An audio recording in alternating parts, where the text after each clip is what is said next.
It was a rainy evening. A cold wind tore through the city, whipping fallen leaves into a frenzy. Chloe and I stood under an umbrella at the entrance of St. Jude's Women's Center. Amid the bustling crowd, her face pale, she looked at me. "Leo, I'm pregnant." I froze for a second, then my eyes widened. "Then go find the guy who got you pregnant. Why are you calling me? You're the only man I've slept with this past year. Who else would I call? And if I told you that you're the only woman I've slept with this year, would you believe me?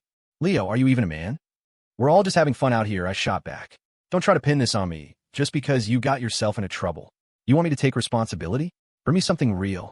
Don't play these games with me. Who the hell wants to get stuck playing dad for some random kid?" Chloe was silent for a moment. "I already took care of it. There's no proof anymore." My temper flared. "Do I look like a total sucker to you? You got an abortion, and then—" I threw my hands up, speechless. "And then you tell me the kid was mine? Are you playing dumb? Or am I a complete idiot? Chloe, we're adults. Can we at least try to be decent about this?" She bit her lip, staring at me. After a long pause, she said, "So you won't take responsibility? Is that it? Fine. I'll be at your office tomorrow." Jesus Christ. Are you serious? I snapped. Chloe just bit her lip harder, staring at me. I couldn't help but think she was a damn good actress. We met in a bar, had a one-night stand. A woman who hangs out in bars all the time claims she's only been with me for a whole year. I'd have to be a moron to believe that. I didn't want to deal with her anymore. I pulled out my wallet, yanked out all the bills, a couple 120s, and shoved them at her. "This is what you want, right? Money. Take it, and don't ever bother me again." She didn't say a word, didn't argue. She just nodded, turned, and walked back into the hospital, umbrella in hand, as if she still had a bill to pay. Watching her solitary figure disappear into the rain, a strange feeling washed over me. Even though I didn't believe the baby was mine, even though she was driving me crazy, I had a hunch that she was going through a rough time. Otherwise, why go to all this trouble to shake me down? After a moment's hesitation, I called out, "Wait." Chloe turned back, looking at me. I pulled a credit card from my wallet and held it out. "This has a decent limit. You just had surgery. Buy yourself something nice, get your strength back." She didn't take it. "No, that's okay. Seeing you willing to take some responsibility, that's all I wanted. I came to you because I didn't want to just get screwed and then get pregnant without anyone giving a damn." In the bar, I nursed a drink, waiting for Ben, my only real friend and colleague in this city. From the first day I'd stepped into this place, I'd seen it all. Lonely women and jaded men, drinking their poison, their eyes either vacant or filled with a desperate search for something to numb the pain. The truth is, once we shed our daytime skins and let our souls get lost in the neon haze, we were all just chasing that sweet, deadly oblivion. I don't remember which night it started, but this place became my sanctuary. I loved the women swaying on the dance floor, the strobing lights, the rainbow of liquors, the smell of perfume mixed with stale cigarette smoke. I loved the oblivion, and in that oblivion, I carved my wrecked past into a tombstone. I lit a cigarette, peeled the cellophane off the pack, and held it up to my eye. The warped, shimmering lights made the room sway. Through the distorted plastic, I saw a kind of beautiful, listless decay. I was lost in it. Ben snatched the cellophane from my hand, and my world snapped back into focus. "What's the emergency? You sounded like the world was ending." Ben dropped his briefcase and pulled a cigarette from my pack, lighting it for himself. "Lend me some cash. I think I just got played. Knock another one up?" he asked, not even batting an eye. "Screw you. No, this time I was genuinely scammed." "Who was it this time? What's with the 20 questions? I spot you a few $100 every other month, man.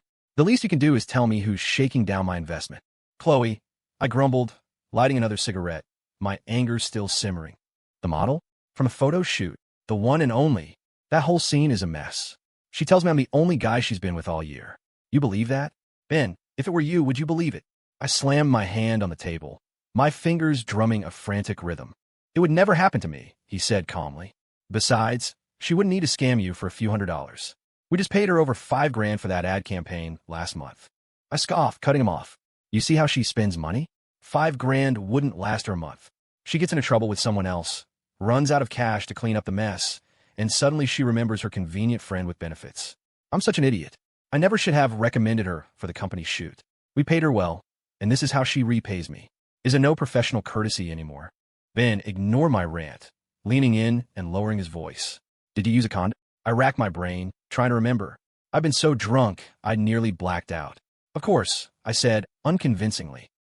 "Why else would I say I got played?" Ben gave me a skeptical look, then sighed. "Leo, we've been friends for almost 10 years. Sometimes I just want to shake you. I know Ava breaking up with you hit you hard, but it's been 2 years. You don't have to keep destroying yourself like this. Life's not waiting for you, man. Find a nice girl, settle down. Please. The moment he said her name, Ava, I froze. It took me a second to recover. Don't worry about me. I'm doing just fine. Yeah, fine and miserable, he retorted. Ben tried to talk some sense into me for a while longer, but I just tuned him out with non-committal grunts. Finally, he stood up, exasperated. You can't help someone who won't help themselves, he muttered, grabbing his briefcase and leaving, forgetting all about the money I'd asked for. Luckily, after 2 years of being a regular, I knew the bar owner well enough to put my tab on my account. Stepping out of the bar, I opened my umbrella and walked onto the rain-slick street. The feeling of being utterly alone hit me hard. 2 years I'd been fighting to make it in this city, and all I had to show for it was this gnawing emptiness, this soul-crushing loneliness. To escape it, I had to wear a mask, a shield to hide the shame. With that mask on, I could justify my self-destruction, letting myself drift aimlessly. But no matter how much I thrashed around on the edge of my own personal hell, she was never coming back. Lost in thought, I walked for blocks before finally reaching my apartment complex. It was an old place, so run down it didn't even have a property manager. The day I moved in, some of the old ladies told me it was built in the early 90s. Time had worn down every building, making them look tired and frail. They stood huddled together, as if terrified of being alone. It made me feel like they were alive, that late at night they whispered secrets to each other to ward off decades of loneliness. With a cigarette dangling from my lips, I pulled out my keys and walked toward my building. It was the only one in the complex draped in ivy. Every summer, the south-facing wall was a blanket of green.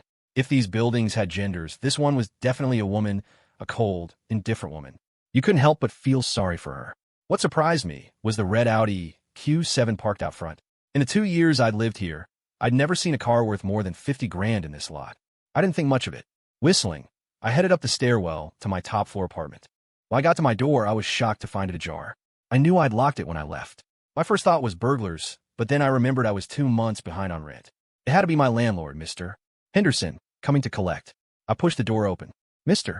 Henderson was sitting on my couch next to a woman I'd never seen before. A set of Audi keys lay on the coffee table. The Q7 downstairs was hers. A question popped into my head. How did a slumlord like Henderson manage to bring a woman who looked as elegant and untouchable as a white lily into this dump? It made no sense. I took another look at the woman. She sat with perfect posture, her long, wavy hair falling over her shoulders. Her skin was porcelain, her figure slender. The slight upturn of her lips gave her an air of confident sharpness. She was, without a doubt, a stone-cold knockout. The kind of beautiful that made you feel, just for a second, that anything in the world could be forgiven. Mr. Henderson waved me over. Leo, come here. We need to talk. It's about the rent, right? I'll have it for you next month, after I get paid. All of it, I said, plastering on a fake smile. It's about the apartment. This young lady just bought it. You sold this place? I sputtered, turning to the woman. What kind of idiot would buy this dump? It'll crumble in the first earthquake. In the face of impending homelessness, her elegance and beauty meant nothing to me. I was just pissed. Mr. Henderson shot an awkward glance at the woman, who was now frowning. He turned back to me. You need to be out by tonight. Don't worry about the back rent. Are you kidding me, Henderson? You sell the place without so much as a text? It's pouring rain out there. Where am I supposed to find a new place tonight? Get a hotel for a night, he said, completely indifferent. You don't even own the property anymore. Shut up. I snapped at him, then turned to the woman. The apartment is yours now. Can I keep renting from you? She shook her head. I bought it to live in. I'm not planning on renting it out. That's when I lost my cool. Are you serious? You drive a $100,000 car and you want to live in this shithole? Are you doing this just to screw with me? She ignored my outburst, her voice calm and level. You have 1 hour to move out. Before she could finish, I cut her off. I'm not moving. Who kicks someone out without any notice? I plopped down on the couch right next to her. She instinctively scooted away. I lit a cigarette and looked around the shabby room, a wave of sadness washing over me. I'd lived here for 2 years, ever since I first came to Portland. I'd weathered the worst time of my life in this apartment. I'd cried to the grandfather clock in the living room, poured my heart out to the old floor lamp in the bedroom all night long. Every object here felt like a friend who had gone through hell with me. Leaving this place meant losing my anchor. The smoke I exhaled seemed to annoy her. She stood up and moved to the other side of the room. I felt like the unluckiest bastard on earth. It was like all the good and bad things in the universe had conspired to crash down on me today. After a moment, Mr. Henderson broke the stalemate. I've got something to take care of at home. I'll let you two work this out. Before I could respond, he was out the door, moving like he'd just offloaded a hot potato. Now it was just me and her. Outside, the wind and rain picked up again, a furious assault on the city. The foul weather only strengthened my resolve not to leave. I decided to wait her out. Being broke meant I had nothing but time. I tried to make conversation. So, what's your name? She answered without a hint of a smile. Is that important? Of course it is. I need to know which saint is responsible for making me homeless on a night like this. She ignored my sarcasm. You have 40 minutes left. If you're not gone by then, I'm calling the police. Just as I was about to blow up, my phone rang. I shot her a glare before pulling it out. It was Chloe, another woman sent to ruin my day. I answered impatiently. What now? I already gave you money. Chloe was quiet for a second. Leo, tomorrow's Saturday. Can you come with me to the hospital for a follow-up? Was the baby even mine? Can't you ask a friend? Do you think I have nothing better to do? I fired off the questions like a machine gun, trying to intimidate her into dropping the ridiculous idea. You're the only friend I have in this city. You got it wrong, Chloe. We're friends with benefits, not friends. Do you know what that means? She ignored me, her voice dropping to a whisper. I'm really scared to go alone. If you don't come, I'll just let myself waste away. I won't go to the checkup. I gritted my teeth. You went by yourself yesterday. You should be a pro by now. It's because I went alone yesterday that I know how terrifying it is. Her persistence was driving me insane. I let out my usual string of curses. I should have just had the baby, she said, her voice trembling. I would have raised him and told him his father is a heartless bastard. The line went dead. Unfreaking believable, I muttered, lighting another cigarette and slapping myself on the forehead.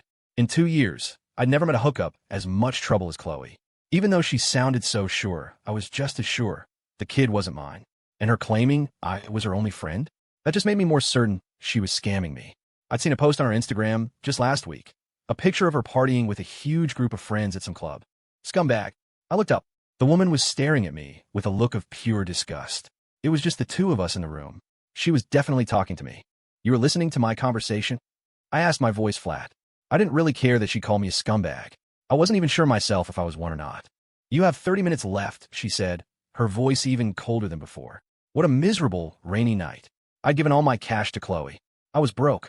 Where was I supposed to go? The world felt vast and empty, with no place for Leo to lay his head. After a moment of silence, I tried a different approach. Look, it's pouring out there, and it's late. There's no way I can move out tonight.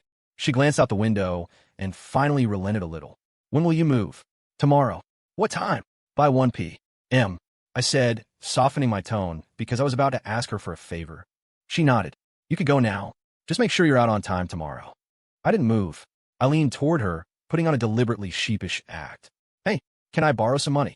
She looked surprised, but her answer was firm. I'm under no obligation to lend you money. No loan, huh? Then don't expect me to leave tonight. I'm flat broke. You want me to go sleep under a bridge? I slumped back, stretching out on the couch. And don't even think about calling the cops. You and Henderson are the ones in the wrong here. You should have given me notice. At least let me get prepared. She looked at me like I was something she'd scraped off her shoe, which only confirmed how desperate she was to get rid of me. But her reply was unexpected. I don't have any cash. My eyes widened. No cash. So slick, so classy. Rich people these days didn't carry cash. Their 5-figure spending habits couldn't be satisfied by what little you could stuff in a wallet. It must be fate, I said, shamelessly telling the truth. I never carry cash either. She ignored me. I pressed on. How about this? Lend me your card. I'll just take out 100, maybe 2. I'll pay you back when I move out tomorrow. Or there's an ATM just down the block. If you don't trust me, you can come with me. She cut me off by pulling a debit card from her wallet. PIN is 6 zeros. Get your stuff done and be out of here by 1 p.m. tomorrow. I took the card. No problem. I wasn't surprised she trusted me. Henderson knew my work, my friends, everything about me. Or maybe there just wasn't much money on the card. She sat quietly on the couch. I studied her again. Honestly, in my 20-something years, I'd never seen a woman so beautiful. She had a kind of presence other women just didn't. Too bad we didn't exactly hit it off. As I was leaving, I turned back, half joking, half serious. Hey, ever consider a roommate? I can cook, I give great massages. You come home after a long day, I can give you the full treatment. Guaranteed to make you feel good. Get out. She finally exploded, and a throw pillow flew through the air, hitting me with guided missile precision. But you have to face reality, right? Once Mr. Henderson sold the place, my leaving was inevitable. I found an ATM nearby and, as promised, took out $200. While I was there, I checked the account info on the receipt. That's how I learned her name was Micah. I like her name. Micah, like the prophet, who is like God. A bitter laugh escaped me. She certainly acted like it. My life was all hunger and shades of gray. Her very existence felt like a mockery of my own broke, dead-end reality. There was a motel around the corner. I checked in. The wind and rain battered the windows all night, and I only managed to drift off around dawn. When I woke up, it was almost noon. I checked my phone. A dozen missed calls, all from Chloe. She was nothing if not persistent. When I didn't answer, she'd send a text. I should have just had the baby. I could have used him to punish you for the rest of my life. I had to laugh.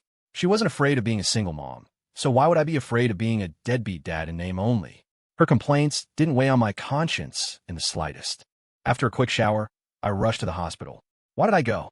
Maybe it was some lingering shred of decency, or maybe just pity between two people who'd hooked up. I honestly couldn't say. Most of the time, you don't even know yourself that well. When the cab dropped me off at the Women's Center, I saw Chloe waiting under an umbrella at the entrance. She spotted me immediately, and the anxious look on her face finally softened as she walked toward me. I was furious, but the thought of her lying on a surgical table, facing cold steel instruments, made me bite my tongue. She grabbed my arm, her expression grave, and glanced down at her stomach. She was playing the part of a woman deeply in love with a man who didn't care. I pulled my arm away, my patience gone. For God's sake, Chloe, just tell me the truth. Who knocked you up? You, Leo? You. Do you want me to strangle you? I hissed, glaring at her. Go ahead, you monster. If you'd done it yesterday, it would have been a double homicide. You'd be on the national news. The whole country would know what a monster you are, she said. Her eyes narrowed, but she pressed closer to me. Are you ever going to quit this act? We slept together 2 months ago. How far along were you? Show me the ultrasound. She ignored my question, her voice suddenly soft and full of regret as she clung to my arm. Leo, if I hadn't had the surgery yesterday, if I'd had this baby and let him call you daddy, you would have been so happy. I shoved her away, fighting to control my temper. Can you stop playing games? Just go get your checkup. Once we walk out of this hospital, you can pretend I'm dead. Never bother me again. She looked down at the ground. Don't talk about dying, she mumbled. I won't bother you anymore. Chloe was getting in 4 drip in a recovery room, and I sat beside her like a dutiful husband, refusing to say a word. I felt completely trapped. The doctor pulled me outside. Young man, your girlfriend has a very weak constitution and she's slightly anemic. Post-abortion recovery is no joke. If you don't take care of her now, she'll have health problems when she's older. I'm going to prescribe some recovery medications and supplements. You can pick them up at the pharmacy on the 2nd floor. I nodded without thinking much of it, assuming the $200 I'd taken from Micah's account would be enough. I took the prescription to the 2nd floor pharmacy. 5 minutes later, the pharmacist handed me a huge bag stuffed with pills and supplements, then casually said, "That'll be $466. Cash or card?" I stared at him. What the hell kind of miracle drugs are these? $466? Do I look like I'm made of money? The pharmacist was unfazed. He gestured to the man at the next window. See him? He just spent over $1,000 on supplements and meds. If you can't afford it, don't get your girlfriend pregnant. What a happy-looking sucker. Idiot, I muttered at the man's back. Then I thought of Chloe, weak and helpless after the procedure. I swallowed my anger and pulled Micah's card out of my wallet. Can you give me a discount? At least knock off the change. The pharmacist snatched the card from my hand and gave me a withering look. That's a new one. Ever seen a hospital give discounts? Carrying the bag of medicine, my heart bled. This was one expensive hookup. I helped a weak Chloe out of the hospital after her drip was finished. The rain was still drizzling, the air heavy and oppressive. She leaned on me for a few steps, then asked something completely unexpected. Leo, a production company, invited me to next month for a role. Do you think I should go? Is it legit? I asked, trying to keep my voice gentle so as not to set her off. In reality, I couldn't care less where she went to film. I've already done a screen test. The director and producer were really happy with me. They think I'm perfect for the part. Great. All you models are dying to break into acting, right? If it's an opportunity, you should take it. Oh, right. I held out the bag. Here are the supplements the doctor prescribed. Take them on schedule. I'll text you the instructions. Chloe didn't take the bag. She just stared at me for a long time. Modeling was just a stepping stone, she said softly. I actually graduated from NYU's Tisch School of the Arts. Holy shit. No wonder you're so convincing when you try to scam me. You're a professional. I must be blind not to have recognized a Tisch graduate in my presence. I exclaimed, half sarcastic, half teasing. She completely ignored my outburst. Leo, do you think I'm beautiful? Would I have slept with you if you weren't? I shot back. She was a looker, no doubt. An earthy, approachable kind of beautiful with bright eyes, a killer smile, and a hint of sexy, captivating charm. Chloe nodded. Leo, forget Ava. When I become a star, I'll love only you. With that, she took the bag from my hand and disappeared like the wind. It took me a moment to snap out of it. A cold gust of wind hit me, and I suddenly remembered my 1 p.m. deadline with Micah. It was already 1:30. I flagged down a cab and headed for my old place. On the way, it hit me. I just charged $466 to Micah's card. I told her I'd only take out $200. Now I owed her $666. How was I going to pay that back? An image of Micah's face, impossibly beautiful and utterly humorless, flashed in my mind, and my thoughts spun into chaos. It was almost 2 p.m. by the time I got back to my old building. I paid the cab and walked toward the entrance, not really in a hurry. It was the weekend, so being late was no big deal. The $666 I owed her, however, was a massive headache. They could sell me for parts and not get that much. When I reached the front of my building, I stopped dead. My lungs burned with rage. My belongings, all of them, had been piled in the hallway. The things that didn't fit were sitting out in the open, getting soaked by the rain. Among them was a pair of black leather shoes Ava had given me a long time ago. I dropped my umbrella, fumbled for my keys, and stormed up the stairs. I jammed the key in the lock, turned it, and kicked the door open. You bitch! I roared into the empty living room. Get the hell out here! I yelled it 3 times, but there was no answer. I kicked open the door to her bedroom. It was empty. The room was spotless, perfectly tidy. The sight of it, compared to my rain-soaked belongings outside, made my blood boil. I grabbed the comforter off her bed and threw it to the floor. Still not satisfied, I flipped the entire mattress over, sending pillows and blankets scattering everywhere. After my fit of rage, I stood in her trashed room and lit a cigarette, trying to calm down. I don't know when she appeared, but suddenly Micah was standing in the doorway, holding a mop and a plastic bag full of groceries. She must have just gotten back from the store. She glared at me. I grabbed the front of her shirt, yanked her into the room with so much force that she dropped the mop and the bag, sending their contents spilling across the floor. The once pristine room was now a complete disaster. I dragged her to the window, forced it open, and pointed at my luggage in the rain. What the hell is wrong with you? Why did you throw my stuff out in the rain? Micah wrenched herself free. You weren't here at 1. I had someone move it out for you. Is there a problem? I got held up. What's the big deal if I was a little late? You agreed to a time. A deal is a deal, she said, her eyes resolute, not giving an inch. You're unbelievable. My anger surged, and I raised my hand as if to slap her. I expected her to flinch, to close her eyes, but she just stared back at me, her expression as cold as ice. She didn't even blink. I lowered my hand, my eyes narrowed. You're going to bring every single one of my things back upstairs, and we're going to pretend this never happened. No, she said, her beautiful eyes shimmering with unshed tears, but her voice was firm. I nodded slowly. No, fine. In a rush of vengeful fury, I grabbed her comforter and blankets from the floor and hurled them out the window. They tumbled through the wind and rain, looking so lost and innocent, like deep, raw wounds being torn open for all to see. I watched them fall, a pang of regret hitting me. I shouldn't have been so impulsive. I shouldn't have done this to her, to this stubborn woman. But the image of those black leather shoes soaking in the rain had triggered something in me. A sharp pain shot through my chest. In the reflection of the raindrops on the polished leather, I saw the ghost of my love for Ava dead and gone. The bedding finally hit the ground. I turned to Micah, my voice laced with a false bravado. Now we're even. And my words, tears finally streamed down her pale cheeks. She bit her lip, staring at me. Looking at the wrecked room, guilt washed over me, but I forced myself to glare back at her. I know you don't like me. You look down on me. Yeah, I'm poor. I'm a loser. But that doesn't give you the right to disrespect me or my property. You're a woman, so today I'll be a gentleman and just throw out your blankets. Next time, I'll throw you out with them. I pulled her debit card from my wallet and slapped it on her nightstand. I took a total of $666.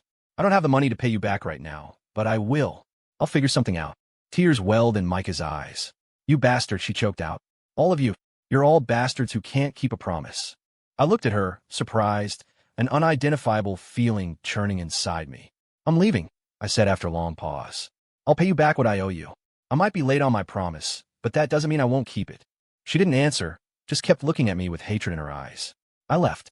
I didn't know if Micah was still crying, but I knew being in that room I destroyed must have felt awful. But she was right. I was a scumbag. I was the monster Chloe had called me. A monster who couldn't control his temper. A scumbag who acted on every reckless impulse. I flagged down a cab and moved my things to a covered bus stop pavilion. I had no idea where to go. I didn't have enough money for a security deposit on a new place, and a hotel wasn't a long-term solution. The only person I was willing to borrow from was Ben, but after I'd ignored his advice yesterday, he was pissed at me and not answering my calls. For years, Ben was the only one I'd ever asked for money. I considered him my brother, and I never cared about showing him how broke and pathetic I was. But anyone else? No way. Suddenly, it felt like the whole world had abandoned me. I lit a cigarette and sat on the stone bench under the pavilion, watching the cars go by in a daze. My life wasn't supposed to be like this. For 2 years, I'd been living like one of this city's silent, lonely buildings, helpless and isolated. It all came back to her. I knew I'd never have another chance to hold her hand, but I was still stuck, unable to escape the memory of her warmth. The wind was cold. I dug a scarf out of a duffel bag and wrapped it around my neck, finally blocking the chill that kept seeping into my chest. I spent the next hour just sitting there, alternating between staring into space and smoking. As the sky began to darken, I finally felt a desperate need to be saved. The sudden ringing of my phone made me jump. I wiped my face and pulled it out. It was my dad. My dad, who I called the warden, was a quiet, rigid man. He'd worked in the purchasing department of a mid-sized utility company for 15 years.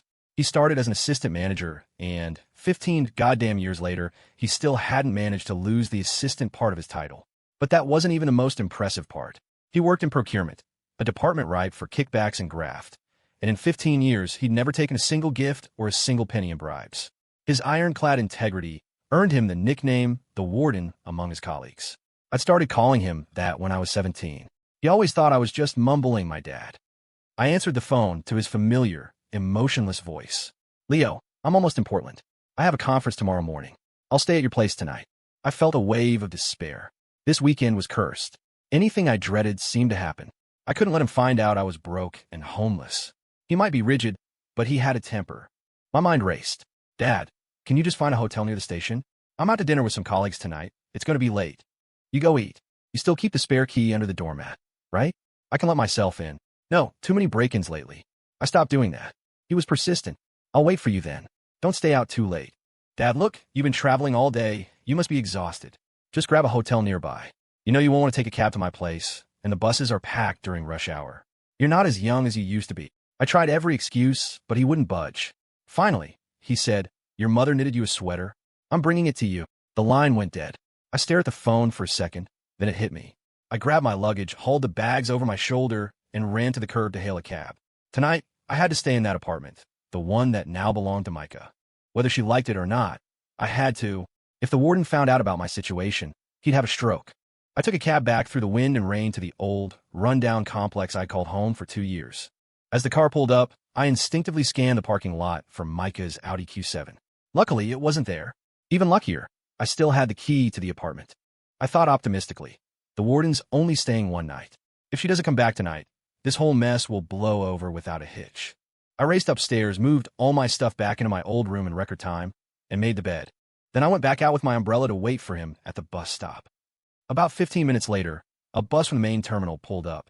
I craned my neck and saw him, briefcase in hand, stepping off the bus. Dad, over here. I waved. He looked a little surprised as he walked over. Weren't you out to dinner with your colleagues? Dinner's not important. You being here is. I know what matters, I said, taking the briefcase from him. He was silent as we walked toward the complex. I started complaining. Dad, this is a business trip. It's all on the company. Next time, just take a cab. They'll reimburse you. Public money is still money. We should save where we can, he said sternly. The government has trillions in foreign reserves. They won't miss your cab fare. He didn't respond, clearly unwilling to argue about values with me. He was always like that. If he believed something was right, he never bothered to explain it. It was like he lived in his own separate world. A world where he'd been an assistant manager for 15 years. Back in the apartment, he took a stainless steel container out of another bag. I caught these last week. Your mother made her chili. She wanted me to bring it to you. You can heat it up whenever you want. Let's have it tonight. He looked at me, puzzled. Didn't you already eat with your colleagues? Well, you're here now, aren't you? I left early. I quickly changed the subject. Hey, Dad, did you bring any of Mom's homemade moonshine? He nodded and pulled out a repurposed orange juice bottle filled with the stuff. We each poured a glass and sat down with the chili and some peanuts while a pot of rice cooked on the stove. We made small talk, but I was on edge, terrified that Micah would walk in at any moment. I wasn't worried about her being scared. I was worried about my cover being blown in front of the warden. If that happened, I might as well just die. I just finished one glass of moonshine when I heard footsteps outside, followed by the sound of a key in the lock. Panic seized me. I glanced at my dad, then at the door. The door opened, and of course it was Micah. The scene in front of her made her freeze. My dad, however, barely reacted. He probably assumed she was my roommate, or maybe even my girlfriend. Before Micah could say a word, I grabbed her by the arm. "You've been drinking, haven't you? Let me help you to your room," I said with deep concern. "Don't thank me. We're roommates. It's what I should do." My words were polite, but from an angle my dad couldn't see, I clamped my hand over her mouth and hustled her into her bedroom. "Scumbag, let me go," she mumbled, struggling. "Keep your voice down," I whispered fiercely. I said, "Shut the hell up." I hissed. "If my dad hears you, I'm dead." She fought back, reaching for the phone in her pocket. An idiot could see she was about to call the cops. My actions definitely constituted breaking and entering. I snatched the phone from her, pushed her onto the bed, and straddled her to stop her from struggling. I didn't care how thuggish it looked. Micah ignored me, her face a mask of terror as she instinctively grabbed a handful of my hair and pulled. The pain was blinding. I gritted my teeth, not daring to make a sound. "Easy, you're gonna make me bald. Scumbag," she mumbled through my hand. "Fine, I'm a scumbag," I snarled, then lowered my voice again. "But not in my father's eyes. He has high blood pressure. If he finds out I'm broke and homeless, he'll have a heart attack. Please, just have some pity on me. Just for one night. He's here on business. He leaves tomorrow morning. I swear I will never bother you again." She finally stopped struggling and let go of my hair, but her beautiful eyes still burned with hatred and disgust. I carefully removed my hand from her mouth. This time, she didn't scream. I let out a long sigh of relief. A moment later, I realized I was still straddling her.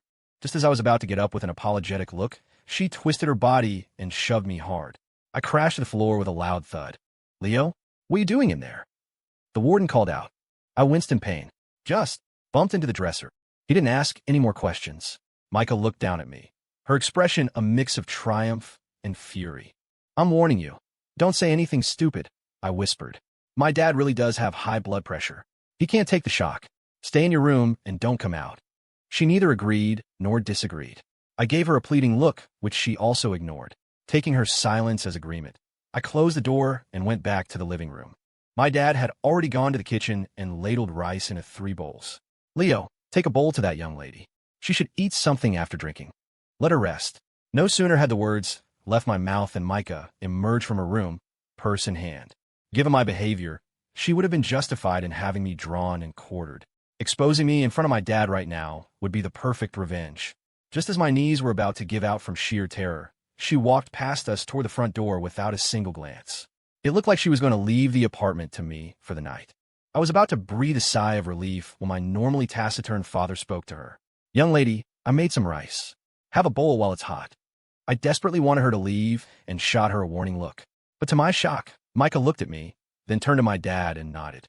"Thank you, sir." And just like that, 2 people who had been at each other's throats moments before were sitting at the same table, eating rice. I sat there like a guilty suspect, silent, constantly on guard in case she said the wrong thing.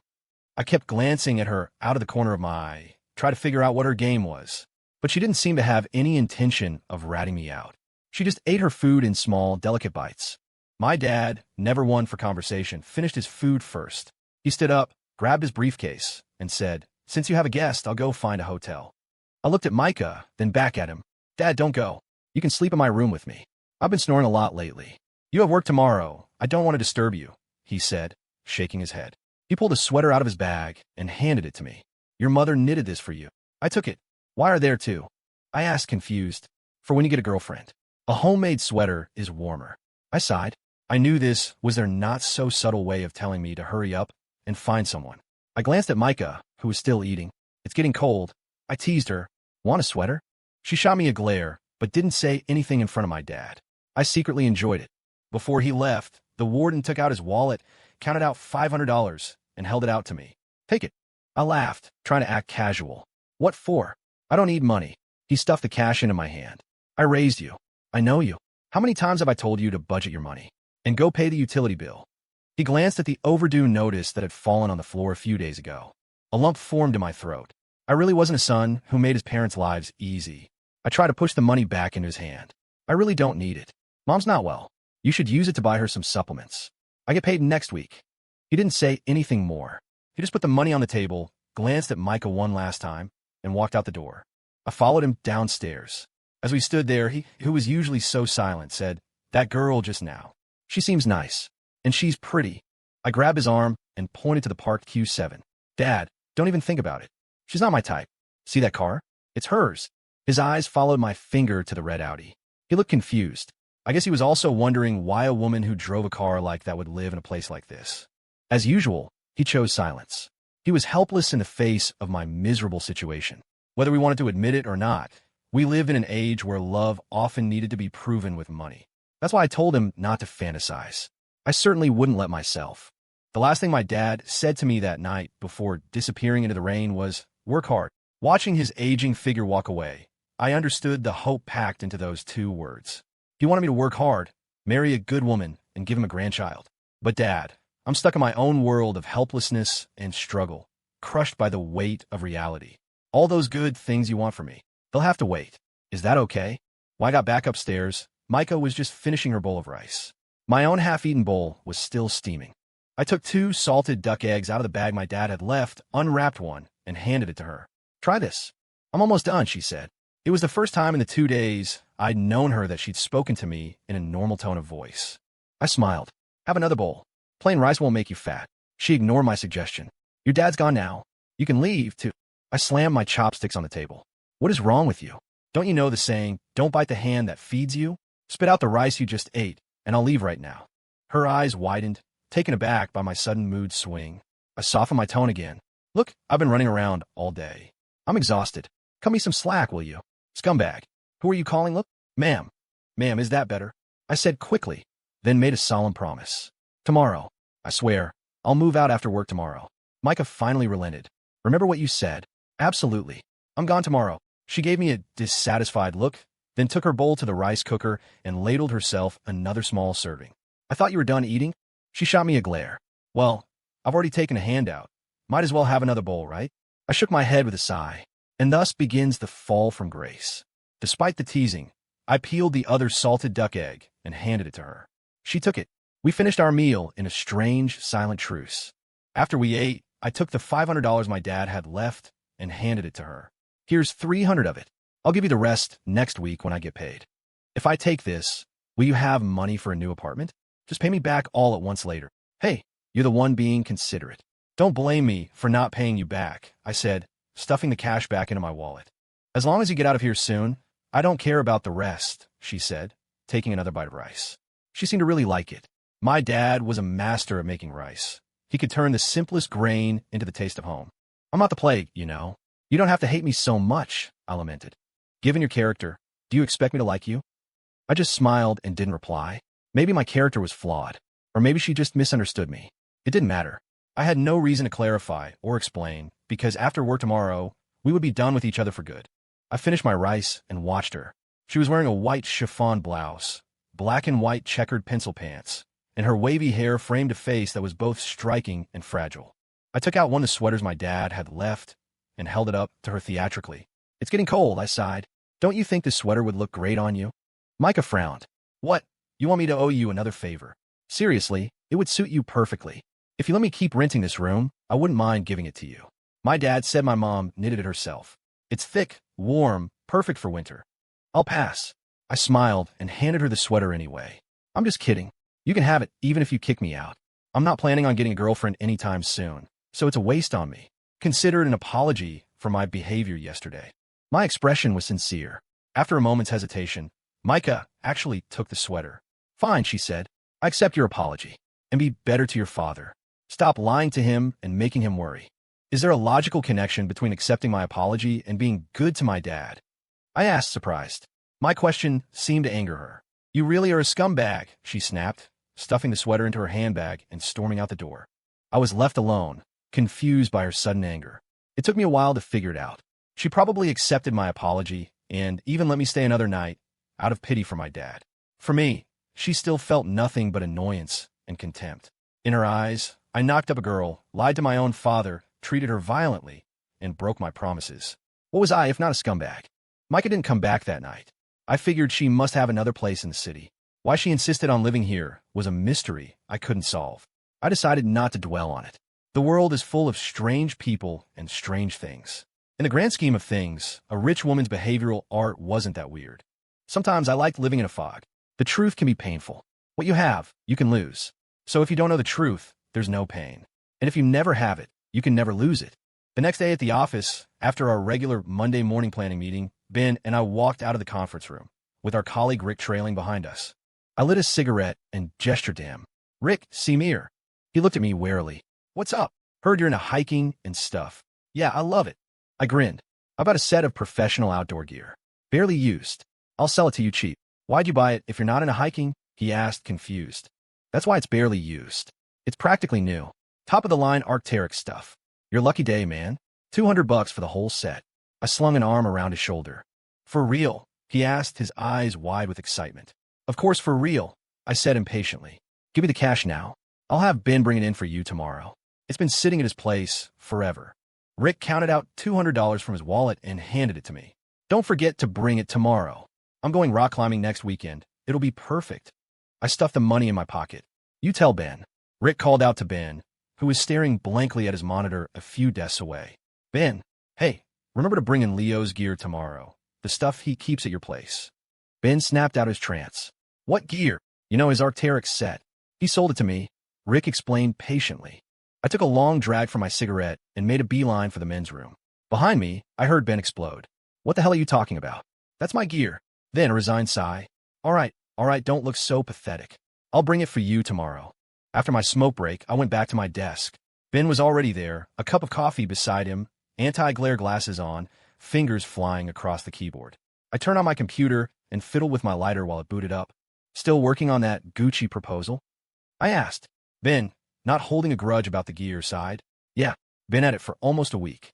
The acquisitions department is waiting on our plan to start negotiations with Gucci's reps." I grunted in acknowledgement and left it at that. Ben and I were polar opposites.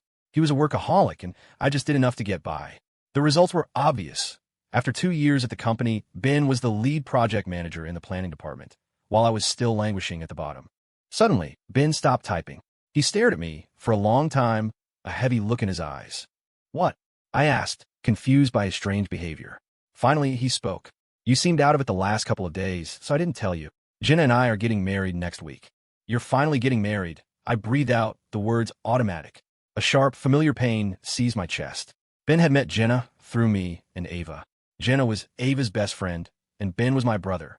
After Ava and I started dating, we set them up. They fell in love, too. During college, the four of us were inseparable. We built a deep friendship. We used to joke about having a double wedding after graduation.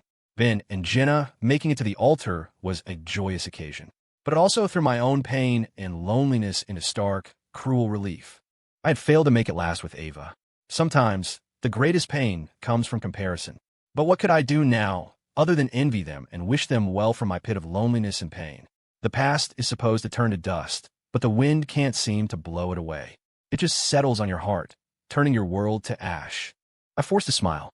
"Well, where's my invitation, man?" "Hand it over." Ben nodded and pulled an invitation from his desk drawer. I opened it.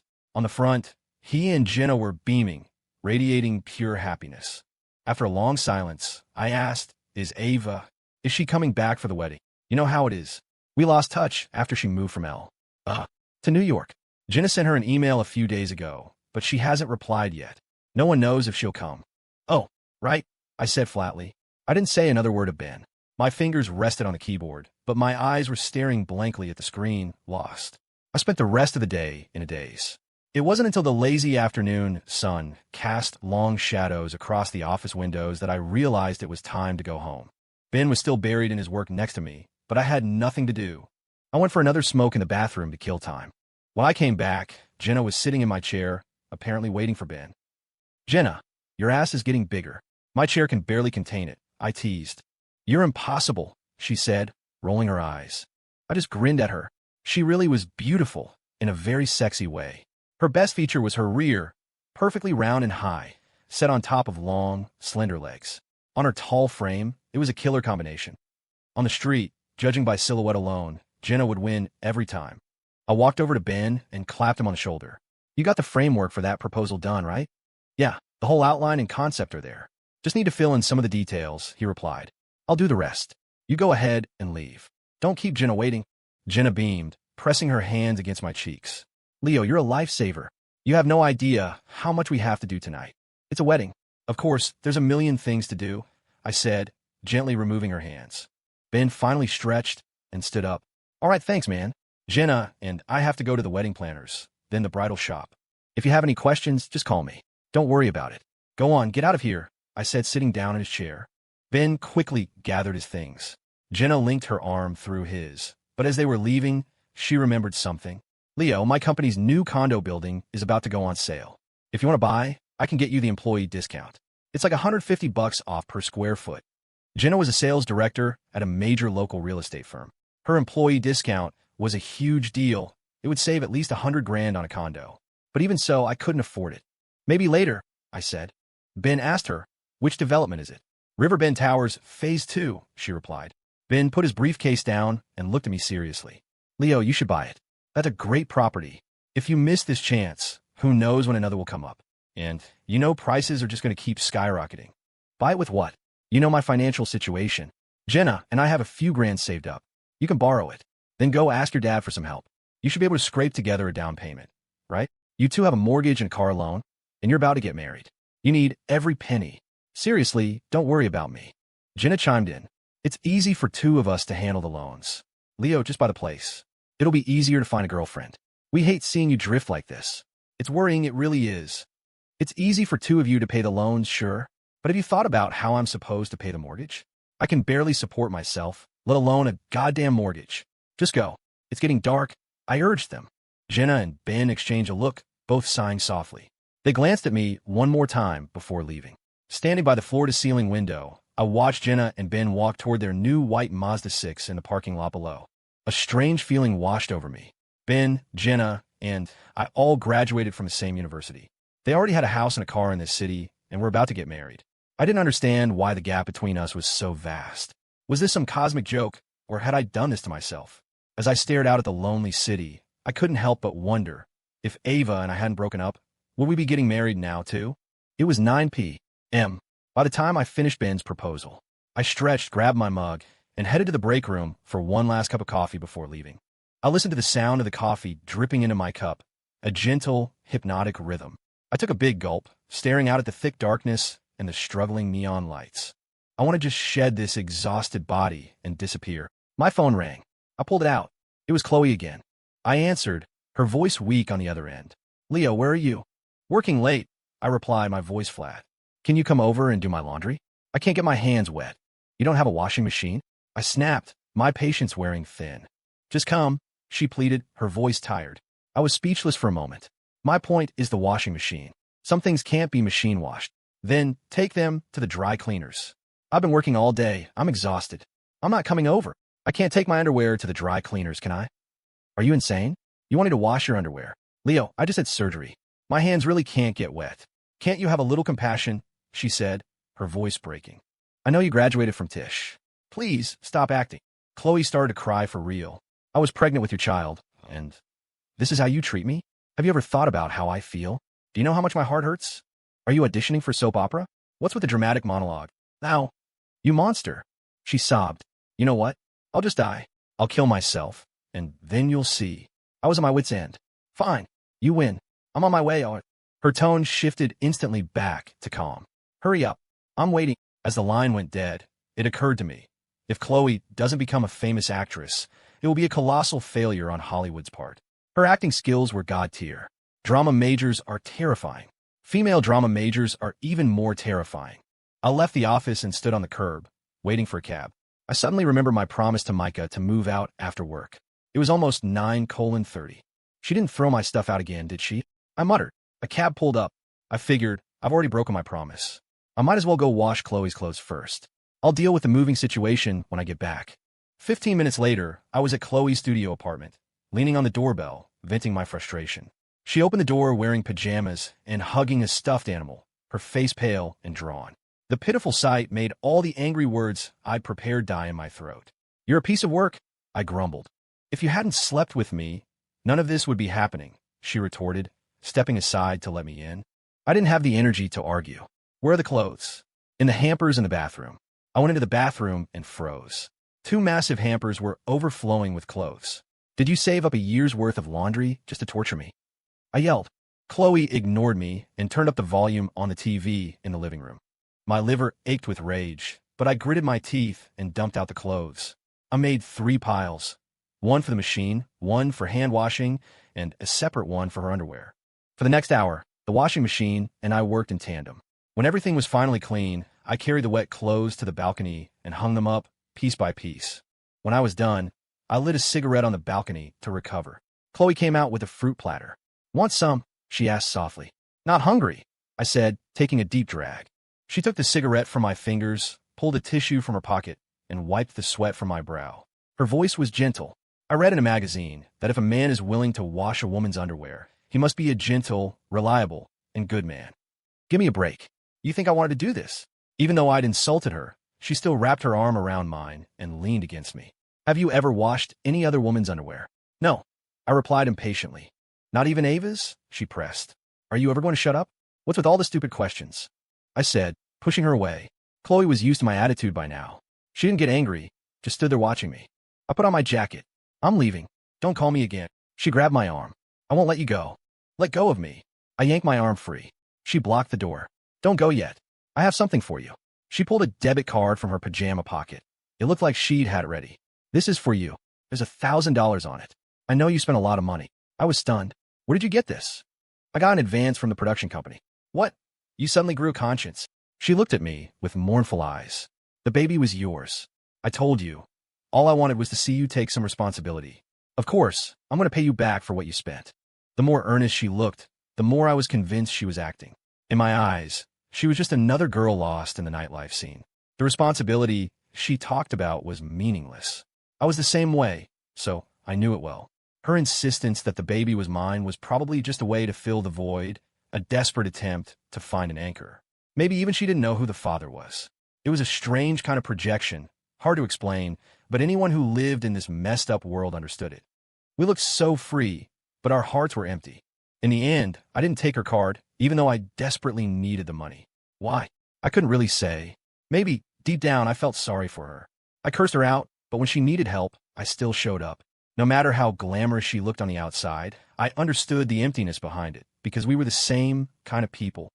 The only difference was that one day, she might actually become a star, while I was destined to live a plain, lonely life. I left Chloe's place and immediately hailed a cab back to my old apartment, hoping against hope that Micah hadn't thrown my stuff out into the street again for breaking my promise. I didn't want to work late. I didn't want to be dragged to Chloe's to do laundry. But life is full of things you can't control. As the cab turned into the old complex, I rolled down the window to see if my luggage had been unceremoniously evicted. To my relief, the entryway was clear. It seemed my warning had worked. Feeling lighter, I went upstairs. But when I opened the door, the apartment was pitch black. I glanced at Micah's room. No light seeped from under the door. She wasn't home tonight. No wonder I hadn't seen her car. No wonder she hadn't thrown my stuff out. It was better this way. I could crash here for one more night. Maybe it was the universe's only consolation prize at the end of a long, shitty day. After a quick shower, I lay down in bed. The moment I turned off the light and closed my eyes, the world went silent. I thought I would fall asleep instantly, but fragments of the past began to intrude. Memories of Ava, which only highlighted my current emptiness and despair. I didn't understand. How could Ben and Jenna make it, while Ava and I ended so bleakly? What'd I do wrong? I wish she would just tell me. But that simple request had become an impossible dream. And so, I'd spent 2 years in agony, 2 years in a self-destructive haze. I rubbed my face hard, sat up, and just stayed there in the dark for a long time. Then I got out of bed and pulled my old, dusty guitar case from the closet. I needed to sing. For myself. For Ava. I tuned the strings and began to hum the melody of an old indie song, Lost, one that always hit too close to home. This glittering city, who can see it clear? Another night, and my eyes just blur. This roaring world, who can escape its sound? Another night, and it pulls you down. These memories past, who dares to speak their name? Another night, and I forget your face again. This next life, will we ever meet? Another time, to fall at your feet. I'm lost, and I can't find the map. This road of love is a winding trap. I'm lost, and there's no turning back. This whole damn world has gone off the track. I'm lost. I can't find where I began, a stranger now to my fellow man. I'm lost, just walking in place, while your heart has flown to some other space. As I sang the last line, I felt a familiar warmth at the corner of my eye. I was lost, truly lost. I thought I had moved on, that I had traveled so far in these 2 years, but here I was still stuck in the same spot on the map of a love that was long gone. Her heart had flown to some other space. I lit a cigarette. Just as I took the first drag, a sharp knock on the front door made me jump, nearly snapping a guitar string. But I was supposed to be alone. Micah's voice came from the other side. If you're in the mood to sing, please find somewhere without people. This is a residential area. I slipped on my slides and opened the door. Micah stood there in a silk slip, her figure as stunning as Jenna's, her beautiful face serene in the dim hallway light. She had an unparalleled air of class. "Didn't you hear me singing I'm lost?" I said with a smirk. "If I'm lost, how am I supposed to find somewhere without people?" "You're impossible." I ignored her complaint. "What are you doing here?" "I've been here the whole time. I didn't see your car. I parked on the other side of the street." I tried to shut the door, afraid she'd bring up moving out. It was almost 1 in the morning. Where would I go? She pushed against the door, stopping me. "Éclair de hair. You're not seriously going to make me move out now, are you?" "No," she said, pausing. "You wanted to sing, and you're lost, right? I can take you somewhere with no people. You can let it all out." "Really? You do that?" I asked, suspicious. "You already ruined my sleep. If you're still up for it, I can be your audience." She added, "You have a good voice." I figured she was trying to make peace, or maybe she was impressed by my singing. Or maybe she just pitied a pathetic, broken man. Whatever her reason, I decided to take her up on it. I couldn't sleep either. We might as well be crazy together. A few minutes later, Micah had changed into jeans and a sweater. I was still in my sweats and slides, holding my guitar. We walked downstairs, one after the other. She pulled up in her Q7. I got in the passenger seat. It wasn't my first time in a luxury car, but it was my first time in a Q7. I couldn't help but look around. Before I could even buckle my seatbelt, Micah slammed on the gas. The powerful acceleration threw me back against the seat, nearly smashing my head against the headrest. "What the hell?" I yelled, rubbing my sore head. "Are you trying to have a corpse riding shotgun? You should have worn your seatbelt. People who don't follow the rules deserve what they get," she said coolly. I pointed a finger at her, furious but helpless. "You're doing this on purpose, aren't you?" She ignored me, her expression unchanging as she drove. 20 minutes later, she had brought me to a truly desolate spot on the outskirts of the city. She stopped the car, pulled the handbrake, and killed the engine. "No one's here. Sing your heart out. It's too cramped in the car. Then get out and sing." "You think I'm an idiot? The second I get out, you'll drive off and leave me here." I was wary. Her little stunt with the seatbelt made me suspect she was up to no good. "You talk too much," she said, unbuckling her seatbelt and getting out of the car, as if to prove her honorable intentions against my paranoia. I got out too and stood beside her. The sky was clear, the stars bright, the air crisp. I felt like I had finally escaped the noise of the city. A sense of peace settled over me. I was actually grateful to her for bringing me to this quiet place. I needed to let it all out, all my frustration, all my anger at the world. I strummed my guitar and launched into an aggressive, obscure song by an old prog metal band, Metamorphosis. When I finished, Micah, to my surprise, applauded. "You like art rock?" "Yeah, it would sound better with a full band," I said, surprised she even knew the song. It was niche, demanding a certain level of musicality from both the performer and the listener. She nodded. "You're not as much of a Philistine as you look. Judging a book by its cover is a sign of a narrow mind." She didn't take the bait. "Please continue." I put my guitar down. "You seem to know your music. Do you play?" I agreed to be the audience. "You continue." I nodded.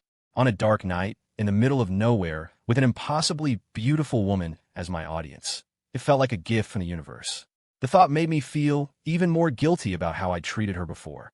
She'd actually been pretty decent to me, lending me money, letting me stay an extra night, and now this. Maybe I really did need to work on my temper. A cold wind blew, and Micah instinctively hugged herself. I felt a pang of sympathy. "You should get back in the car. I'll just be a minute." "You sure?" I nodded. Micah got back in the car, but didn't shut me out completely. She rolled down the window and rested her chin on her hand, looking at me as if she was eagerly awaiting my next song. I started another one, getting lost in the music. Halfway through, the car's engine roared to life. I whipped my head around. Micah had her seatbelt on.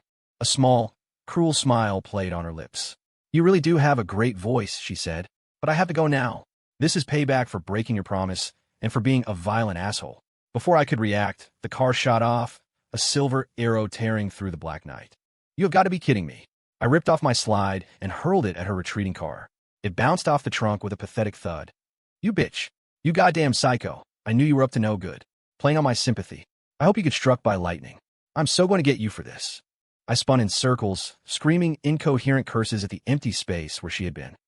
I've always been too trusting, too quick to let my guard down. And for that, I got exactly what I deserved. Micah had driven at 60 miles an hour for 20 minutes to get me here, which meant I was at least 20 miles from my apartment. I wanted to die. How did all this insane stuff keep happening to me? I picked up my slide, pulled my thin sweats tighter, and looked up at the sky. At least the North Star was visible. I found Polaris, got my bearings, and started walking toward a distant, blurry cluster of lights.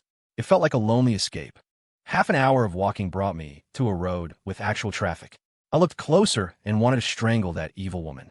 I was on I-5, somewhere on the stretch between Portland and Salem. It was nearly dawn by the time a kind soul in a pickup truck gave me a ride back into the city. I then hailed a cab to the apartment, but since I didn't have my wallet, I couldn't pay. I tossed the driver the half-pack of cigarettes I had left and ran. As I entered the complex, the flames of my anger roared back to life. I needed to have a talk with Micah. Not about life, not about ideals. About why the hell she did that to me. Back in the apartment, I slammed my guitar down on the living room table and marched to her bedroom door. I pounded on it with my fist. Was that fun? Did you have a good time? Do you have any idea I have to work tomorrow? I glanced at the lightening sky. No, wait, today. After you tortured me all night. How am I supposed to function? My boss is going to fire me. Are you going to support me then? I ranted and raved, but there was no response from inside. If you want to hear me get really nasty, just keep pretending you can't hear me. I threatened, banging on the door again. Still nothing. Did she not come back? I wondered, trying the doorknob. It was locked from the inside. While in her eyes, I was already a scumbag. What was one more crime? I found her spare key on my keychain and unlocked the door. I didn't care if she was asleep. We were going to talk. I flipped on the light and saw her, lying on her side, facing away from me, covered by a blanket. Still not a word. You're sleeping soundly, aren't you? Do you have any idea what I just went through? The wind was so cold my nose was running. Achoo. I sneezed and rubbed my nose. I'm telling you, in my 20-something years, I have never met anyone as conniving and cruel as you. I could have gone on for hours, but she remained as still as a mountain. Just as I was about to drag her out of bed to confront her face to face, she was racked by a violent coughing fit. Based on common sense, if my sneeze meant I was getting a cold, her cough meant she had a fever. She must have caught a chill last night. I froze for a second, then sneered. Looks like karma's a bitch. You got what you deserve. She coughed again, but didn't say anything. I couldn't tell if she was ignoring me or just too sick to argue. Get out. She finally managed, her voice icy. Don't have to tell me twice. I love watching people suffer. I hope you cough your lungs out. Serves you right, I said, storming out of her room. I was about to take a hot shower and try to get a few minutes of sleep, but I could still hear her coughing intermittently from her room. I stopped in my tracks, suddenly caught in an internal struggle. I was the only other person here. She sounded so helpless. Was I really going to just let her suffer? Fine, I told myself. I've been a scumbag for long enough. Time to do one good deed. For good karma.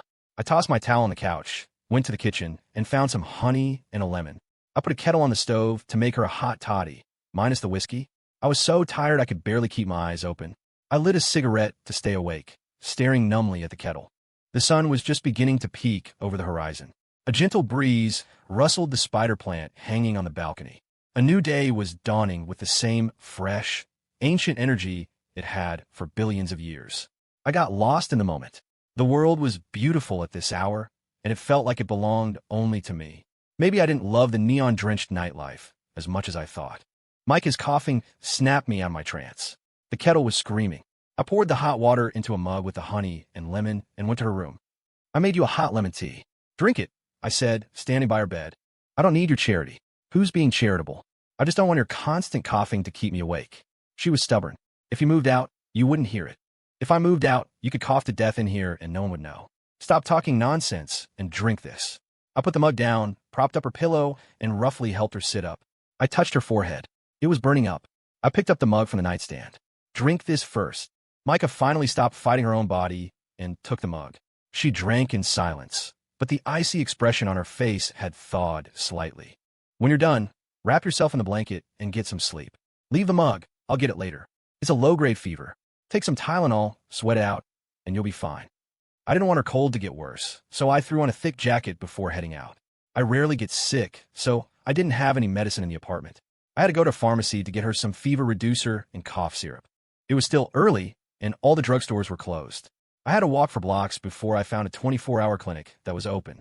I bought the medicine and immediately took a cab back. By the time I returned, it was 7:30. I went back to Micah's room.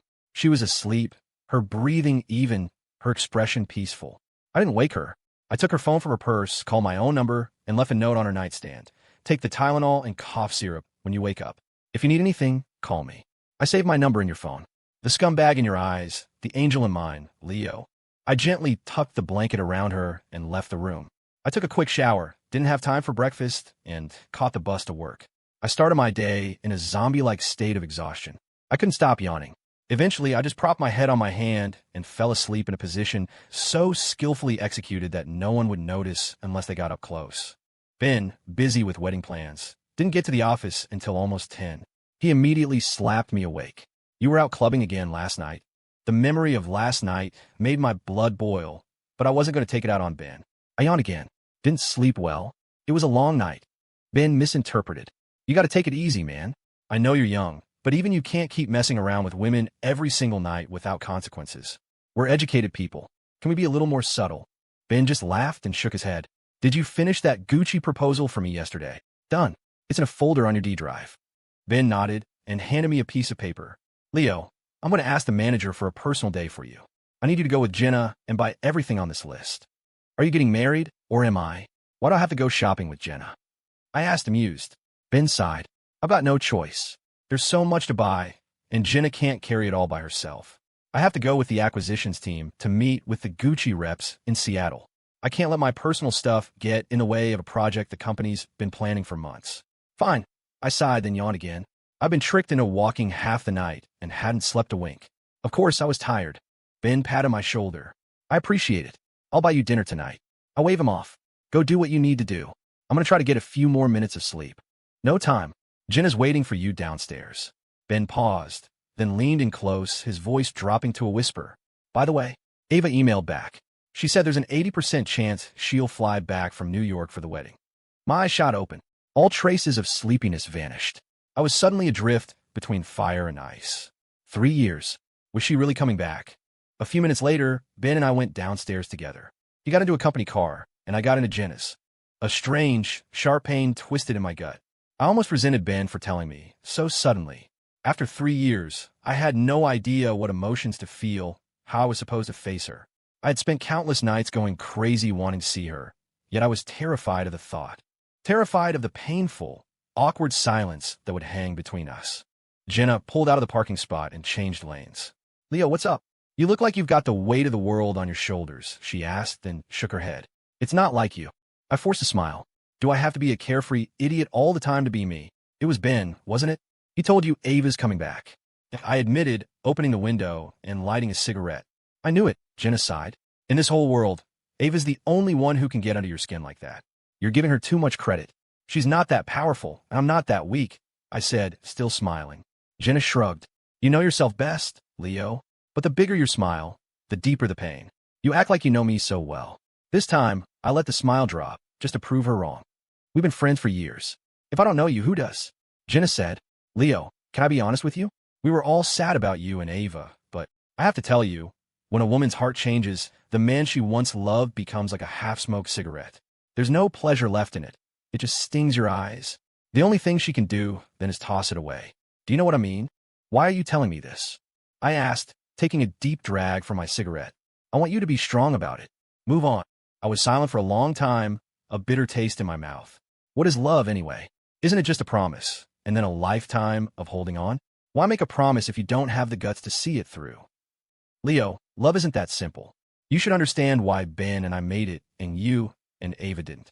I fell silent again. I did understand.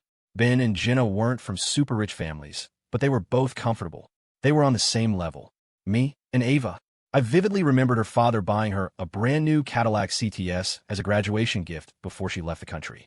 But does love really have to be measured in material things? I didn't get it. Jenna added, Ava really did love you. You know, she went to the States for her master's to get away from her parents, trying to force her into an arranged marriage. She hoped that after a few years, they'd come around and accept you. Why she broke up with you after she got there, I don't really understand either. Maybe it's because I didn't want to relive the breakup. I cut her off. Stop. Like you said, her heart changed. I'm just a used cigarette. I was just using that as an example. Jenna said, trying to backtrack.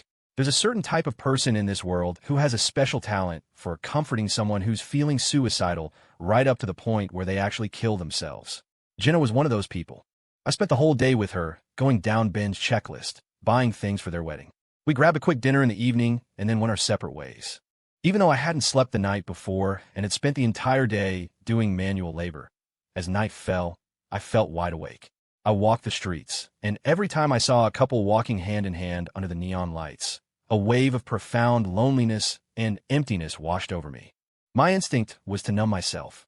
It felt like my nights belonged in a bar. I told myself a few drinks would help me sleep.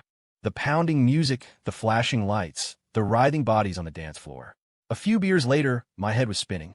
I love this feeling. No worries, no love, no hate, just a hazy, dreamlike state, half real, half illusion. The bar had 2 house bands that rotated nights. Tonight it was Nerve Damage, led by a guy named Robin. I was friends with him. We jammed together sometimes.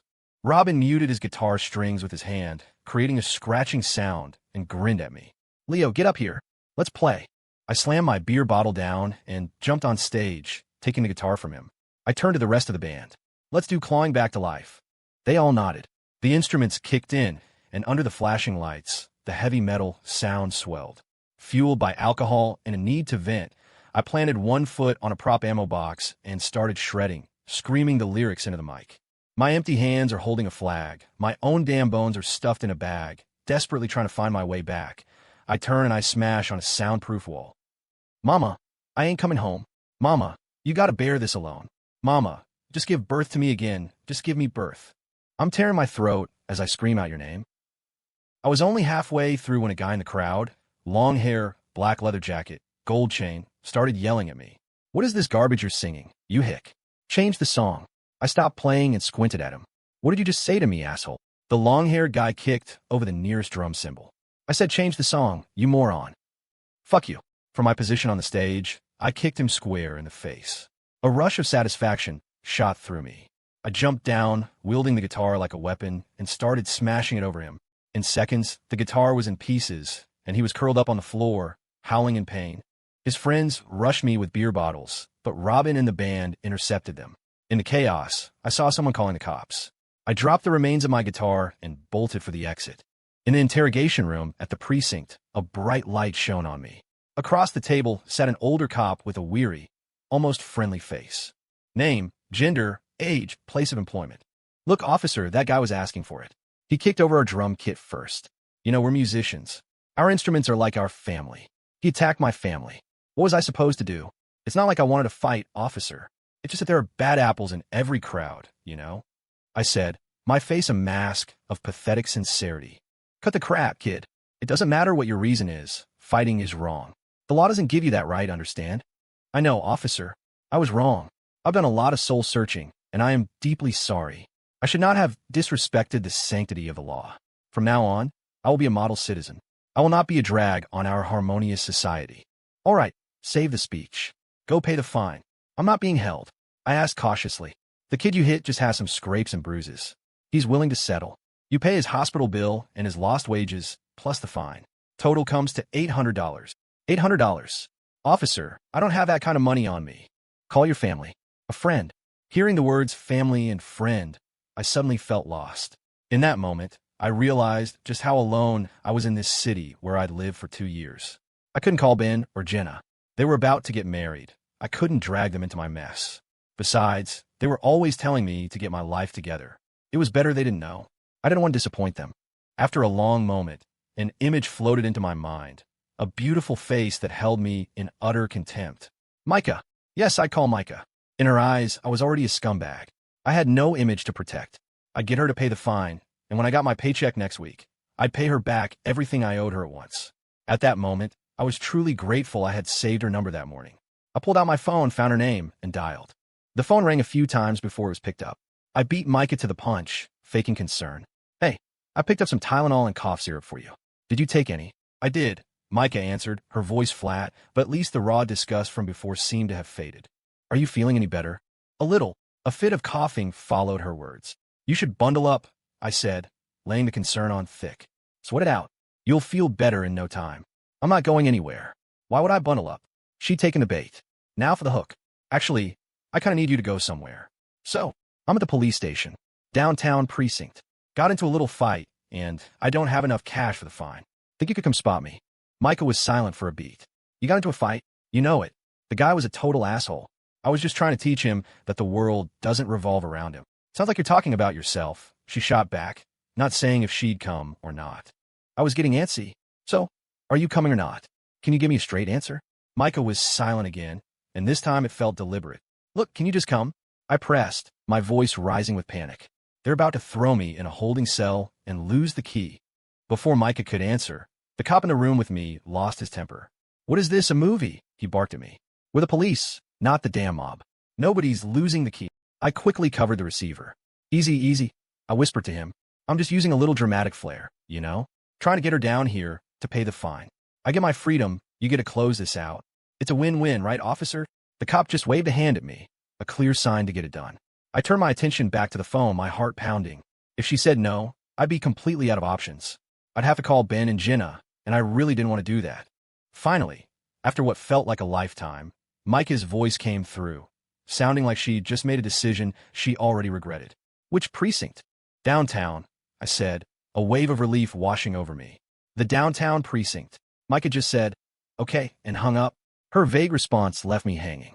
Given that she'd recently abandoned me on the side of a highway 20 miles from the city, it wasn't out of the realm of possibility that she was setting me up for another fall. The cop left, leaving me alone in the interrogation room. The cold, sterile walls and Miranda Wright's poster seemed to press in on me. I just wanted out. But as the minutes ticked by, that familiar dread crept back in. Maybe she'd screw me over after all. Half an hour later, the door finally opened. A female officer stood in the doorway. Leo Zhao, she asked. Someone's paid your fine. We just need you to sign some paperwork and show your ID. The tension drained out of me so fast, I almost collapsed getting up from the chair. But the oppressive weight was gone. She had actually come. She had pulled me out of this mess. Walking out of the precinct beside Micah, I felt like I'd been reborn. Even the city air, thick with exhaust fumes, smelled fresh and new. Micah tucked a stray strand of hair behind her ear, then covered her mouth with the back of her hand as another cough racked her body. She had dragged herself out here while sick to bail me out. A pang of guilt hit me. Look, I'm sorry to drag you into this, I said as we walked. The fine and the other money I owe you. I scratched the back of my head, embarrassed. Even after I get paid next week, I'm not sure I'll be able to cover it all. Micah didn't seem to care about the money. She stopped and looked at me. If you know your trouble, then maybe you should stop causing it. I let out a dark, self-mocking laugh. You call me a dirtbag, right? Well, getting into fights, messing around with women. I guess I'm just trying to live up to the label. She looked at me, saying nothing, but the disgust was back in her eyes, rekindled. She probably thought I was just spouting off some unrepentant bullshit, completely missing the note of despair underneath. Micah started walking again. I fell in a step beside her, softening my tone. Look, here's the thing. After my paycheck comes through, if I add in the money my dad left me, I can pay you back. But then I'll have nothing left for a security deposit on a new place. So, how about this? I pay you back, and you let me stay for one more month, just until I can get back on my feet. Then I'll be out of your hair. She just stared at me with an expression I couldn't decipher. As we stood there, locked in a silent standoff, a taxi screeched to a halt nearby. The door flew open, and Chloe rushed out, clutching her purse. She stopped right in front of me, putting her face to face with Micah. They were about the same height, and though their styles were completely different, they both had this undeniable presence. They were both genuinely, startlingly beautiful. Even a couple of cops walking by did a double take. What are you doing here? I asked, confused. Robin called me, Chloe said, her voice tight with worry. He told me you got into a fight at the bar and were taken to the station. It's over now. I'm fine, I said, trying to sound casual. She ignored me, turning her attention to Micah. Excuse me, she said, her tone polite but firm. Could you give us a minute? I need to talk to Leo alone. Micah, who hadn't looked interested in sticking around anyway, just nodded, walked to her car, and drove away. This night was turning into a real pain in the ass. I lit a cigarette out of habit. Chloe glanced in the direction Micah's car had disappeared. Was that her? The one who paid your fine. It's obvious, isn't it? Don't ask, I said, a little more harshly than I intended. My evasiveness made her face fall, and she went quiet. I'd smoked half the cigarette before I finally spoke again. You should go home. It's cold out, and you just had surgery. You shouldn't be out in this wind. Chloe shook her head. Why did you do it? Why did you get in a fight? Is there something bothering you? I froze. Her question made me ask myself the same thing. I've been hanging out in bars for 2 years. I'd seen it all: drunks, assholes, guys picking fights. I'd always just ignore them. Why not today? I didn't want to admit it, but it had everything to do with Ava coming back. When she was far away, the pain was a dull, constant ache I could almost forget. But now that she was on her way home, it had erupted, clawing at my already frayed nerves. I looked at Chloe and scrubbed my hand hard over my face. Please, just drop it. I'm begging you. Leo, do I really annoy you that much? She asked, her eyes welling up with tears. I didn't say anything, just smoked, the two of us standing in the cold wind, a perfect cliché, the silent man and the crying woman. After a long moment, Chloe finally spoke. I'm leaving for next week. The shoot got moved up. Is that right? Well, here's to you becoming a big star. She looked at me with a complicated expression. I'm not telling you so you can wish me luck, she said softly. I'm telling you because I hope that while I'm gone, you'll take care of yourself. Be happy at least. I stayed silent, a knot of emotions tightening in my chest, their source a complete mystery to me. Chloe pulled a pen from her purse. Give me your hand. I didn't know what she was doing, but I held it out like an automaton. She wrote a phone number on my palm. I'm going to be in L. For a long time, she said. If you're feeling down, or if you just need to talk, call this number. We can at least talk like friends. She paused, then added, this number's on 24/7. I didn't know what to say. I just stared at her in silence. She put the pen back in her bag and gave me a small, sad smile. Next time we see each other, it'll be long time no see, huh? Bye, Leo. Watching her walk away, I felt a sudden, sharp pang of loss. Maybe even with a friend with benefits, after a while, you start to feel something, even if most of the time, she was just another problem I didn't want to deal with. The night was deep now. I needed to go back. But back to where? I was still living in that old, worn-out apartment, but I was there on borrowed time, shameless and desperate. If Micah really kicked me out, where I put all this despair, this loneliness? Was I supposed to just hand it over to the endless night? No, I didn't want to leave. I had to talk to Micah, really talk to her, even if I had to beg her to let me stay. I just needed a place to put the grief. The night grew deeper, the buzz from the bar long gone. I zipped up my jacket, lit a cigarette, and walked aimlessly down the street, my shadow dancing in the neon glow. My head was a mess of trivial, relentless thoughts. I was suddenly sick of my life, possessed by a desperate need to do something with it, but with no idea where to start. The confusion only deepened. I passed a hotel and looked up at the dozens of glowing windows, imagining the couples inside, 100 little dramas playing out in the warm light, making the whole building seem to sway. Tonight, some people were wrapped in warmth, lost in the pleasures of the night, while others, like me, were withering on the street, swallowed by its loneliness. But it was that contrast that made the world feel so real, so three-dimensional. I had to accept that the world was a complex, contradictory thing. Loneliness and loss had to be borne by someone. So I shouldn't feel wronged. I shouldn't complain. But the moon was so damn bright tonight, leaving no shadows for the lonely to hide in. God, somebody kill the lights. I'll take the loneliness, but I don't need it broadcast for the whole world to see. Back at the apartment building, I instinctively looked for Micah's car in its usual spot. It wasn't there.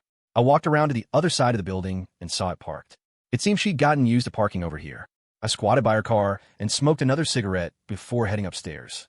I stood outside her door for a moment, then knocked. Micah, you asleep? I asked quietly. What is it? I need to talk to you.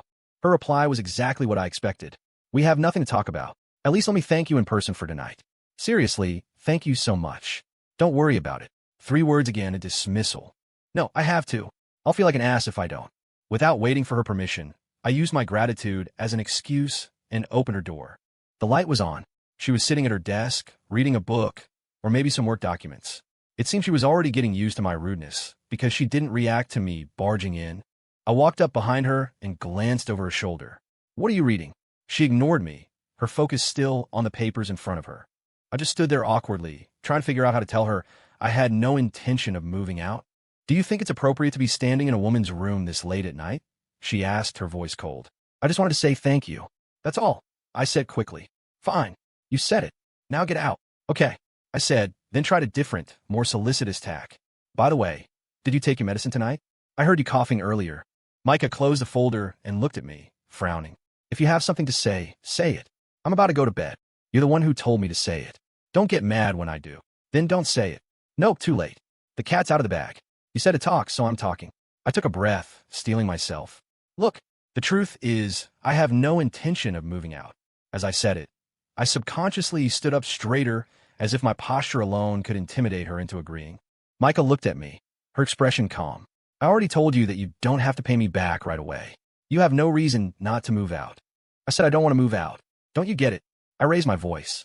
But you promised me, more than once, that you would move out. Is your word really that cheap? Her voice was ice, but I could see anger flashing in her eyes. What's so bad about me living here? I shot back, my own anger rising. I didn't understand her any more than she understood me. People have roommates all over the city. Why was I so attached to this place? And why was she so determined to kick me out?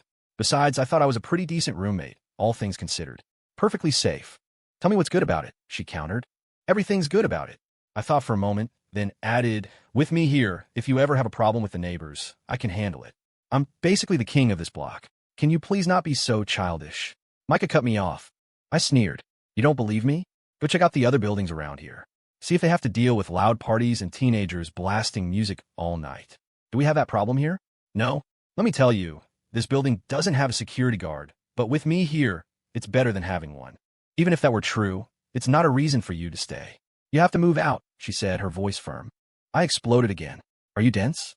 What's the big deal? If a pipe bursts or a light bulb burns out, I can fix it. If it starts raining and you're not home, I'll bring your clothes in from the balcony. And like today, if you get sick, I'm not going to let you die. I'll go get you medicine, make you some soup.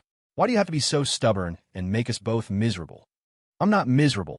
Her words shut me down completely. I stood there in an awkward silence for a long time before finally mumbling, whatever. I'm not moving. I owe you all this money. Paying you back is more important than moving out. To my surprise, she asked, explain to me why paying me back is more important than moving out. I didn't even have to think about it, because paying you back will give me peace of mind. But moving out will make me feel completely adrift and empty. If you were me, what would you choose? You can move out of here and find another place to live. Why would you feel adrift and empty? She pressed. I looked around the room, at everything in it, and that same unnameable emotion washed over me again. She didn't understand. She had no idea what this apartment meant to me. So when she tried to kick me out, she never considered my feelings. Then again, why should she? No matter how deep my attachment was, it was my problem, not hers. I lit a cigarette to chase away the feeling of loss and helplessness. Could you not smoke in my room, please? Her voice was filled with disgust again, but I couldn't blame her. I was the one being intrusive, forgetting where I was. Sorry, I'll smoke on the balcony, I said quietly. After finishing my cigarette on the balcony, I came back into the living room. To my surprise, Micah wasn't in her bedroom. She was sitting on the living room sofa. For the first time, she spoke to me first. You still haven't answered my last question. You were asking why moving out would make me feel adrift and empty, right? Micah nodded. I sat down on the sofa across from her and closed my eyes. The countless days and nights I'd spent here flashed through my mind like a movie reel. After a long, heavy silence, I finally spoke. I moved in 2 years ago. That first stretch, it was the darkest period of my life. I barely slept. I had so much on my mind, things I couldn't say to anyone. But keeping it all bottled up was killing me. So I started talking to the things in this room. The floor lamp, the cabinet, the clock on the wall, even the mop. I made them my friends. I told them everything I couldn't tell a living soul. They never answered, of course, but they were patient. They listened for as long as I needed to talk. And after I got it all out, I'd feel a little better. I'm grateful to them. To everything in this apartment. They were my support system. They were my friends. That's why I don't want to leave. I love this place. It might be a dump, but it's the safest, warmest place in my world. When I finished, Micah was looking at me with a complicated expression. I had no idea what that complexity meant. I just waited anxiously to find out if she would let me stay. The moonlight outside was impossibly bright, spilling through the window and dimming the lights in the living room. But Micah's face, beautiful and serene, seemed to dim the moonlight in turn. I stared at her, my anxiety growing in the quiet. My attachment to this apartment probably wasn't enough to move someone so cold-hearted. After a long time, she finally spoke. You really love this place? I nodded earnestly. I do. Very much. No one in the world could love this shabby apartment more than I do. Micah smiled faintly. I wouldn't be so sure about that. I looked at her, surprised. Are you saying you're the one who loves it more? In truth, I'd always been curious why she would buy this place for Mr. Henderson. I could write it off as some kind of performance art for the wealthy, but the real answer was probably more complicated than that. She didn't answer my question. Instead, she asked, how long are you planning to stay? Does that mean you agree? I asked, a surge of excitement rising in me. Leo, can you please just answer the question? She said, a hint of annoyance in her voice. I couldn't help but grin. So you do know my name? Micah frowned again. I gave her an apologetic smile, afraid she'd change her mind. Right, answering the question. I'll answer the question, I said quickly. I was planning to stay. Another month. Is that okay? Micah was silent for a moment before finally saying, fine, but you have to agree to 2 conditions. Done. As long as you don't kick me out, I'll do anything. I promise. I thumped my chest for emphasis. Don't make promises so easily. Let's see you actually follow through, she said, cutting me down a size.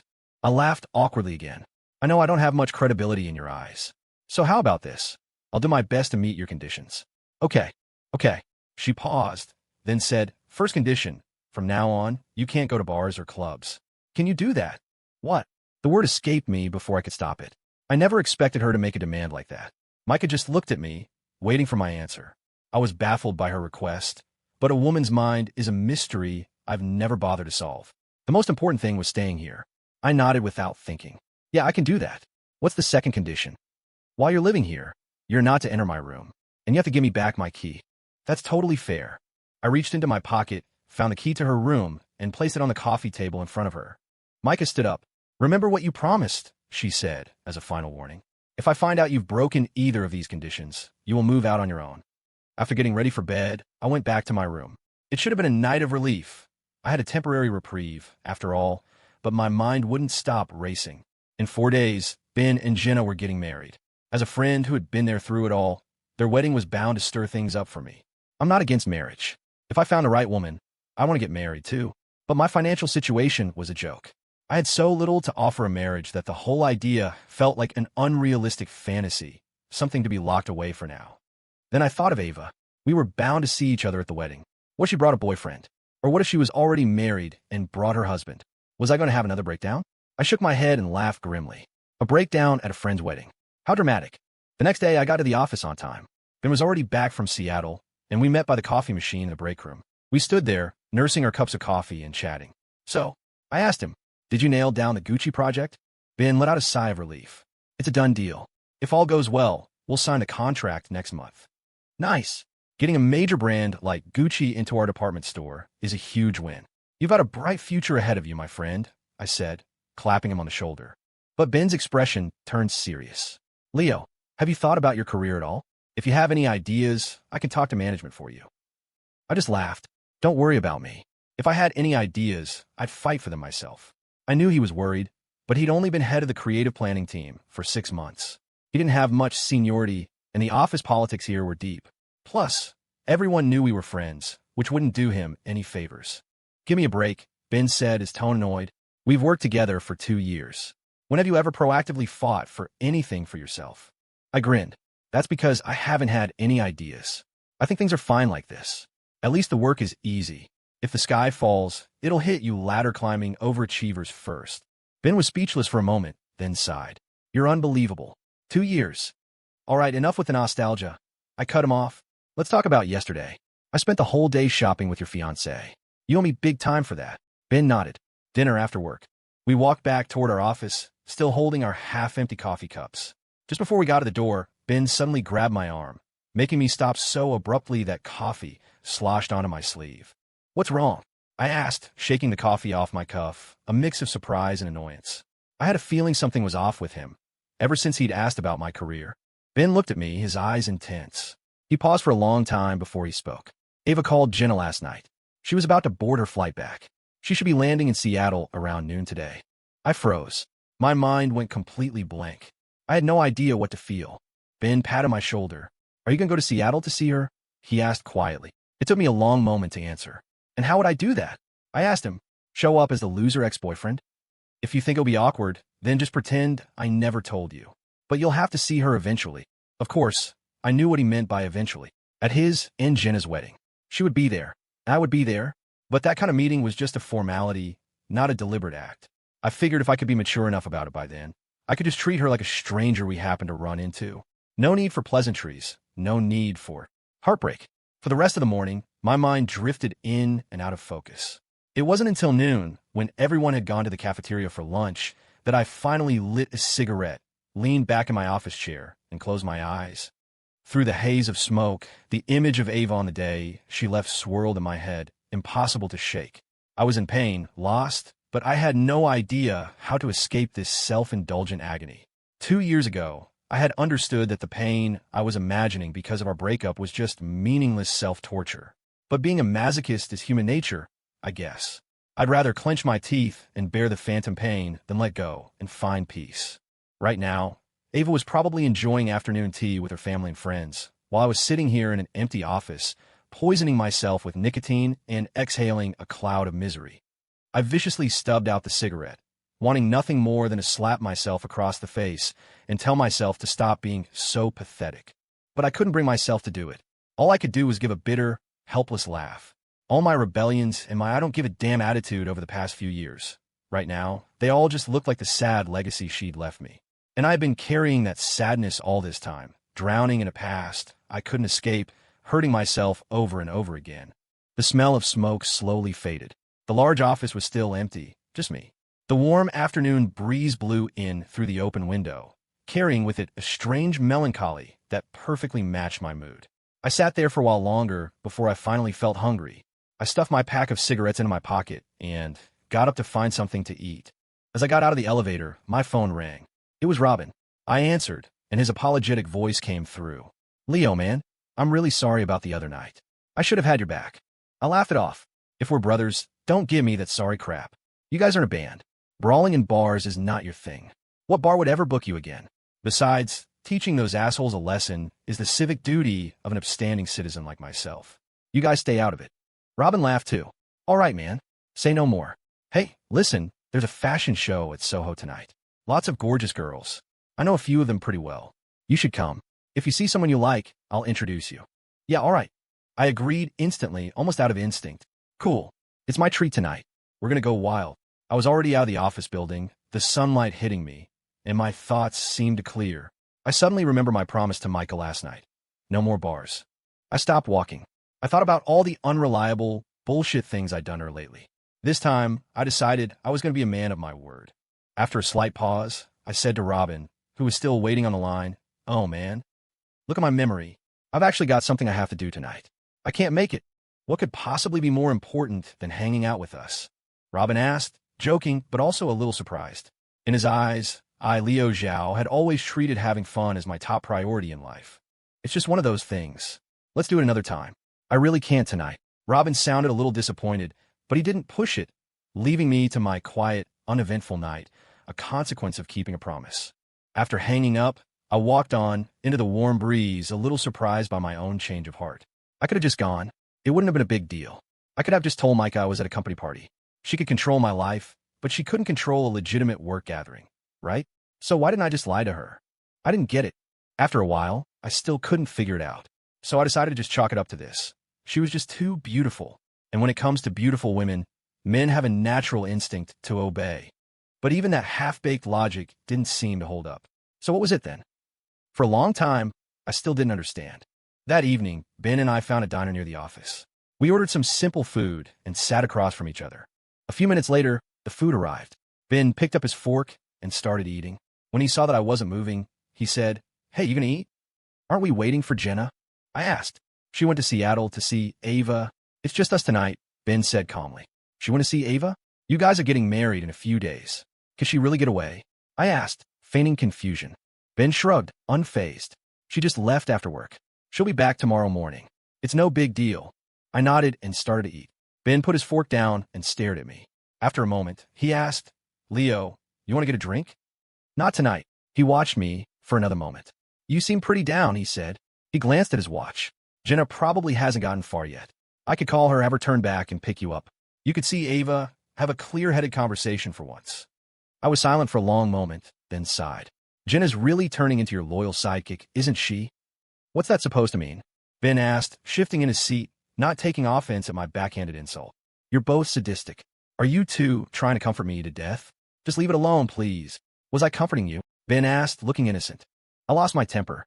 Are you going to eat this damn food or not? If not, get the hell out. My anger just made Ben sigh. He shook his head. You haven't changed a bit. Every time Ava comes up, you flip out. Are you really never going to get over her? I realized then that he had just been testing me. I didn't know how to answer. I fell silent again. Ben flagged down the waitress and ordered 2 beers. He opened one and handed it to me, then took a sip of his own. So, he said, deliberately changing the subject, how are things with that model? I think she's pretty into you. Don't be ridiculous. We're just a distraction for each other when we're lonely. A sexual distraction. Take it however you want, I said, shrugging, and took a big gulp of my beer. Ben took a drink too. Tell me the truth, man. In all the years since Ava left, has there really not been a single woman who's made your heart skip a beat? No, I answered without hesitation. Ben shook his head. You don't seem like the faithful type. The truth is, your own heart has been unsettled all these years. If you just calmed down and really thought about it, you might realize there's been someone special right under your nose the whole time, and you just haven't noticed. My heart is unsettled, I asked, confused.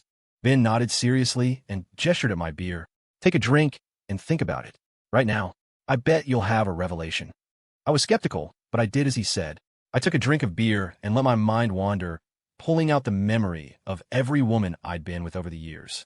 But after a while, I still couldn't find a single one I'd truly had feelings for. I prefer to file those memories under one night stand. I remembered the mornings after, the sun falling on the tangled sheets, and how it never gave me a sense of security. I would just want to pull on my pants and flee. The morning light seemed only to illuminate my own material poverty. How could I remember any feeling of connection or pleasure from the night before? If any of those women had sat up in bed with me and started talking about marriage, with a house as the foundation of that conversation, I would have had a complete breakdown.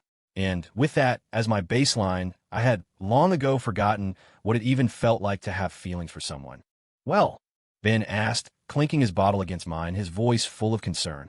I just shook my head and took another drink, not wanting to say another word, not wanting to think about any woman at all. But the mind is a strange thing. The moment I tried to stop thinking, my landlady's impossibly beautiful face shot into my mind. I stared blankly at the potted plant behind Ben, a tsunami of thoughts crashing over me. Could Micah be the one Ben was talking about? The woman who made my heart skip a beat? I immediately dismissed the idea. It was absurd. I'd only known Micah for a few days. Even if she was as beautiful as a goddess, it was ridiculous to think I had feelings for her. Any fantasy or impulse I had towards women had died long ago in the cynical years since the breakup. Ben was still waiting eagerly for my answer, but I didn't want to get tangled up in the word feelings, a word that had become meaningless to me. So I just kept playing the silent game. We finished our beers and kept eating.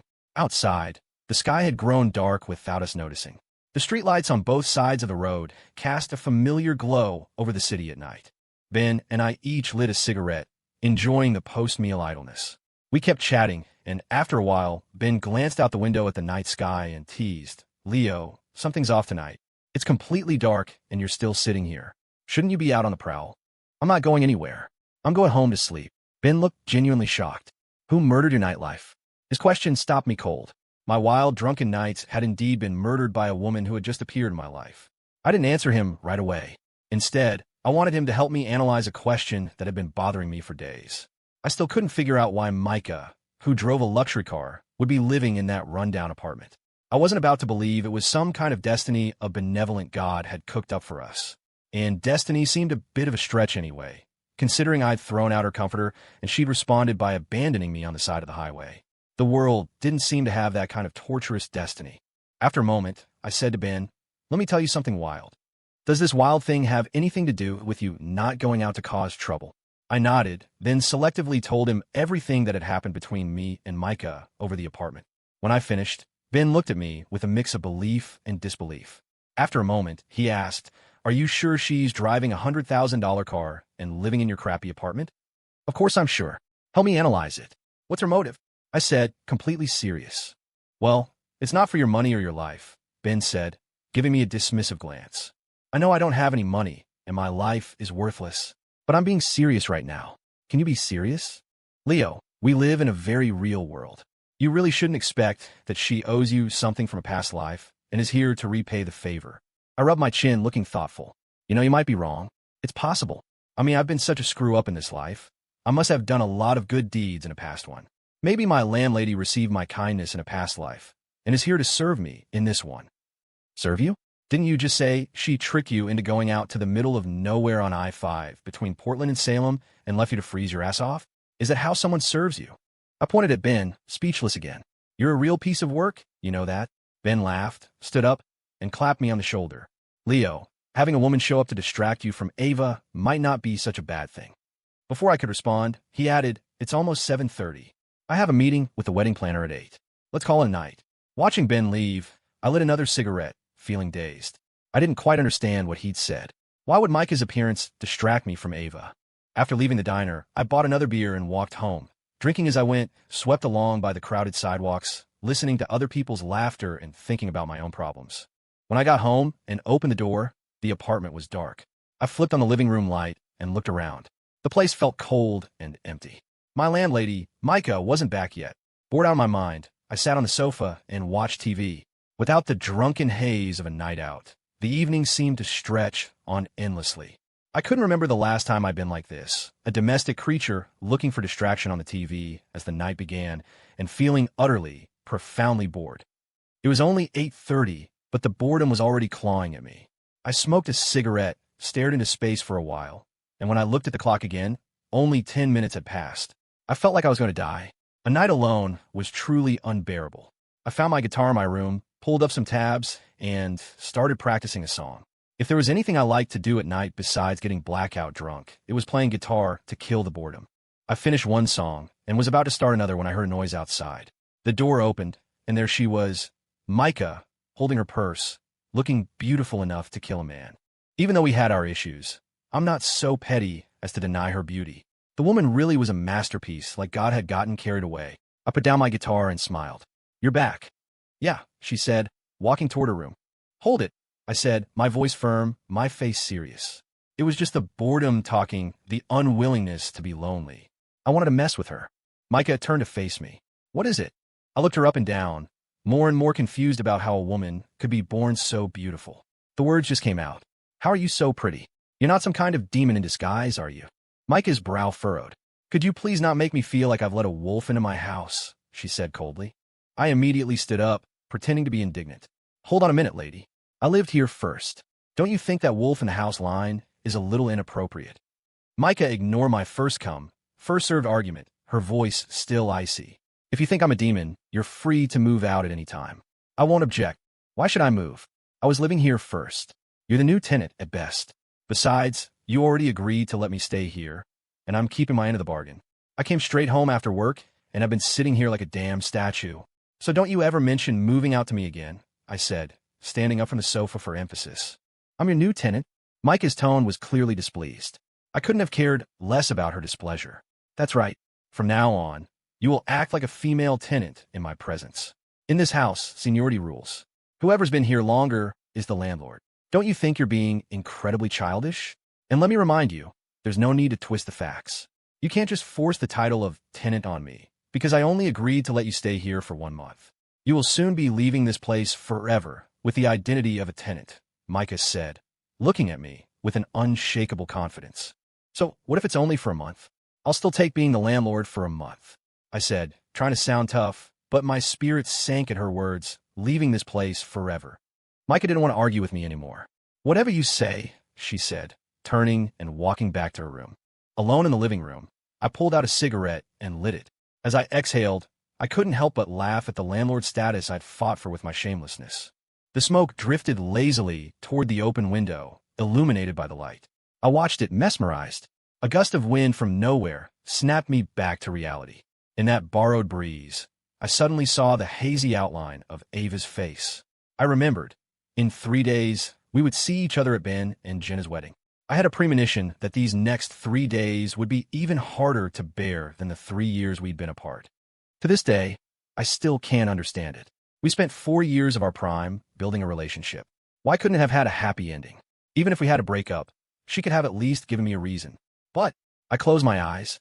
The smoke rising from my fingertips stung them, and I felt like I was about to cry. I sat back down on the sofa, finished my cigarette, and stubbed it out in the ashtray. I glanced at the guitar beside me, but I was no longer in the mood to sing a single note. I lay back on the sofa, once again dying a slow death from boredom. I looked toward Micah's room, a feeling of resentment bubbling up inside me. If it weren't for her rules, I'd be at a bar with Robin and the guys right now, drinking a beer and watching a fashion show full of beautiful women. To a large extent, my current boredom was her fault. If she hadn't suddenly bought this apartment, I wouldn't have had to grovel to stay here. I wouldn't have had to change my lifestyle. I wouldn't be dying of boredom on a night like this. I decided she had a responsibility to solve this endless boredom for me. It might be robber's logic to anyone else, but to me, it felt perfectly reasonable. In my world, boredom was a terrifying thing, born entirely from loneliness. And who, while they're still living, isn't afraid of being lonely? I walked over to Micah's door, determined to break out of my lonely prison on this still young night. I knocked. "Hey," I called out to her. You busy? Come out and chat. We have nothing in common." Her voice came from inside. "We both speak English, don't we?" "What do you mean we have nothing in common? Besides, I'm a landlord, you're the tenant. We're living under the same roof. For the sake of long-term harmony, communication is essential." Micah didn't answer. The only sound was the slightly awkward echo of my own voice. I immediately changed my strategy, opting for a softer approach. I knocked again. "Have you had dinner? I could make us a late-night snack." Micah was not impressed. She cut me off, her voice laced with annoyance. "Would you please do something meaningful?" "What the hell? I offered to make you food, and you mock me for not having a meaningful life." "Fine. I wouldn't want to disturb you anyway. So high and mighty. I'll just go play with a spoon." I stomped back to the sofa, fuming. Who did she think she was, acting like she couldn't be bothered with me? I might be poor and not very successful, but that didn't mean I was willing to sacrifice my pride to accommodate her high and mighty attitude. I still had my self-respect. I actually went to the kitchen, found a spoon, and set it on the coffee table. I flicked the handle with my finger, sending it spinning like a top. Half an hour later, Micah's door opened. She had changed into a white fleece pullover pajama set and was heading to the bathroom, apparently getting ready for bed. I stared at her, but she didn't even glance my way. It wasn't until she reached the coffee table that she looked down at the still spinning spoon. Then she stopped and looked at me. I kept my face blank and gave the spoon another hard flick, making it spin even faster. My childish behavior finally coaxed a small smile onto her face. I couldn't tell if she was genuinely amused or just laughing at me. "What are you smiling at? Didn't I tell you I was going to play with the spoon?" I said, making the spoon spin even faster. Micah nodded. "You really are a man of your word. That's progress." With that, she said no more and walked into the bathroom. I glared at her retreating back and slapped my hand down on the spinning spoon, stopping it dead. A few moments later, Micah came out of the bathroom. Her hair was down now, the end slightly damp. Even without a trace of makeup, her skin was still fair and flawless, a testament to her natural beauty. Of all the women I knew, none of them looked this good after washing their face. She continued to ignore my existence and walked toward her room. I shamelessly called out to her again. "Hey, stop. What is it?" Micah asked, her expression even colder than her voice. I felt a little intimidated, but forced myself to continue. I'm really bored. Talk with me for a while. Find someone else who's as bored as you are. I'm going to bed." Her words felt like a get-out-of-jail-free card. My voice rose. "You said it, not me. I'm going out to find some fun right now. You can go out, but you have to take your luggage with you. And then you don't have to come back." I knew it. "You just love holding my weaknesses over my head, don't you?" "Seriously, I've been renting for over 3 years. I've seen all kinds of people, but I've never met a tenant as arrogant as you. Can't you be a little more polite to your landlord?" I said, once again forcing the title of tenant onto her. Micah shot back. "And I've never met someone as shameless as you. If I weren't shameless, I'd be homeless by now. You forced me into this." I glared at her, the frustration of the past few days boiling up inside me. "Aren't you the landlord? Who would dare to force you?" Micah said with a smirk, her words dripping with sarcasm. I pointed a finger at her, my liver aching with rage. After a long moment, I said, "You vicious woman. When I say I'm a landlord, I'm just trying to find a fig leaf to cover myself. Can't you leave me a shred of dignity?" Then I let out a long sigh. The life of the poor is so hard. There's no happiness in it.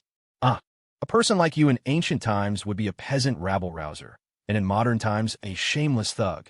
Micah glared at me, then, unwilling to argue any longer, turned and went into her room. Watching the door slam shut, I spat on the floor. "So what if you're rich?" I fumed. After messing around in the living room for a while longer, I finally went back to my room, shut the door tight, found another pack of cigarettes, lit one, opened the window, and lay down on the bed to smoke. My phone, which had been silent for what felt like ages, suddenly rang. I stared at it for a moment, then grabbed it from the nightstand just before the ringing stopped. Jenna's familiar voice came through. "Leo, you asleep?" "Lying down, but not asleep." "Yenesite. Thinking about things again? It's so sad to be a single man. Call me back in a bit. I'm going to go cry in the bathroom for a while," I said irritably. Jenna and Ben were two of a kind, always managing to console you to the point of wanting to die. Jenna laughed. "All right, I'm calling about something serious. Spit it out," I said, taking another drag from my cigarette. "I'm with Ava right now. She's staying at my place tonight," Jenna said, her voice low. I fought to keep my heart from pounding out of my chest and managed to sound calm. "Aren't you with Ben? Are you stupid? Of course I'm in my own place." Then she added, her voice full of sweetness, "Waiting for my husband to come and get me tomorrow." "Oh, so, do you want to say a few words to Ava? She's in the living room talking to my parents." Jenna's voice dropped to a whisper. I was speechless. Suddenly, another voice came from her end of the line. "Jenna, what are you doing?" Then the call abruptly ended with a dial tone. I didn't hang up right away. I knew that voice. It was Ava's. The phone finally disconnected automatically. A moment later, I got a text from Jenna. "You heard Ava's voice just now, right? Scared the hell out of me. I was calling you behind her back. This is something you two have to agree to talk about before I can help bridge the gap. Otherwise, it makes me look like I have no boundaries." I didn't reply. I just sat there in the silence and stubbed out my cigarette. But her voice was still ringing in my ears, and I thought of that rainy dusk when we were so full of joy. In reality, whether we talked tonight or not didn't really matter. We were going to see each other in person tomorrow anyway. And 3 years had already passed. What was one more night of anxiety? The next morning, I arrived at the office, opened my computer to browse the news, and then scrolled through my friends' Instagram feeds, hoping to find a funny meme to cheer me up. I stumbled upon a post Jenna had made 2 days ago. It was a photo from her and Ben's engagement shoot. In the post, Jenna had tagged a bunch of people, but not me. I knew, of course, that she was trying to spare me the pain of seeing their happy ending after my own relationship with Ava had ended so bleakly. She didn't need to bother. I was capable of offering a painful blessing. They had several sets of photos, one of which was titled A Quiet Joy. In that set, Ben and Jenna were holding hands, their faces expressionless, almost solemn. But the background was a field of smiling sunflowers, bringing the theme to life.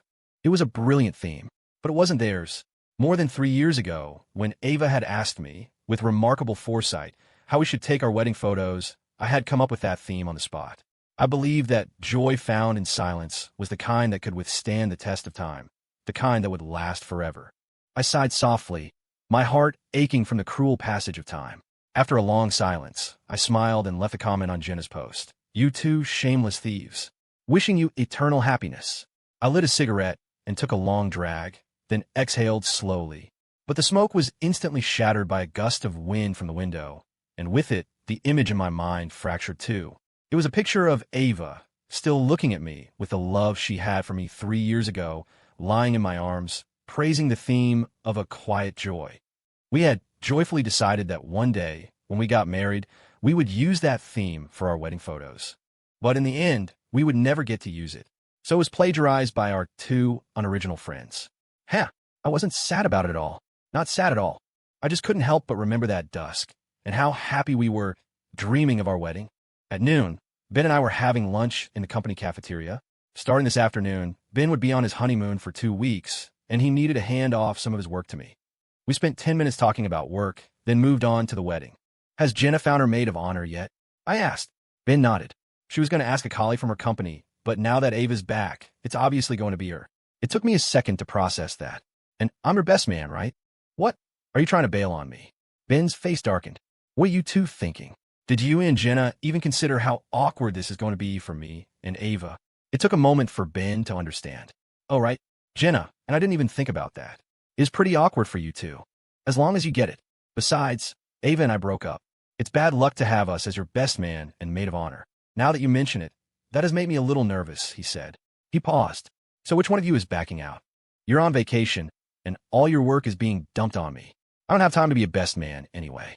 I'll step down," I said after a moment's thought. "All right then. I guess there's no perfect solution," Ben said, a hint of regret in his voice.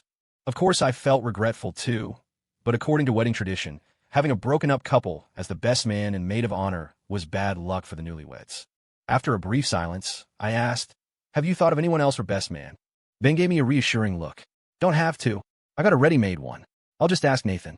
He was right. Nathan was the perfect choice. In college, the three of us had been the tightest. But Nathan was from Nanjing, and he'd gone back there after graduation instead of staying in Portland with us. Still, our revolutionary bond remained. I nodded. I haven't talked to him in a while. What's he been up to? Ben sighed. His family's wine and spirits business has been doing really well these last couple of years. I heard he's opened several branches in Nanjing and is getting ready to incorporate. He just opened an 8,000 square foot flagship store. The design fee alone was over 30 grand. It's pretty high-end. He sighed too. His dad is a legend. The guy is practically a senior citizen, and he still managed to turn his kid into a trust fund baby. Ben shrugged. It actually has nothing to do with his dad. You know, his uncle works for the State Commerce Bureau, and he's got real power. It was only a matter of time before their business took off. I had to agree with him. In this world, having connections versus not having them was a night and day difference. Nathan and I were a perfect example. That afternoon, Ben left the office, and my workload immediately exploded. I didn't get off until 8 that night. The next day, even though it was Saturday, I was still swamped, working overtime, mostly taking over Ben's work on the Gucci boutique project. For 2 days, I was in constant contact with Gucci's inspection team, revising the project proposal according to their demands. In just 2 days, I was already feeling overwhelmed and annoyed. It made me realize that my work ethic was nowhere near Ben's. He had always handled these things with such ease. On Saturday night at 9, I dragged my exhausted body onto the last bus home. But my mood didn't lighten at the thought of having the next day off. My mind was consumed with thoughts of Ben and Jenna's wedding tomorrow. Although I was happy for them, I didn't want to see Ava in such a festive setting. And that reluctance grew stronger with each passing hour.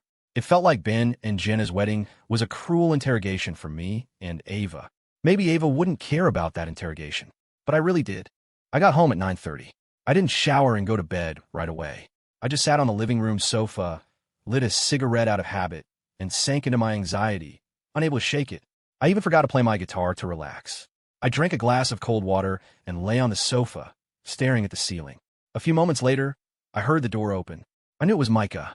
She'd been coming home later than me these past couple of days. Maybe she had her own nightlife. It was none of my business. The smell of smoke in the room made Micah frown. She walked over to me. Can you not smoke in the living room? I didn't pay any attention to her question. What's wrong with smoking in the living room? I'm not smoking in your room. The living room is not okay either. I don't want to come home every day to a cloud of smoke. Her voice was sharp. Fine, I'll open the window next time. The wind will clear out, I said, trying to be patient despite my anxiety. That's not okay either. From now on, you can only smoke outside. No smoking in this apartment. I sat up on the sofa and frowned back at her. This isn't allowed, that isn't allowed. What am I, your servant? I've lived in this apartment for over 2 years. I've smoked in every corner, including the room you're living in now, and on the toilet. After my outburst, Micah suddenly became very calm. If you're so unhappy, you can find your own place to live. You can climb up on the roof and smoke for all I care. I was speechless, but I hated the feeling of being cornered. I couldn't fight back. I wished I was rich enough to buy this apartment, just so I could climb up on the roof and smoke a cigarette in triumph. After a long moment, I crumpled up the cigarette pack and threw it into the trash can. I glared at Micah and said gruffly, I quit. Are you happy now? Micah looked at me calmly. You quit? A minute ago, you were calling yourself a servant. I shot back angrily. That's bullshit. You were treating me like a servant. When did I ever say I was one? Micah just smiled and shrugged, then turned and walked into her room. It took me a second to realize she had set a trap for me, tricking me into admitting I was her servant without me even noticing. I suddenly had the urge to spit blood on her door. She was really bullying an honest man. After getting ready for bed, I went back to my room, slammed the door shut, found a pack of cigarettes, opened it, and lit one. Then I opened the window and lay on the bed, smoking. My phone rang without warning. I stared at it for a moment, then grabbed it from a nightstand just before the ringing stopped. Jenna's familiar voice came through the line. Leo, you asleep? Lying down, but not asleep. You inside? Thinking about things again? It's tough being a single guy. Call me back in a bit. I'm going to go cry in the bathroom for a while, I said irritably. Jenna and Ben were two of a kind, always managing to console you to the point of wanting to die. Jenna laughed. All right, I'm calling about something serious. Spit it out, I said, taking another drag from my cigarette. I'm with Ava right now. She's staying at my place tonight, Jenna said, her voice low. I fought to keep my heart from pounding out of my chest and managed to sound calm. Aren't you with Ben? Are you stupid? Of course I'm in my own place. Then she added, her voice full of sweetness. waiting for my husband to come and get me tomorrow. Oh, so, do you want to say a few words to Ava? She's in the living room talking to my parents. Jenna's voice dropped to a whisper. I was speechless. Suddenly, another voice came from her end of the line. Jenna, what are you doing? Then the call abruptly ended with a dial tone. I didn't hang up right away. I could still hear her voice. It was Ava's. The phone finally disconnected automatically. A moment later, I got a text from Jenna. You heard Ava's voice just now, right? Scared the hell out of me. I was calling you behind her back. This is something you two have to agree to talk about before I can help bridge the gap. Otherwise, it makes me look like I have no boundaries. I didn't reply. I just sat there in the silence and stubbed out my cigarette. But her voice was still ringing in my ears, and I thought of that rainy dusk when we were so full of joy. In reality, whether we talked tonight or not didn't really matter. We were going to see each other in person tomorrow anyway. And 3 years had already passed. What was one more night of anxiety? I didn't really sleep that night. I asked myself, honestly, if I want to go back to the past, back to the days when she still loved me, when we held hands in quiet joy. But I was stuck in reality, living in the shadow of her retreating back, thinking of her obsessively, then mocking her for being heartless. Night turned into morning. The sun, at some point, had slipped through the crack in my curtains and landed on the glass vase with the flower in it, creating a rainbow halo. It seemed to be announcing that this was another beautiful day. Yes, even without the sun's announcement, it was a beautiful day, because a new couple was getting married today. I shouldn't contaminate their wedding with my anxiety. I told myself I had to be positive. I pulled my best suit out of the closet, shaved, and styled my hair. I looked in the mirror and smiled, confirming that I looked sufficiently cheerful. Only then did I prepare to leave the apartment and go offer my blessings to Ben and Jenna. It was almost noon. I stood outside the hotel with the other guests, waiting for the wedding procession and waiting for Ava, who was serving as Jenna's maid of honor. The cars were late. I heard there was a traffic jam. For me, it was torture. At this point, I would rather just see her and get it over with. The hardest part was this anxious waiting.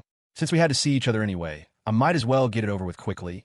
Maybe after we met, we would just silently agree to treat each other as strangers. That would be for the best. I squeezed out of the crowd and sat down on a stone bench across from the hotel, my anxiety mounting.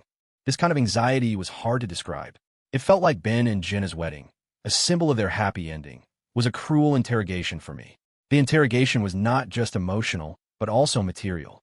Why was it that Ben and I, who had graduated from the same school and started at the same point, were now in such different places? He had a budding career and was marrying the woman he loved, while I was so broke, living without a permanent home and drowning in debt. In this self-interrogation, I was filled with a suffocating loneliness and loss. At that moment, I really wished there was a woman by my side to help me hide this loneliness and loss, to let me face Ben and Jenna with a smile that at least looked happy. I smoked a cigarette, then finally pulled out my phone and dialed the number of my landlady, Micah.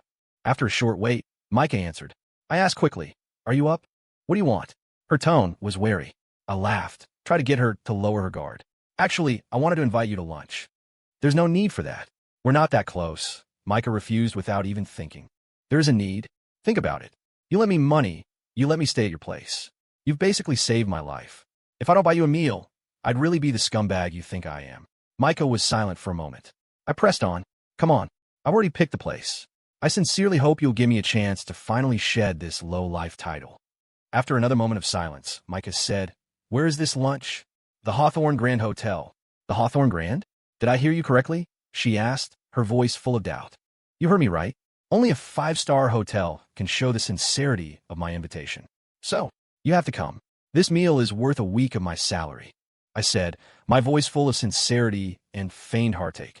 "I see. I'll be there in 20 minutes. She paused, then added, "Don't be so extravagant in the future. If you're sincere, it doesn't matter where we eat." I didn't expect her to be considerate of my financial situation. I was stunned for a moment before I replied, "Got it. I'll wait for you outside the hotel." We both hung up. I finally let out a breath of relief. I figured if I could trick Micah into coming and keeping me company, I wouldn't look so lonely and pathetic later. 15 minutes passed. The wedding cars still hadn't arrived. It seemed they were stuck in a once-in-a-lifetime traffic jam. But now I wasn't as anxious as before. It made me think that calling Micah was a brilliant decision. 5 minutes later, I saw the red Audi Q7. Micah had kept her word. She parked in the open-air lot, and I immediately walked over to meet her. We stood by the fountain in the hotel plaza. I spoke first. "I was a little worried you wouldn't come, but you're right on time. Exactly 20 minutes. Unlike some people, I don't make a habit of breaking my promises, Micah said, taking a jab at me. I just laughed. The person you're talking about is me, right? It's okay, you can say it. I won't get mad. You won't get mad because you're shameless, she shot back. I laughed again, but said nothing more. Micah looked at the hotel across from us. Can we go eat now? Of course, but we have to wait a little while longer. There are a few more people coming. There are other people? Just as she said that, the waiting crowd started to stir. Then, 8 cars decorated with ribbons and bows drove into the hotel courtyard in a single file line. They were finally here. I forgot about Micah standing next to me. My eyes were glued to the car, carrying the bride. I knew Ava was in that car too. My breathing became ragged. Ben, in his groom's suit, got out of the car first. Then he went to the other side to open the door for Jenna and carried her out in his arms. The crowd erupted in applause and cheers. The wave of happiness washed over me, drowning me. Amid the shifting crowd, I finally saw Ava get out of the car. She was holding a bouquet of flowers, wearing a sapphire blue dress. The noon sun shone on her arms, making them glisten. Her face was as beautiful as ever. Under her delicate, willow leaf eyebrows, her peach blossom eyes seemed to ripple with light. Of all the women I knew, her eyes were the most beautiful. Ava handed the flowers to Jenna, who was still in Ben's arms, and then joined the crowd in clapping and cheering. But she never once looked in my direction. Maybe she didn't even notice I was there. I was silent for a long time. I took a deep breath and said to Micah, who was looking confused, "My friends are here. Let's go eat." Micah's face was cold. "You're here for a friend's wedding?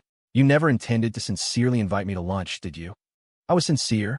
It's just a bigger group than I said. "You scumbag," Micah cursed, pulling her car keys out of her purse and turning to walk toward her car. I couldn't let her leave. Yes, I had tricked her, but it was a harmless trick.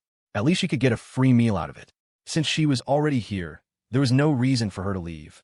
I reached out and grabbed her arm, my voice becoming harsh without my control. "Why do you have to be so difficult? What's wrong with me inviting you to a friend's wedding banquet? Just eat and drink your fill. It's not like you're going to lose any weight." Micah hit me with her purse, trying to walk away. Let me repeat myself. I don't like being lied to. From now on, I don't want to have anything to do with a liar and a scumbag like you. When you get back, I want you to immediately move out of my apartment. I hadn't expected her to react so strongly, but I still held on to her, refusing to let her go. As we struggled, a figure appeared in front of us. My hand was still gripping Micah's arm. I looked up at the person standing before us, and my heart began to pound violently. Standing across from us was Ava. After 3 years, we were finally face to face. The water in the fountain cascaded down the enormous sculpture. The 3 of us, me, Micah, and Ava, stood there in a strange tableau, watching each other over the sound of the rushing water. No one spoke. Finally, Ava smiled. "Long time no see, Leo." Yeah, it was all I could manage. I was afraid that if I said more, she would hear the tremble in my voice, afraid she would know how scared I was. Ava just smiled at my response, then looked at Micah. "Is this your girlfriend?" I realized then that I was still clutching Micah's arm. I didn't let go. If Micah was my girlfriend, it would prove that I'd been doing okay these past few years, that I hadn't been wasting away in loneliness. Driven by a primal need to not appear pathetic in front of Ava, I found myself nodding. "Yeah, she's my girlfriend." As the words left my mouth, I shot a nervous glance at Micah, terrified she would expose my lie right then and there and turn me into a laughingstock. Micah just frowned in silence. It seemed she was either going to let me off the hook or was savoring the perfect opportunity to get her revenge.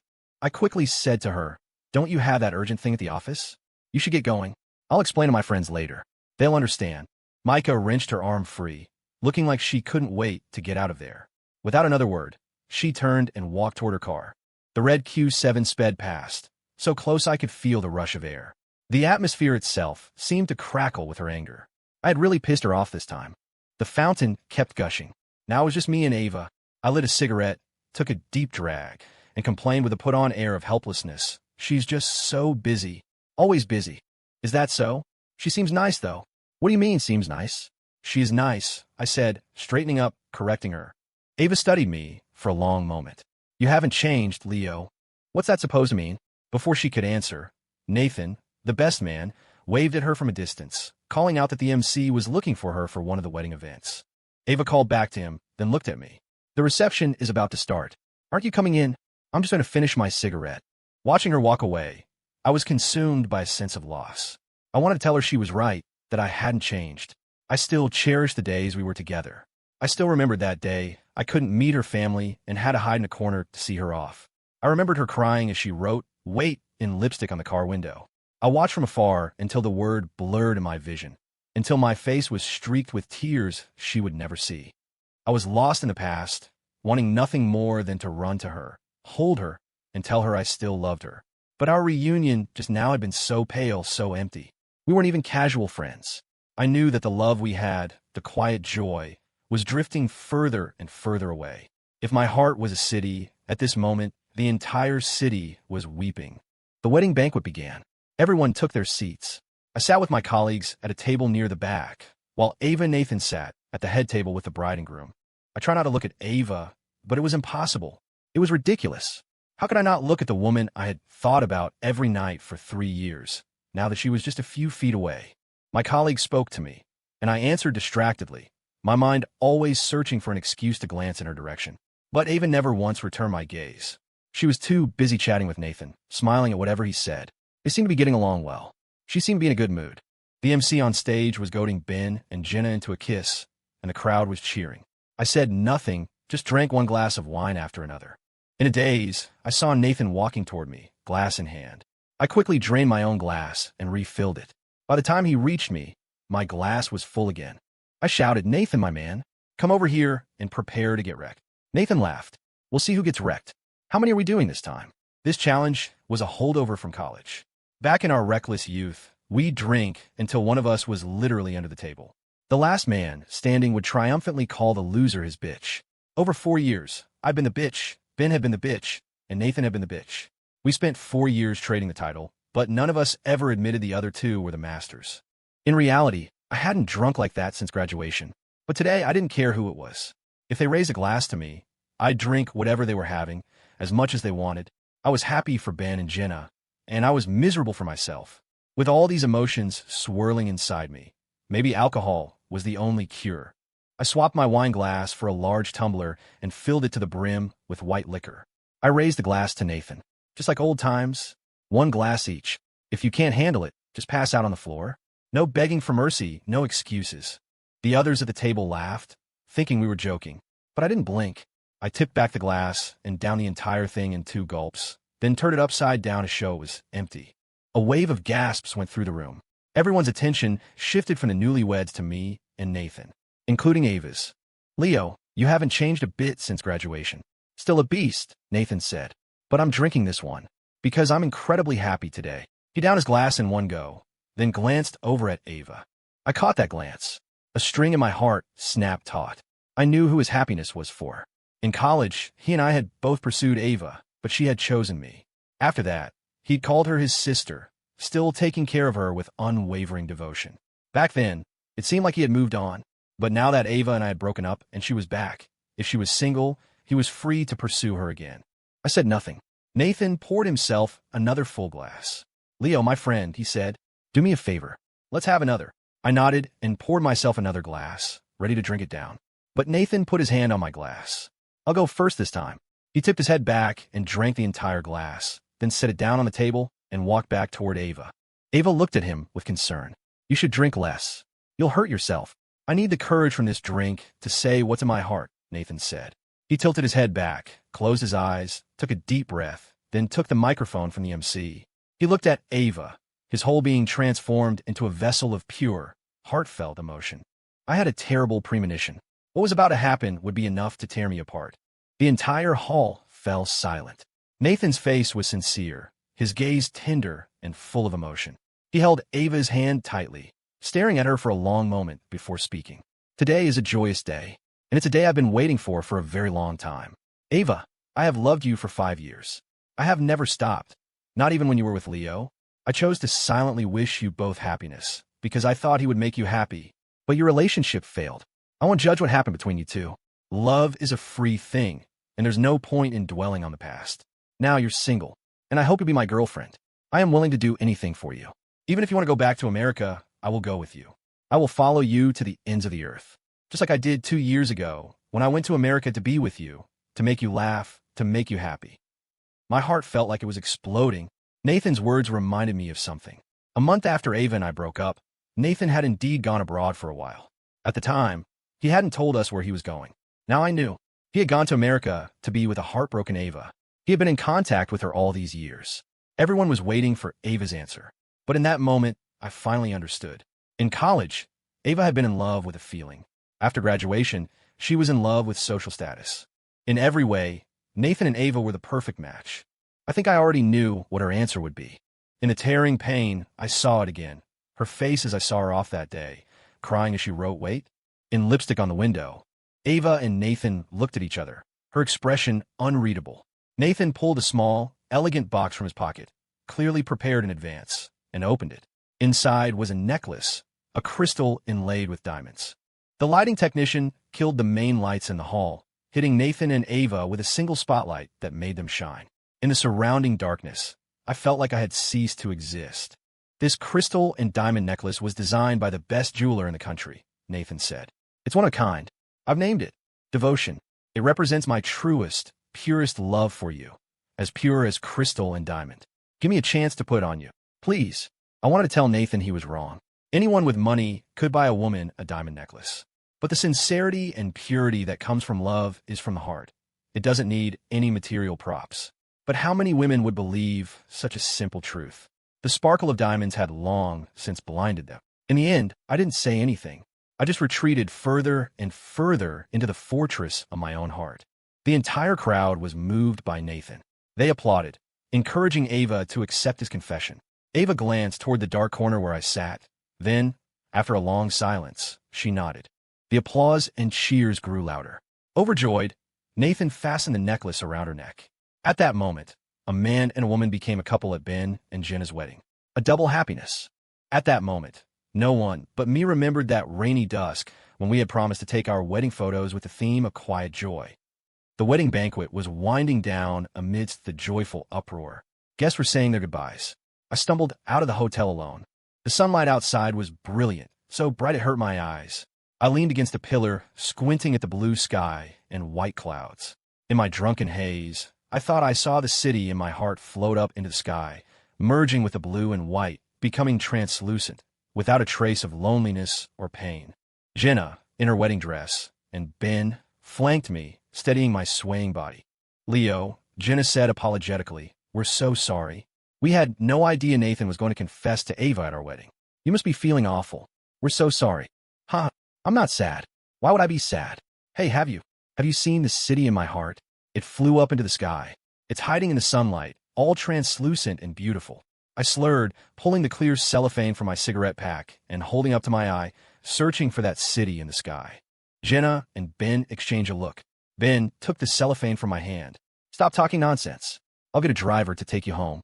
"No need to trouble yourselves. I can get back on my own. I'll get a cab," I said, shrugging off their hands and stumbling toward the street. As I staggered along, I saw Ava helping a drunk Nathan on the other side of the road. She was fumbling in his pocket for his car keys, then unlocked a black Range Rover. Ben and Jenna rushed over to help her get Nathan into the car. Watching this scene, I didn't feel sad at all. At least I was still standing, however precariously. Nathan was passed out drunk. This time, he was the one who was down. He was the bitch, and I was the master. A master in lonely pain. I stood there, watching as Ava started the car and drove away with Nathan toward the glittering prosperity of the city. That afternoon, I sat on a grassy bank by the Willamette River and smoked one cigarette after another. When I ran out, I closed my eyes and lay back, feeling the autumn afternoon breeze blow past me. Even though I had drunk too much, the extreme pain in my heart kept me from passing out. The pain was only magnified by my drunken, twisted clarity. The image of her writing "wait" on the window, and the image of her silently nodding in acceptance of Nathan's proposal, flashed in my mind, faster and faster, as if they were trying to tear me apart. I hugged my head, curled into a ball, and whimpered in agony. The pain in my heart became unbearable. I really wanted to end my life, to follow that city that had been torn from my heart and transformed into a city in the sky. With what little strength I had left, I pulled out my phone, found the most recent call in my history, and dialed it. After a long wait, the call was answered. Micah's firm voice came through. "This time, no matter what excuse you use, I won't tolerate it.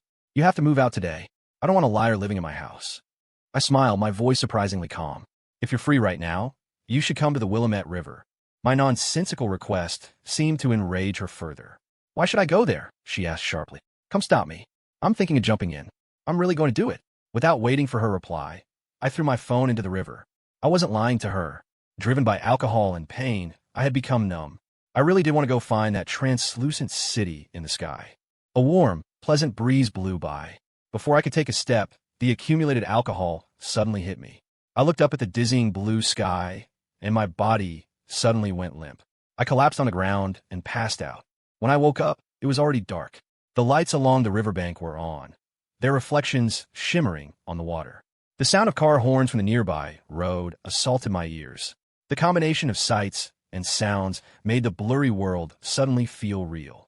My head was splitting, but I stared blankly at the twinkling stars in the sky. A pleasant, feminine scent drifted toward me on the autumn night wind. I turned my head and saw Micah sitting beside me. Her coat was draped over my body. I sat up. Micah noticed I was awake. You're awake. What are you doing here? We spoke at almost the same time. Another night breeze blew by, sending a yellowed maple leaf fluttering into the river, where it drifted away under the starlight. We both stared at the water. After a moment, Micah answered my question. I came to see if you were dead. What are you talking about, dead? I asked, confused, having already forgotten the call I'd made before passing out. So you were lying to me again, weren't you? I have no idea what you're talking about, I sighed. Micah patiently explained, you called me this afternoon and said you were going to jump in the river. If you don't believe me, you can check your call history. Let me see then, I said, starting to pat my pockets. Hey, where's my phone? I looked at the river again and finally remembered that I had impulsively thrown my phone in. The memory came flooding back. I remember my crazy call to Micah, threatening to jump into the Willamette River. I felt a pang of guilt. Sorry, I said to Micah. I drank too much this afternoon. I was just talking drunk. I wasn't really lying to you. You scumbag. You shameless liar, Micah said, not holding back. Can you not talk to me like that? I paused, then said, so what if I was on a jump? I can do it for you now. It's not too late, right? Go ahead and jump, Micah said, looking at the river. Fine, I will, I said, walking to the riverbank and hopping up onto the guardrail. I stood on the guardrail, facing the wind, my eyes wide, trying to find the reflection of that city in the sky in the rippling water. But all I saw was the glittering facade of the city under the neon lights. Now that I was sober, I realized how terrified I was of death, of being submerged in the bottomless depths of the river. I looked back at Micah. She seemed completely unfazed. Are you really not going to try and talk me down? I asked, frowning. Why should I? Because if I jump, I'll actually die. You'll be the one who's dead, not me, Micah said, her expression still unervingly calm. I jumped down from the guardrail, furious. I was right about you. You're a cold-hearted bitch. You let someone die just to get what you want. I don't want anything. You're the one who said you were going to jump, Micah replied, her voice still steady. My anger intensified. I pointed at her. Can you stop being so damn calm while you're driving me to my death? I seem to recall calling you to come and talk me out of jumping. According to the script I had in mind, this is not how you're supposed to play your part. When I got here, you were lying on the ground like a corpse. You weren't going to jump anyway. So why go through the trouble of calling me? Is it fun to mess with me? Anger finally crept into her voice. I felt cornered. In my impulsive state, I really would have jumped. Who knew that fate would intervene, that the alcohol would suddenly knock me out? I didn't know how to explain it to her, so I just started spouting more nonsense. I really was going to jump, but right before I did, I remembered I still owe you over $10,000. It doesn't matter if I die, but then it would pay you back? So I forced myself not to jump, because I'm a man of conscience, a man with a moral compass. I would never do something as despicable as dying without paying my debts. How tragic, Micah said, a sarcastic smile playing on her lips. It was tragic, okay? You have no idea how much I struggled. On one hand, there was the release of death. On the other, the guilt of not paying my debts. It was a tough choice, but in the end, I made the difficult decision to uphold my moral principles. And that's why I'm still alive, I said, my expression exaggerated. Micah seemed to have had enough of my bullshit. She stood up, ready to leave. Wait, I called out to her. Now what? Her voice was thick with impatience. She put on the coat that had been covering me. Have you been sitting here watching over me since this afternoon? I came to collect your body, not to talk you down. That's why I only came this evening, Micah said with her characteristic calm. Who are you kidding? You came to collect my body, but you covered me with your coat. I said, a knowing smile on my face, exposing her lie. Micah turned back to me, her voice cold. They always cover a body with something to hide the face. Didn't you know that? Her words left me speechless. I just stared at her dumbfounded. My attention shifted from our bickering, and the undigested alcohol in my system started to wreak havoc again. A wave of dizziness washed over me, followed by a strong urge to vomit. I leaned over the guardrail and emptied my stomach into the river. I had drunk way too much at lunch. When I was done, I slumped against the guardrail, completely drained. I closed my eyes. My mind was becoming clearer, and the scenes from Ben and Jenna's wedding came rushing back, bringing with them a tearing pain that filled my body. That moment when Nathan fastened the diamond necklace, a symbol of their love, around Ava's neck. I wanted so desperately to tell Ava that I wanted to go back to the past, to our quiet, joyful past, a past full of love and affection. But there's no going back. I had lost Ava. Forever. I could only watch from the sidelines as she found happiness in someone else's world. In the tearing pain, I felt a warmth at the corner of my eye. I think I was crying. No, it couldn't have been me crying. It must have been that city in the sky, weeping, its tears dissolving the sorrow in my heart. You're crying. Wipe your tears. I opened my eyes. Micah was still there. She was holding out a tissue to me. I didn't take it. It was better to let the wind dry my tears. That way, they wouldn't leave a trace. Micah squatted down to look at me, her voice finally softening. Were my words too harsh just now? I shouldn't have joked about you being a corpse. I was silent for a long time before I said quietly, "It has nothing to do with you. Even if it were a real corpse, the pain would only last for a moment before death. But the pain of living, that's what's truly gut-wrenching. Do you understand that feeling?" Micah shook her head. "No, I don't. Right now, all I can think about is when you're going to move out of my apartment." "Do I annoy you that much?" I asked with a weak smile, the tears seemingly dry. "Yes. Your behavior doesn't exactly leave a good impression. You're a complete and utter bastard," Micah said bluntly. "Am I? But you don't know that the bastard you see, the one who's done all these terrible things, once had a clean city in his heart. I don't really understand what you're talking about. You don't need to understand. Because today, that city has been torn from my body, and it has become a city in the sky that I can never touch." I bowed my head and fumbled in my pockets, but there wasn't a single cigarette left to burn away my sorrow, to stitch my shattered soul back together. Micah said nothing more. She sat down next to me, leaning against the guardrail in the same posture. The world around us grew quiet, as if the night had insulated us from the city's noise. A night breeze blew past, a great equalizer, extinguishing all the fires of the mortal world. I saw a half-smoked cigarette on the ground, one I had stubbed out earlier. I picked it up, blew it off, and lit again. The taste of tobacco filled the air once more, then dissipated in the dim light. I finally said to Micah, "I know you want me to leave. I'll move out. Tomorrow." "Is that for real this time?" "It's for real. I've lost the whole city. What do I care about a single room?" Micah seemed curious about the city I kept mentioning. "What does this city in the sky you talk about look like?" I thought for a moment. "It's a city that's translucent, but always silent. It has a kind of magic that makes you forget your troubles, your pain, your ambitions. When you live there, nothing else matters because you become a translucent bird, breaking free of all constraints, soaring on the free wind. But a bird has to land eventually. Will it still be translucent after it lands?" Micah asked, looking at me. "I don't know, because I've never thought about what it would be like to land." Maybe my pathetic state had elicited some sympathy from Micah. That night, she didn't abandon me by the river. I sat in her car as we drove back toward that glittering, somewhat illusory city. I had already made up my mind. After tonight, I would move out of that old apartment. My life couldn't get any worse, so I might as well give Micah what she wanted and grant her some peace. We were silent on the way back. I interpreted her silence as continued anger over my repeated deceptions today.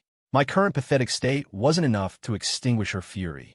The fact that she had picked me up from the outskirts of the city was already a huge show of humanity. When we got back to our apartment complex, Micah parked the car. We walked toward the building entrance, one after the other. To my surprise, I saw the warden sitting on the steps of the entryway. Beside him was that old, black briefcase he had been using for decades. Micah and I walked toward the warden. "Dad," I said, "why didn't you call? The temperature's dropping fast tonight. You must be freezing just sitting out here." "I did. Your phone was off." His reply was as wooden as ever, devoid of any emotional color. His words jolted my memory. My phone. I'd drunkenly thrown it into the Willamette River. A sharp pang of regret shot through me. I wasn't making any real money, but I was a master at destroying what little I had. Micah greeted him. "Hello, sir." "Hello. You two haven't eaten, have you?" "I bought some groceries. I'll cook for you." He lifted a plastic bag from beside him. Inside was a fish and some vegetables. The oatmeal you made last time was so good, sir. I'm sure you're a wonderful cook, Micah said with a smile I'd never seen directed at me. It was a sobering realization. It wasn't that Micah was arrogant. It was that I was genuinely unlikable. The warden just offered a slight smile in response to her compliment and gestured for us to head upstairs. As we climbed the stairs, Micah walked ahead while I fell back with my dad. I asked him a little surprised, "Dad, have you been in Portland this whole time? You didn't go back home." "I had to go to a trade show in Vegas. Stopped here on the way back," he answered, his words as clipped as always. It made sense. Winter was coming, which was peak season for the state-run utility company he worked for. It was the time of year they got the most orders for heating systems. Around this time every year, he was always traveling, sourcing raw materials. Back in the apartment, the warden went straight into the kitchen and got to work. Micah offered to help, but he waved her off. She retreated to her room to do whatever she was doing, and I just sat in the living room, staring into space, a bitter taste still coating my tongue. I knew this bitterness would be my companion for a long time, until the day I finally, completely forgot Ava. A little while later, Micah emerged from her room. She changed into a set of comfortable lounge clothes that made her look much more approachable, though no less beautiful. It was as if beauty was woven into her very bones. She'd be stunning in anything. Sitting there like a statue. "Can't you go help your dad in the kitchen?" She seemed displeased that I was idle while the warden was busy. "You don't get it. He likes to cook alone. What kind of thing is that? He sees it as a hobby.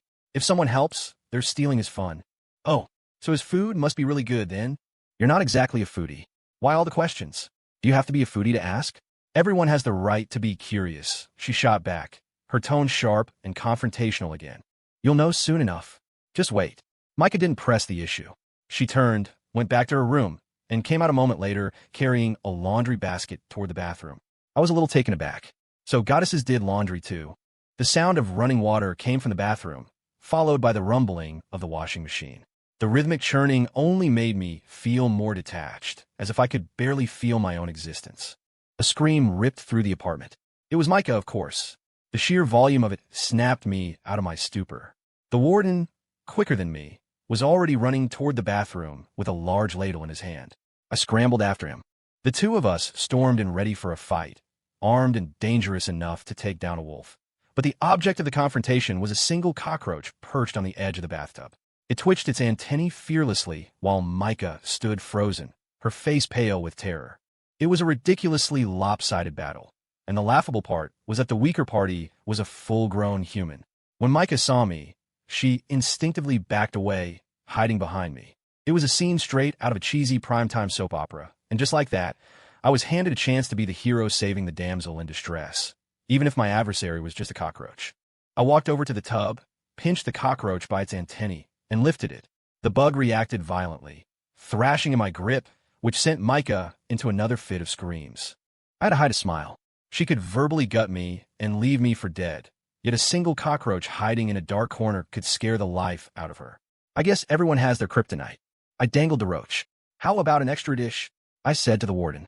"Haven't had meat in a while. Should we stir-fry it or steam it?" Micah looked like she was going to be sick. The warden, ever the protector of Micah it seemed, scowled. "Stop messing around. Get rid of it."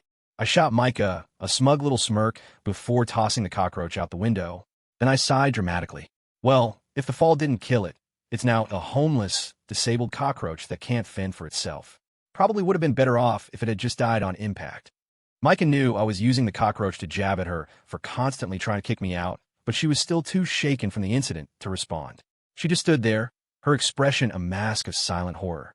A childish, almost laughable idea popped into my head. If all rich people were as scared of cockroaches as Micah, I could fill my pockets with them and go into the extortion business. I'd be wealthy in no time. After the crisis was averted, the warden went back to the kitchen. Micah, however, wouldn't let me leave the bathroom. She made me stay with her while she finished the laundry, terrified another cockroach, or a whole family of them, relatives of the one I'd just evicted, would pop out from some corner. A few minutes later, the laundry was finally done. As she pulled the clothes from the drum, I sat on the edge of the tub, watching her. After a moment of silence, I said, "I'm moving out tomorrow. I know. You'll probably be lonely by yourself." "Why would I be lonely?" I pretended to sound dejected. "Oh, right. Why would you be lonely? You've got cockroach A, B, C, and D to keep you company. They can play hide and seek with you. It'll be a real party." Micah froze, then glared at me with fury in her eyes. I just said calmly, "Go hang your clothes. Dinner's almost ready." At the dinner table, the three of us sat in a triangle. The warden, usually so quiet, surprised me by striking up a conversation with Micah. "Is the food to your liking, young lady?" Micah nodded. "It's delicious, sir." I knew she wasn't just being polite. The warden's cooking was genuinely amazing, especially his sweet and sour fish, which was a masterpiece. Micah clearly had good taste. She was focusing almost exclusively on that dish. After her praise, the warden nodded with a smile, then glanced at me. His eyes seemed to say, "Son, this is all your old man can do for you. The rest is up to you."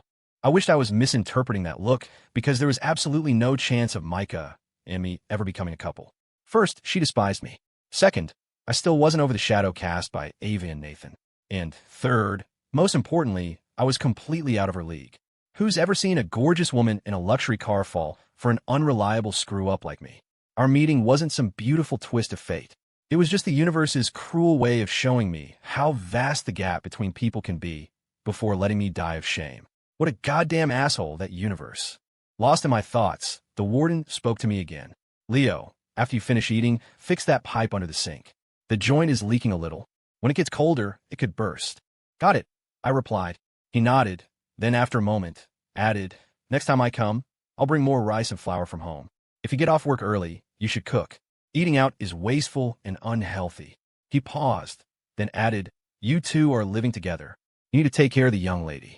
You know how to cook, so you should do more of the work." According to our agreement, I was moving out tomorrow. Yet here was my dad, trying to bind Micah and me together in his imagined future. I felt a wave of helplessness but couldn't bring myself to say anything. Telling him I was moving out would only disappoint him. I nodded again and glanced at Micah. Her expression hadn't changed. She was completely focused on her food. Finally, the warden's attention shifted from me back to her. "Young lady, has our Leo been any trouble for you, living here?" I panicked, terrified she was about to list my many crimes. I kicked her foot under the table, signaling her to watch what she said. Instead, she took the opportunity to stomp down hard on my toes, the pain so sharp I almost dropped my chopsticks. "He's been fine, sir," Micah began, a picture of praise, before delivering the blow. "He just loves to smoke in the house. I've told him to stop, but he won't listen." The warden's face hardened as he looked at me. I tried to pretend I didn't see him, but his stare was sharp and unrelenting. Micah just sat there, looking thoroughly pleased with herself. I'll quit. I conceded, defeated. It was a meaningless compromise. I was moving out tomorrow. What did it matter if I smoked in the apartment or not? After that little episode, the warden's mood seemed to improve. He had me go to the kitchen and get the bottle of homemade moonshine he'd brought last time. I poured him a glass and then asked Micah, "You want some?" Micah pushed her empty glass forward. "A little." I poured a small amount for her and a bit for myself. And so, the three of us sat around that small table on a night filled with the lights of 1,000 homes and had a dinner that felt like family. Don't get me wrong. When I say family, I only mean it was different from eating out. Micah wasn't part of our family. Once I moved out in this vast city, we'd be lucky to ever cross paths again. After dinner, Micah and I walked the warden to the entrance of her complex. The motel he was staying at was just across the street, and he was leaving in the morning. As he was about to go, I asked, "Dad, when are you coming to Portland next?" "When I have time. I'll bring you guys some rice and flour next time," he replied. When he emphasized "you guys," another wave of helplessness washed over me. By the time he came back, I'd be long gone from Micah's apartment, adrift in some other corner of the city. To be honest, I didn't want him to come to Portland. My lack of success, my pathetic state, always filled me with a profound sense of guilt whenever I had to face him. He looked at me, silent for a moment, then added, "Remember to fix that leaky pipe when you get back." "I will." He nodded and clapped my shoulder. Without another word, he turned and left. Watching his retreating back, I knew there was more he wanted to say, but he held it back. He didn't want to add to my burden. I lit a cigarette, an unstoppable wave of despair washing over me. Today, Ben and Jenna got married. Ava was now Nathan's girlfriend. And me, let's not even go there. It's time to go back and pack, I thought. Tomorrow night, I'll have to find a corner in this city to lay my head, a place to exist, but not to live. Micah went upstairs ahead of me. I finished my cigarette before heading back. Inside, I found the toolbox and replaced the leaky section of pipe my dad had pointed out. I checked a few other spots for potential problems, and once I was sure everything was secure, I went to my room to start packing. I don't know when she appeared, but Micah was standing in my doorway. "Did you fix the leaky pipe?" she asked. "Yeah, I checked a few other places, too." In the future, if a pipe breaks or you need a light bulb change or something, just give me a call. I'll come take care of it, I said, packing my guitar into its case. Oh, but there are still cockroaches in the house. Do you have a way to get rid of them? I smiled, teasing her. You managed to get rid of a big, living person like me. You can't handle a few little cockroaches. Micah didn't say anything, just watched me. I'm just kidding, I said. After work tomorrow, I'll buy some bug killer and sprinkle it around the bathroom. Winter's almost here, so the roaches won't be as active anyway. You don't have to worry. Oh, she went back to her room. I continued packing. Halfway through, I sat on the bed to take a break, my eyes scanning the room. I pulled a cigarette from the pack, but ultimately didn't light it. I've been a jerk for so long. I might as well be a man of my word as I left, even if it was just over something trivial. Putting the cigarette back, I lay down on the bed and stared at the ceiling, a habit of mine. I emptied my mind, refusing to replay the events of the afternoon. The next day, I went to work as usual. I had another meeting with the representative from P1.She, the final one before they opened their counter in our department store. If it went well, I'd get a brief moment to breathe. Ever since Ben handed me the P1.She project, I've been working on overload. I was standing in the store's main plaza with the P1.She rep, discussing advertising space. You need to secure that central ad space at the south entrance for us as soon as possible, she said. It needs to coincide with our grand opening campaign. It's not a problem. We've had that space reserved for P1.She for a while now. Having you here elevates our store's profile. Our prime resources are naturally prioritized for top-tier international brands like yours. The P1.She representative, a Ms. Zhao, nodded. We were willing to consider your store because we saw your commitment in the proposal. You're not the only high-end department store in Portland, you know. Yes, I acknowledged, unwilling to offer any more flattery. I walked her around the store for a bit. Suddenly, she stopped, her eyes fixed on a set of promotional posters displayed in the middle of a walkway. Ms. Zhao, is something wrong? I asked, confused. The posters she was staring at were the ones Chloe had modeled for her. What do you think of this model? She asked me. She's very photogenic, I answered honestly. Great versatility, and her look is quite international. She can create a very artistic advertising image for a product. And, as it happens, she's a quarter Italian. What a coincidence. P1.She is an Italian brand. Do you know her well? I hesitated for a second. We're friends, I guess. Ms. Zhao nodded, studying Chloe's picture on the poster again. After a moment, she said, I think her look and feel are a perfect fit for our product positioning. Contact her. I want her to shoot a set of promotional posters for our grand opening. This was a problem. I'm not sure that's possible, I said. She's an filming a movie right now. I doubt she has any free time for the next few months. Ms. Zhao frowned. I don't like hearing words like not sure and doubt. Your response makes me question your store's ability to execute. We've come this far in our negotiations. I'd hate for a small matter like this to affect our partnership. Her blunt threat irked me, but I thought of Ben's career, which hinged on this project, and held my tongue. Still, I instinctively didn't want to contact Chloe. Besides, a shoot like this might require travel to different locations. It couldn't be done in a day or two. As a newcomer on a film set, there was no way the entire production would halt to accommodate her schedule. For Chloe, the movie was obviously her top priority. Asking her to come back would be putting her in a terrible position. Ms. Zhao, I'll do my best to contact her, but I can't make any guarantees about her availability, I said, stalling, with no real intention of calling Chloe. Ms. Zhao waved her hand dismissively. Fine, I won't make things difficult for you. I'll go speak to your manager, Mr. Clark. With that, she left me standing there and walked off toward the office area. Sure enough, just as I'd expected, a few minutes after I got back to my desk, the manager's office called and told me to come over. I felt another surge of irritation. This was a classic power play, using my superior to pressure me. For a low-level employee like me, she couldn't be bothered to waste her breath. I entered the manager's office. Mr. Clark was sitting at his desk, his face a mask of displeasure. Mr. Clark, you wanted to see me. Do you know why I called you in here? He asked, his voice cold. No, I replied passively. Mr. Clark tapped his fingers on the desk, his voice rising. Leo, why can't you grasp the situation? P1.She is the 8th top-tier international brand to open in our store. Do you have any idea what that means? It means, according to international rating standards, our store officially reaches the level of a B-class premier department store. It's a milestone. Manager, I know that. You don't have to spell it out. Mr. Clark suppressed his anger. If anything goes wrong at this critical stage, it's not just you. The entire planning department will be in deep trouble. Don't put this on me. If the model schedule really doesn't work, what can I do? Besides, both sides have invested a ton of resources into this project. It's not like they're going to scrap a long-negotiated deal over something as small as a promotional poster. Until that contract is officially signed, no one can afford to be complacent. Other department stores are circling Gucci like vultures. We can't rule out the possibility that they might terminate the plan at the last minute, Mr. Clark said, his expression growing more severe. I continued, feeling helpless. Even if the company fires me, I still can't guarantee this. Mr. Clark stared at me for a long time with an unnerving look. There's something you probably don't know. The board is paying very close attention to this Gucci deal. If we can successfully bring them in, there will be a major personnel shift in our department. Ben, as the direct head of this project, has a chance to become the assistant manager of the planning department. And you have a very good chance of taking over Ben's position as team lead of the creative group. With Ben's promotion and my own on the line, I started to seriously weigh my options.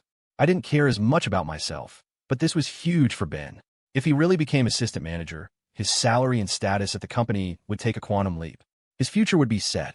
Leo, if you can't handle this, I'm calling Ben back from his honeymoon. He can forget about taking any more vacation time, Mr. Clark said, his expression one of pure coercion. No, don't do that, sir. I protested. If I can't handle it, he definitely can't. He doesn't even know the model. Mr. Clark softened his tone.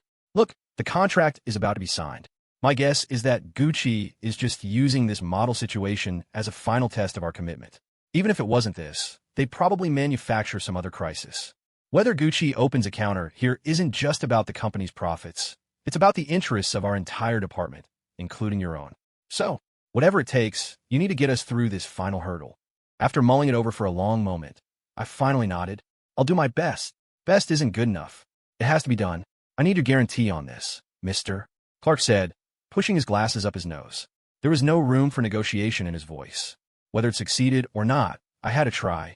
My only hope was that Chloe could somehow find time. After weighing it all again, I nodded. I'll get it done. Mr. Clark finally let out a long sigh of relief. That's great.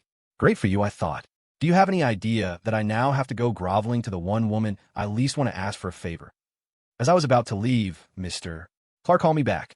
Leo, don't call the model just yet. She's filming an L. Right? You fly out to L. Tomorrow. Go talk to her in person. If you travel all that way, it'll be much harder for her to refuse. Excellent thinking, sir. Brilliant, sir, I said, forcing a smile. But the more I looked at him, the more he resembled a shameless old fox. Did he ever consider how someone would feel being backed into a corner like that, where it was almost impossible to say no?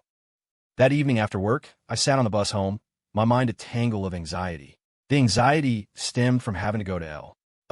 Tomorrow to see Chloe, and from having to move out of the apartment I'd lived in for 2 years tonight. The anxiety quickly morphed into a feeling of suffocation. It felt like I never had any control over my own life. People like Ava, like that woman from Gucci, like Micah. When I got back to the old apartment, I glanced instinctively toward Micah's room. Her door was still shut tight. She probably wasn't home yet. Whether she was home or not had nothing to do with me. What I had to do now was honor my promise and move out of this place for good. I went back to my room and continued packing. I'd already done most of it yesterday. All that was left was to pack up my bedding. With everything packed, I opened my laptop and started searching Craigslist for a room for rent, the kind you could move in right away. I found a few that fit the bill, but they all required 6 months rent up front, plus a 3-month security deposit. That meant I'd need at least $10,000. I was stuck. I only had a few thousand on me, and last month's paycheck wouldn't come through for another 2 days. Even when it did, I couldn't spend it all on rent. I needed to keep some for living expenses.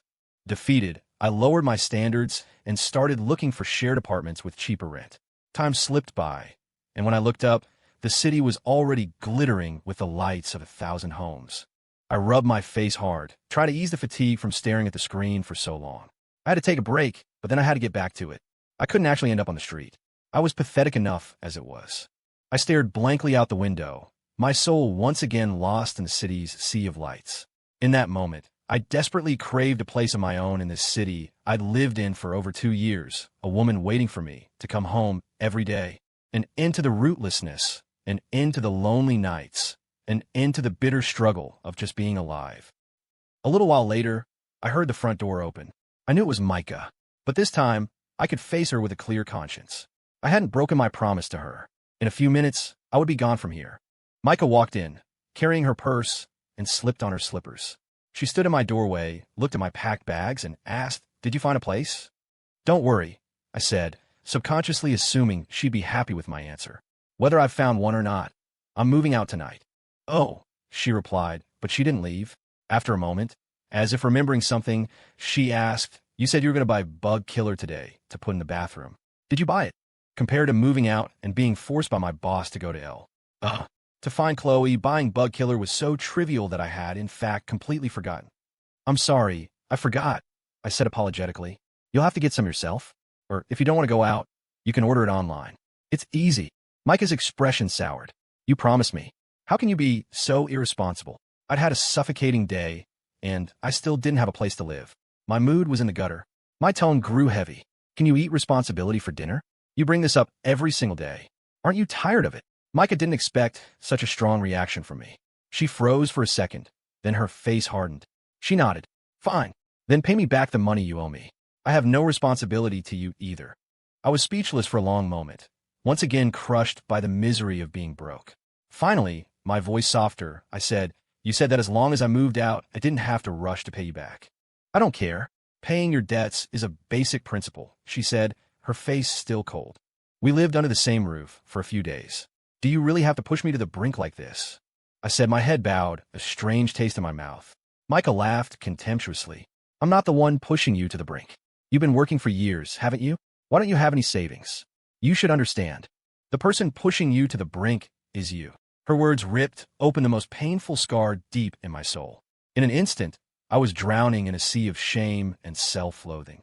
Helpless, my eyes fell on the guitar case propped up in the corner. Ava had that guitar custom-made for me at a luthier's shop for my birthday. It was made from high-quality materials, worth far more than the $1,000 I owed Micah. Looking at the guitar, I was hit again by the grief of how much things had changed. I stood up, took the guitar to Micah, and handed it to her. "Take this as payment for the debt. If you sell it to someone who knows guitars, you'll get much more than $1,000 for it." Without waiting for her to say whether she'd accept it, I grabbed my bags. I couldn't even bear to look at the apartment for another second. Head down, I walked out the door. I was far away from the old apartment complex, dragging my luggage down the city streets. After walking for what felt like an eternity, I found a stone bench in a public square to rest on. I placed my bags on one side, lit a cigarette, and sat down, staring at the neon lights clinging to the tall buildings. A wave of panic washed over me, the fear of having nowhere to go. I quickly looked away from the city's shimmering mirage and up at the sky, searching for that city in the sky that had been torn from my soul. I don't know when they arrived, but a group of older women with folding fans had taken over the square for their nightly dance routine. The blaring music instantly drowned me, and in the suffocating noise, I lost sight of my sky city. Maybe it was hiding behind the moon. Maybe it had been blown away by a passing gust of wind. But tonight, I had to find a place to rest in this city. I pulled my phone from my pocket and dialed Robin's number. He lived near the train station, and since I had to catch a train to L. Tomorrow, I figured I could crash at his place for the night. Robin answered over the noise. "Leo, what's up? Still playing a gig at the bar?" "Yeah, our band is up soon." "Oh, hey, I was wondering if I could crash at your place for the night. Is that cool?" Robin laughed. "Of course it's cool. Come on down to the bar now. Wait for me to get off work, and we can head back together. I'll just go straight to your place. I'll skip the bar. Come on, man. I'll buy you a drink.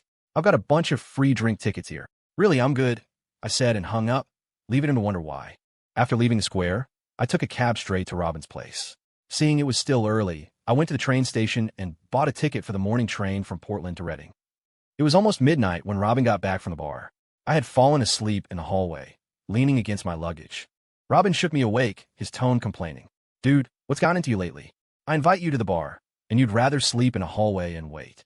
I just smiled without saying anything. As he unlocked the door, Robin asked, "Did you move?" "Yeah, haven't found a new place yet, and I have to go to L. For a work trip tomorrow. Figured I'd crash with you for the night." "Stay as long as you want, man," he said, then glanced at my bags on the floor. "Where's that awesome guitar of yours?" A wave of sadness hit me. That guitar had been with me for years, but I acted nonchalant. Used it to pay off a debt. Robin's eyes widened. "Pay off a debt? Damn, man, how bad have things gotten? I asked to borrow that thing a few times, and you treated it like it was your baby, and you used it to pay off a debt. Let's not talk about it. Help me get my stuff inside." Robin lived in a small attic loft on the top floor. It was just one narrow room with a decent-sized balcony out back. The balcony had shared bathroom and a clothesline. The living conditions weren't great. He flipped on the light. The first thing I saw were a few leather jackets hanging on a rack, a guitar in the corner, and several pairs of Doc Martens on a shoe rack. There were a few boxes, but not much else. Aside from the beer cans scattered across the table, it wasn't too messy. After we put my luggage away, Robin dug 2 cups of instant noodles out of a box. He made one for me and one for himself for a late-night snack. A little while later, the empty noodle cups were sitting upside down on a discarded flower pot on the balcony.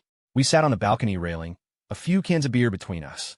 We each cracked open a beer and clinked them together. I tilted my head back and downed half the can in one go. "Leo, you seem really down lately," Robin said. "What happened? You've even stopped coming to the bar." "I'm living a carefree life. What could possibly get me down?" I said, finishing the rest of my beer in one gulp, my gaze lost in the distance. In the distance, the lights of a giant Maxwell House coffee billboard still flickered in the early morning darkness. Robin didn't press me. He followed my gaze and, after a long moment, clapped my shoulder with a look of shared understanding. We were both struggling on the fringes of this city. Some pain is universal. You don't need to spell out. A cold night wind whipped past us. We sat on the railing, staring into the distance, and drank another beer. In the quiet of the night, your mind tends to wander. Robin, seemingly lost in a memory, reached for another beer, but I stopped him. Drinking too much never ends well. I'd almost jumped into the Willamette River the other day because of it. Thinking about a woman, I asked with a small smile. "Yeah, a little bit of booze, and I start thinking," Robin said frankly. I knew Robin once had a girlfriend he'd loved deeply. I nudged him. "You still have a picture of her?" "Let me see." Robin pulled out his wallet and took a photo from one of the folds. He handed it to me. By the faint light from the billboard, I could see the woman in the photo. She had beautiful features, a very intelligent and elegant woman. Robin seemed lost for a moment. "We broke up almost 3 years ago," he said. "She's probably married by now." "Why'd you break up?" Robin smiled sadly.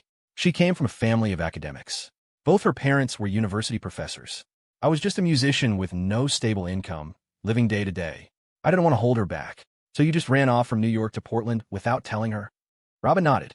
After a long pause, he said, "She actually followed me here to Portland. We lived together for another 6 months." "Then why did you still break up?" I asked, confused. "Her parents came to see me. They said they had arranged a job for her at a university back in New York. They told me to let her go back." "And you idiot, you just let her go?" Robin nodded. "I let her go. I told her I was seeing someone else. And she believed that." Robin smiled. "Of course she didn't believe me. Then I hired a prostitute. Right here in this room, in front of her." Robin trailed off, a smile still on his face, but beneath it, I saw a heart that had completely died. I sighed heavily. Why did you have to be so brutal about it? If I wasn't, she wouldn't have left. A quick, clean break is better than a slow, painful one. Robin tilted his head back and drained his can, some of the beer trickling down his neck and into his shirt. I was silent. Even though he spoke of it lightly, I saw a love story torn apart by helplessness. I knew Robin would never forget that woman. "Enough about me," Robin said, nudging me back. "Let me see a picture of your girlfriend." I also pulled out my wallet and took out the photo of Ava from its hidden sleeve. We were both reluctant to forget the past. It was too precious. The light from a distance wasn't enough. Robin flicked his lighter and held the flame up to look at Ava in the photo. "Your girlfriend is beautiful. Not just pretty, but beautiful." When I heard the word beautiful, my landlady's face suddenly floated into my mind. It didn't surprise me. In my entire life, I had never seen a woman more beautiful than Micah. Just as quickly, I was back in reality, using the flickering flame to look at the familiar yet strange face of Ava in the photo. A sharp pain stabbed at my heart. It wouldn't be long now, I thought, before she and Nathan got married. Robin handed the photo back to me. "What about you guys? Why did you break up?" I thought back. A year after she went to the States, she called me and broke up with me. "Why'd she break up with you?" Robin pressed. "I don't know. She never said." I replied with the same sad smile Robin had worn. "And you didn't ask?" I nodded. I really hadn't asked Ava why she wanted to break up. I figured if she wanted to tell me, she would have. Or maybe, subconsciously, I never believed we would make it to the end. That we would break up one day was inevitable. And for something you expect, what's the point in demanding an answer? Aren't you worried there might have been some kind of misunderstanding? Robin prompted. I paused. What misunderstanding could there be? Love is just a fleeting cloud. Let's not talk about this. Go get your guitar. Let's play something. Forget all this crap. Robin got his guitar from inside and tuned it. "Your key or mine?" he asked. "Whatever." Robin strummed the guitar, and a melody drifted into the night air. It was Landslide by Fleetwood Mac. Well, I've been afraid of changing, 'cause I've built my life around you. But time makes you bolder. Even children get older, and I'm getting older too. I didn't know if the price of love was just heartbreak and tears, but I knew the price of growing up was the love that had already been lost to the river of time. In this night, when I should have seen things clearly, I still mourn for my lost love and for Robin and his nameless girl from New York. The next morning, I was on a train heading toward Reading. From there, I have a transfer to a bus to get to L. I knew I had to do something for myself. If Chloe agreed to come back and shoot the promotional posters for Gucci, my career would finally take its first step forward. A promotion to team lead of the creative group would mean my monthly salary would break $10,000. Maybe my life could finally stabilize. Sitting on that southbound train, for the first time, I said to myself, work hard, Leo. Don't let anyone look down on you ever again. The train arrived in Reading around noon. I grabbed a quick lunch at the station and then boarded a bus for L. At 3 in the afternoon, I finally arrived. I found a small family-run place, the Starlit Motel, on a street in Studio City, and checked in. Only then did I dial the number Chloe had given me. She must have been on set, because the call went unanswered. I sent her a text instead. I'm in L. Come and greet your royal subject. A long time passed with no reply. I wasn't in the mood to go out and explore, so I just lay on a motel bed, flipping through a magazine. The window in my room faced west, and soon I could see the setting sun. The soft sunlight lay across the blanket next to me, and the air was thick with a lazy scent. I yawned, and, a moment later, fell asleep. When I woke up, the sky was already dim. Chloe had finally replied. She told me to meet her at the Dynasty set on the Universal backlit. Her crew was filming there, and some big-name actors had scenes today. She said she'd give me some autographs. Honestly, I wanted to go, but I was running low on cash, and I wouldn't get reimbursed for my travel expenses until I got back. Spending over $100 on a ticket just to see a few celebrities was too much of a waste. With regret, I texted her back. I'll wait for you outside the main gate. As dusk settled, a crowd of extras was still hanging around outside the studio gates, waiting for a call from a film crew. Their eyes were a mixture of numbness and longing. I could truly see the hardship of life in their faces. But no one is born to live a life of suffering. Yet, so many people were struggling, enduring. People like me. People like these waiting extras. I squatted down next to one of them, chatting with him to pass the time while I waited for Chloe. The sky grew darker. I saw several crew vans drive out of the studio, but there was still no sign of Chloe. I started to wonder if that damn woman had a night shoot. Just as I was starting to doubt, I saw her at the entrance. She was wearing a 1920s-style flapper dress, clearly not having had time to change out her costume. She stood by the ticket office, looking around. I got up and walked toward her. She finally spotted me and ran over with a smile. Chloe linked her arm with mine and said with a sigh of relief, I've finally time-traveled back to the present. I gently removed her arm from mine. Princess, please have some decorum. She linked her arm through mine again, her voice playful. My dear servant Leo, tell me truthfully, what brings you all the way to L? To find your humble princess. It's definitely not to be your prince consort. I pushed her away again. Then I'll have you sent to the royal court to be a eunuch, she said, pinching my side. But her face was still beaming. She seemed to be in a great mood. The pinch hurt. Stop messing around. I scolded her sternly. Act your part, and be a decent person. And what happens if I'm not a decent person? My face hardened. I'll deal with you. Chloe burst out laughing. Leo, I just love it when you try to act all serious while talking like a complete rogue. I went with Chloe back to her hotel so she could change. Then, we wandered down a busy street in Studio City. Even though Chloe wasn't famous yet, people on the street still glanced her way. I felt it was only a matter of time before she made it big. She wasn't just beautiful. She had that star quality, and her acting skills were incredible. I had, unfortunately, been on the receiving end of them before. I hadn't mentioned the real reason for my trip yet. It felt like it would be a difficult, mood-killing conversation. It was better to just enjoy the relaxed freedom of the evening for now. It was my first time in L. So I couldn't help but look around at the street scenes. Chloe, on the other hand, was only interested in the street food, constantly asking me what I wanted to eat.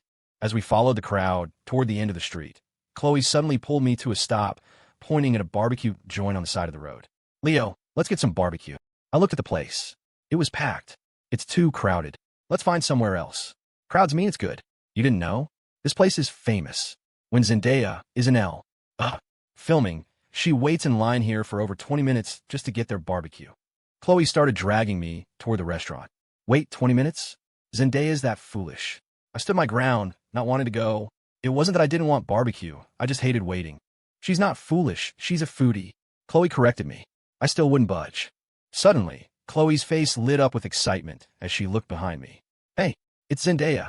I instinctively spun my head around. Chloe seized the opportunity and used all her strength to drag me into the restaurant, then taunted me. Look at you, turning your head so fast. Did you sprain your neck? If it was really Zendaya, I'd be happy to sprain my neck. I glared at her, once again fooled by her acting. Pathetic, Chloe said, pushing me down into a chair while she went to stand in line to order. While we were eating, night had quietly fallen. We were both drinking sodas and eating barbecue, both with good appetites. I took a big gulp of my drink, wiped the sweat from my forehead, and asked Chloe, how come after eating all this, I don't taste any Zendaya? Chloe shot me a disdainful look. Are you stupid? You're eating barbecue, not barbecued Zendaya. I was speechless for a moment. Pretend I didn't ask. Chloe gave me a triumphant smile.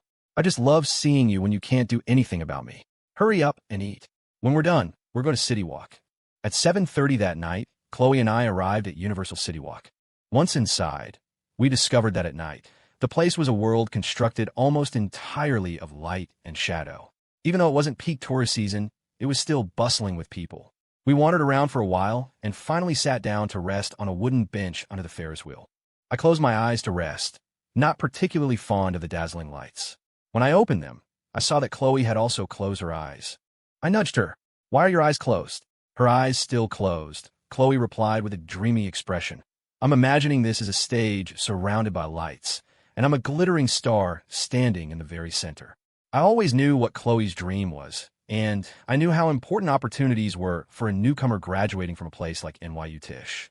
In terms of ambition, Chloe and I were worlds apart.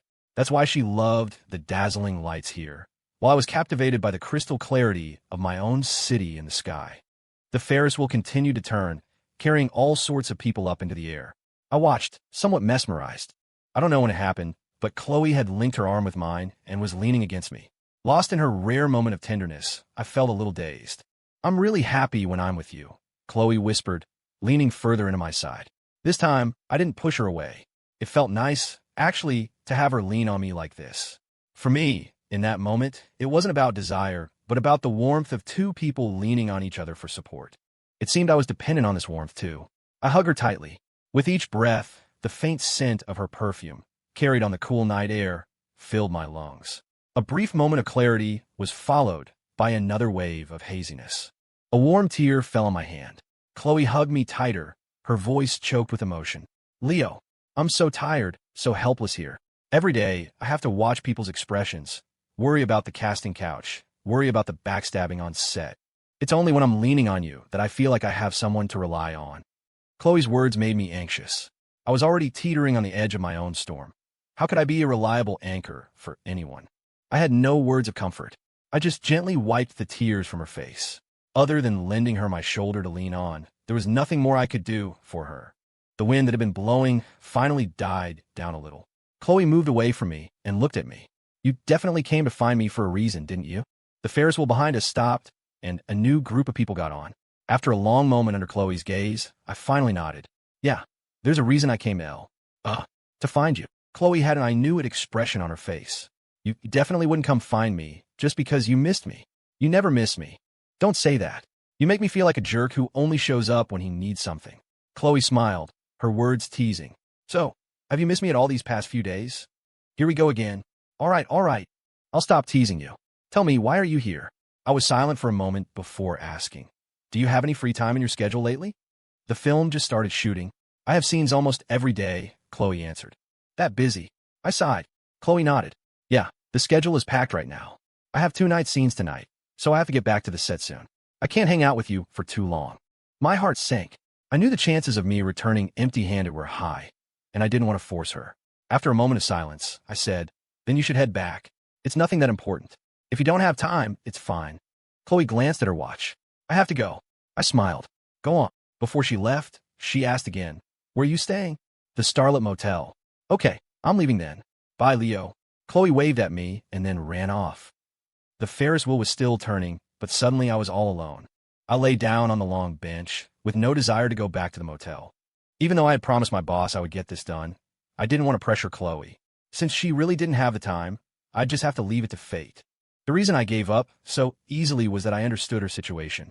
She was just a newcomer on set, constantly having to read people's faces and navigate tricky situations. And with a tight shooting schedule, it was genuinely difficult to free up time. They weren't going to halt production just for her. In fact, I should be happy for Chloe. The fact that she couldn't get time off meant her role in this film was significant. Maybe this would be her big break. Back at the motel, I took a hot shower.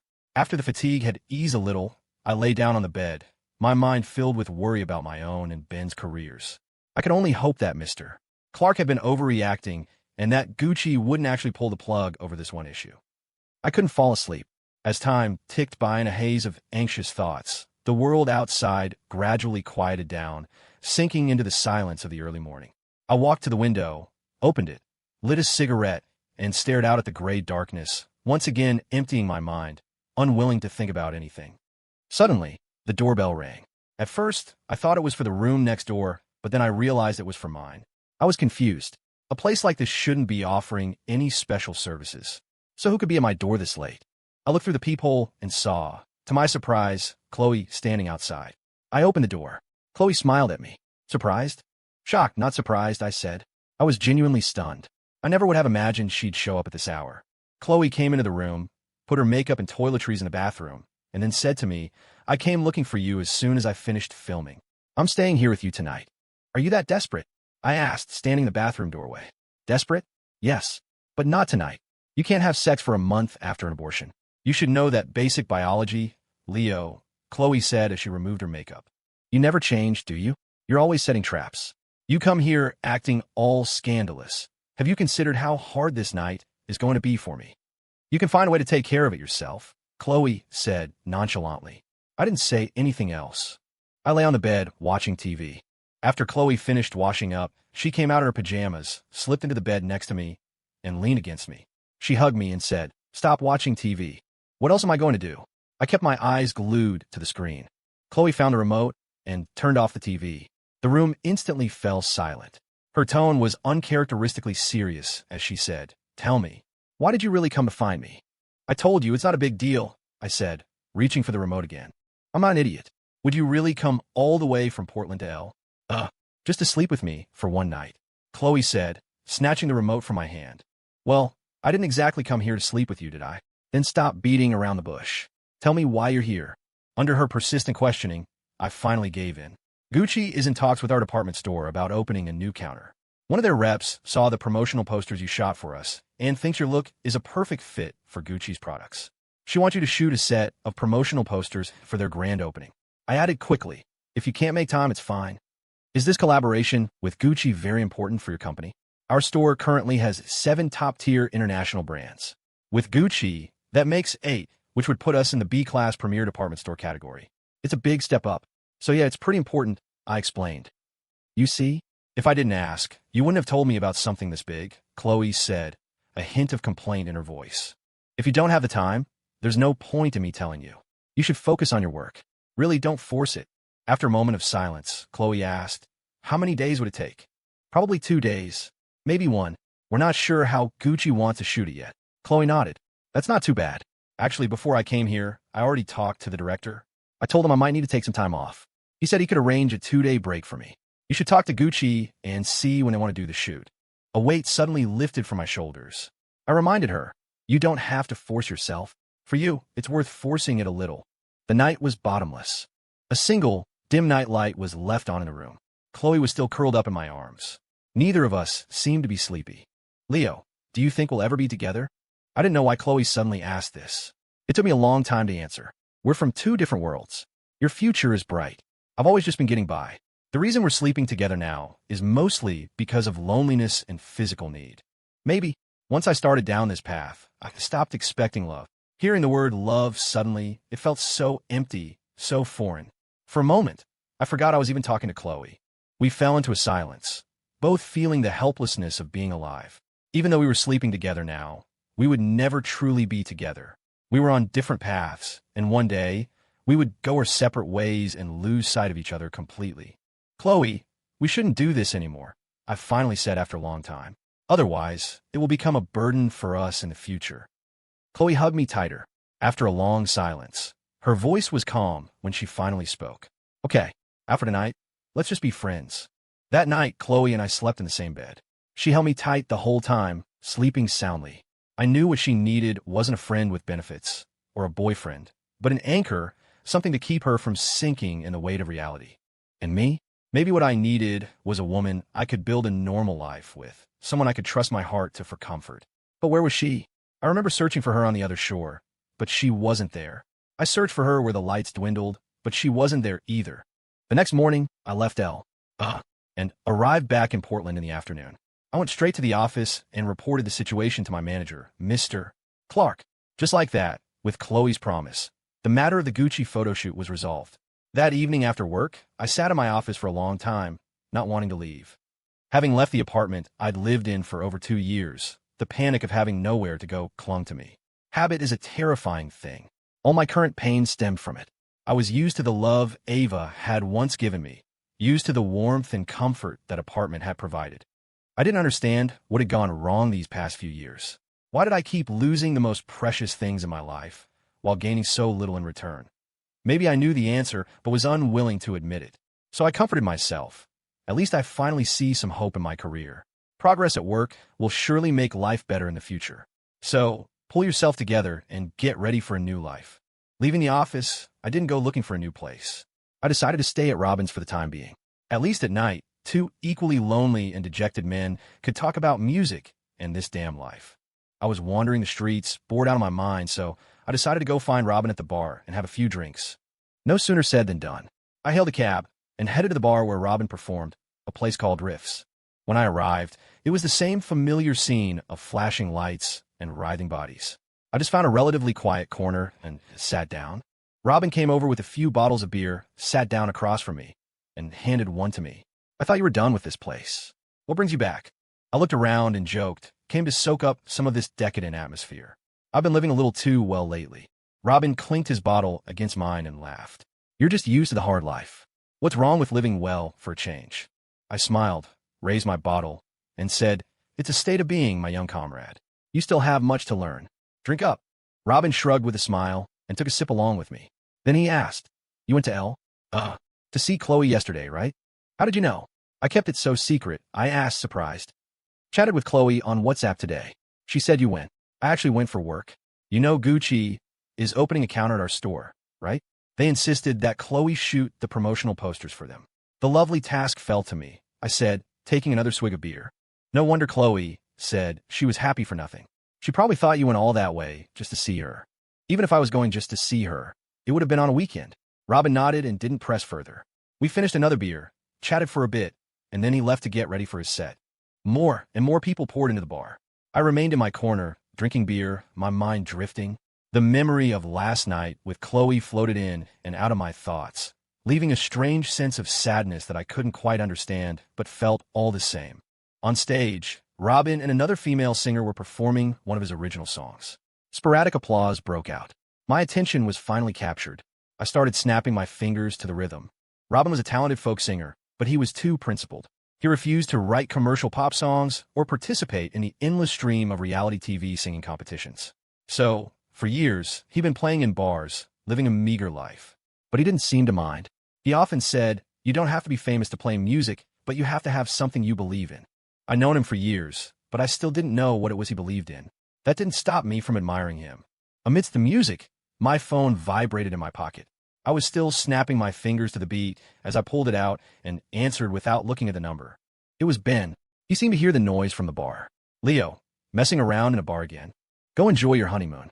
Don't worry about your buddy, I said, getting up from my seat and starting to sway with the crowd to the music. Which bar are you at? I'm coming to find you. Aren't you in Miami with Jenna? I asked, confused. It's been pouring rain in Miami for days. We're going in a few days. Going a few days? Do you have enough vacation days for that? We won't be gone for long. It's enough. Stop talking nonsense, dude. Just tell me which bar you're at. Riffs. Come on over. I'll buy you a drink. Then you better be ready to spend some cash. Jenna's coming, and so are Ava and Nathan. Hearing Ava and Nathan's names, my heart lurched. I was stunned for a long moment before I finally swore, have you lost your damn mind from getting married? Why are you bringing them? What are you getting so worked up about? The 5 of us haven't been together in years. Besides, you have a girlfriend now, right? Bring her out. Let's all hang out.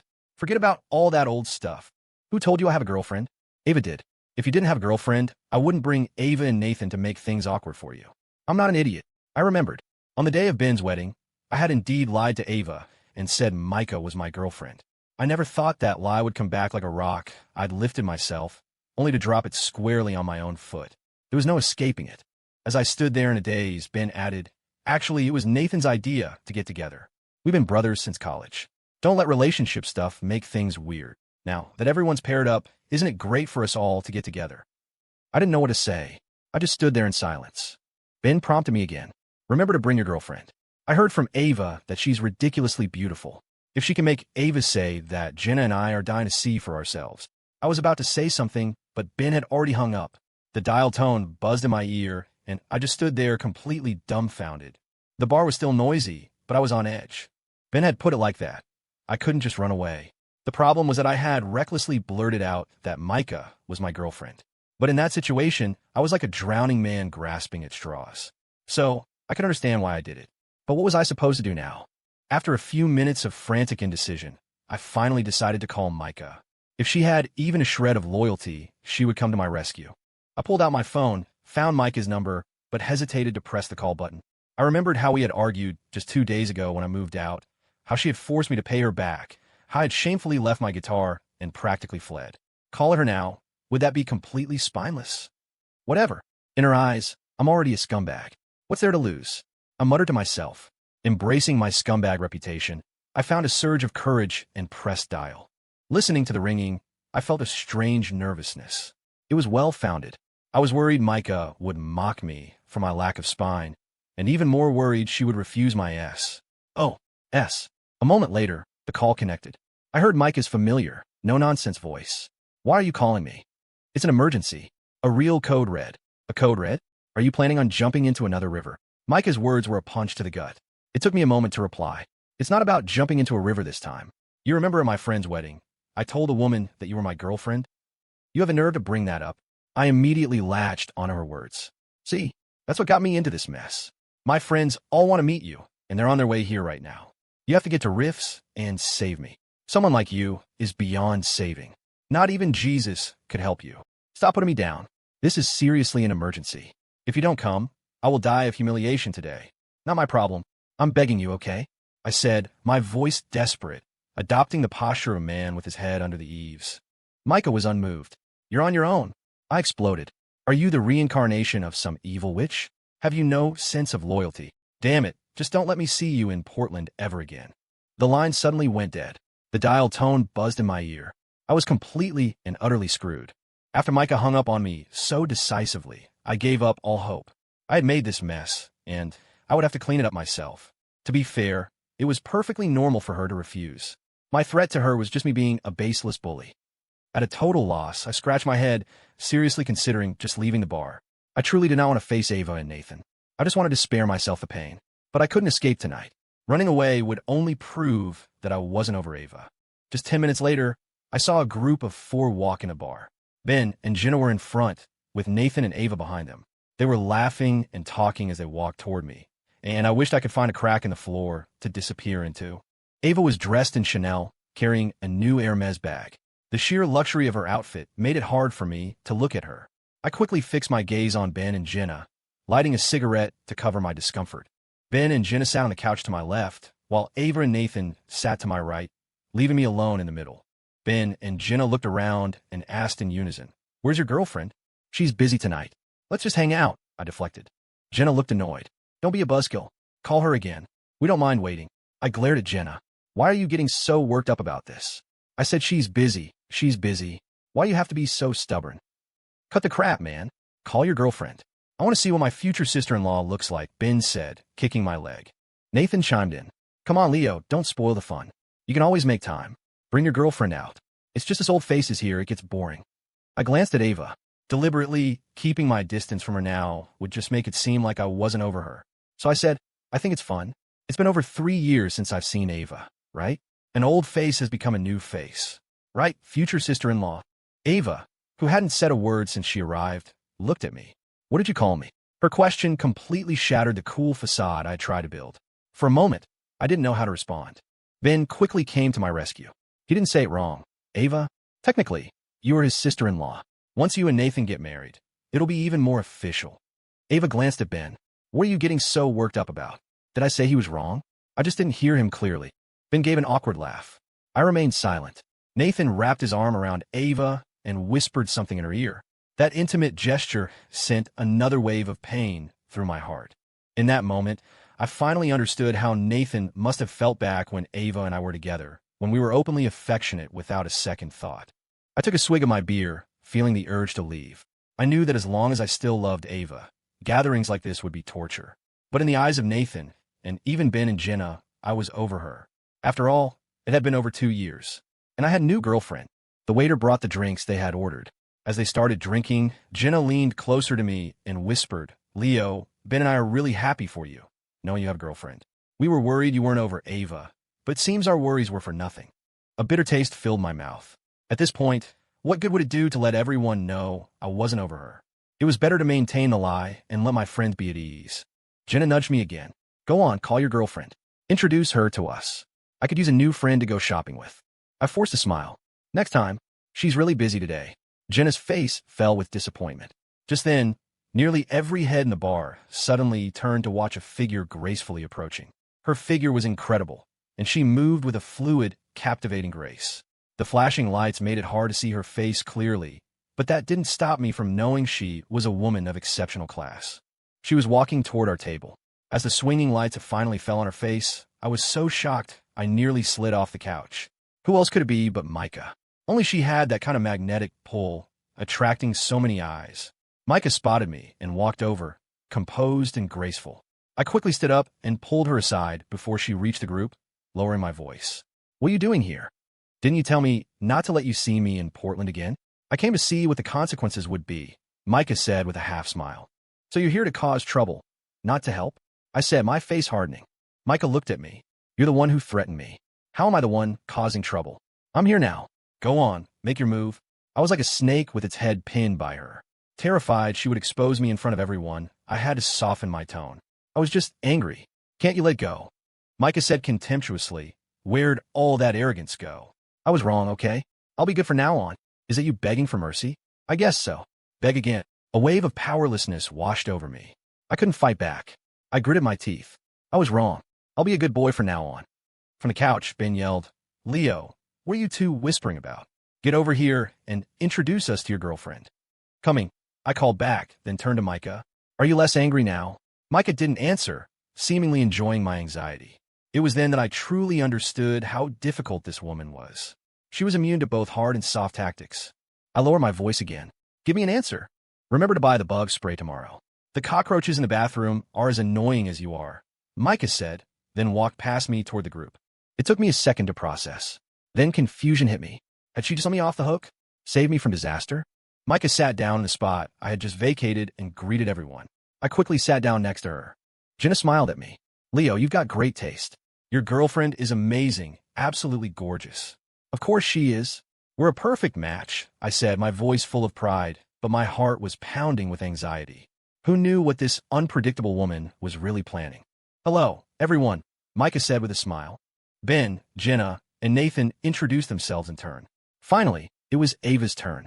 Micah and Ava looked at each other, both with the same calm expression, but I couldn't decipher the thoughts hidden beneath their composure. Ava spoke first. We met the other day. Micah just nodded. She wasn't the type to warm up to people quickly. She could be a bit cold with strangers. I'm Ava, she continued, Leo's ex-girlfriend. We were all open-minded people, so no one was surprised by Ava's direct introduction. Besides, there was nothing to hide. Clearing the air would make things less awkward in the long run. Micah responded with a polite smile and a simple, nice to meet you, but said nothing more. The atmosphere grew cold with her indifference. Jenna quickly tried to liven things up. When did you and Leo meet? He's so secretive. We only found out yesterday. I watched Micah nervously. If she didn't expose me now, this uncomfortable gathering might just end without incident. A while ago, Micah answered vaguely, a response with no holes in it. Jenna smiled. Well, we're handing Leo over to you now. He's a wild one. You'll have to keep him in line. Micah nodded. He needs it. His character is a bit flawed. Jenna didn't quite catch on. She looked from Micah to me, her expression puzzled. Under Jenna's confused gaze, I said, Don't look at me with those big, baffled eyes. Haven't you ever teased Ben? A little teasing is healthy for a relationship. Everyone here knows I'm a man of solid character. Then I turned to Micah, complaining, stop messing around. Save the insults for when we're flirting at home. These guys are all bad influences. Don't sink to their level. Leo, you're unbelievable, Nathan said. You'll throw all of us under the bus just to make yourself look good. It's what I do best. This time, Micah jumped in. So, I wasn't wrong when I said your character was flawed, was I? Absolutely right. The others chorused, and then they all laughed, a genuine camaraderie finally filling the air. They raised their beers and clinked them together, the atmosphere finally warming up. I downed the rest of my beer in one go, letting out a small sigh of relief. Out of the corner of my eye, I glanced at Ava. Since she'd arrived, she'd been even quieter than Micah, only occasionally exchanging a few words with Nathan. The group continued to chat. Even though I was sitting right next to Micah, I didn't dare make any physical contact, afraid she would flip out. All I wanted was for this gathering to end peacefully. I never wanted to attend another one like it again. The pain of it was mine alone to bear. I just wanted to stand behind Ava and Nathan and silently wish them happiness, not sit here like this. Forcing myself to laugh and joke along with them was a special kind of torture. It felt like wearing a mask that was too small. It didn't just hurt my face, it hurt my heart. From a stage, Robin finished his song. He looked over at our table and said into the microphone, Leo, get up here and sing a couple of songs for your friends. Liven things up a bit. As soon as he finished, Ava was the first to applaud. Then Ben, Nathan, and the others joined in, whistling and cheering. The whole bar's energy level shot up. I looked at them, nodded at Robin, and walked toward the stage. Robin handed me his guitar and picked up a bass from one of the other band members. I took a deep breath and requested Rearview Mirror by Pearl Jam. This one's for you. Guys, I said, then started strumming. I closed my eyes and shattered images flooded my mind. I took a drive today, time to emancipate. I guess it was the beatings made me wise. But I'm not about to give thanks or apologize. I gather speed from you fucking with my head. My voice tore through the bar. In a moment of improvisation, I screamed the next line with everything I had. My emotions completely exploded. Before Ava left for the States, we had been pushed into a corner, hiding out in Portland after fleeing Seattle, fantasizing about running away to some remote corner of the world. Back then, we naively believed the courage in a song could carry us to the ends of the earth. We thought a guitar, two people, and an open road was all it took to be the happiest people alive. We thought we could steal a lifetime for ourselves from the real world. The heavy music ripped through that yearning, drowning out all the mundane noise of the world. I had never been so completely lost in a song, so hysterical, wanting to tear the world, tear this whole damn illusion apart. The music faded. Thunderous applause erupted. I stood there, head tilted back, for a long moment before handing the guitar back to Robin and walking straight to the bathroom without a backward glance. In the bathroom mirror, my face was streaked with water. I was grateful that I had managed to pull it off to hide the tears of pain and frustration. She was once my faith in this city of desire. Now, that faith had ruthlessly collapsed.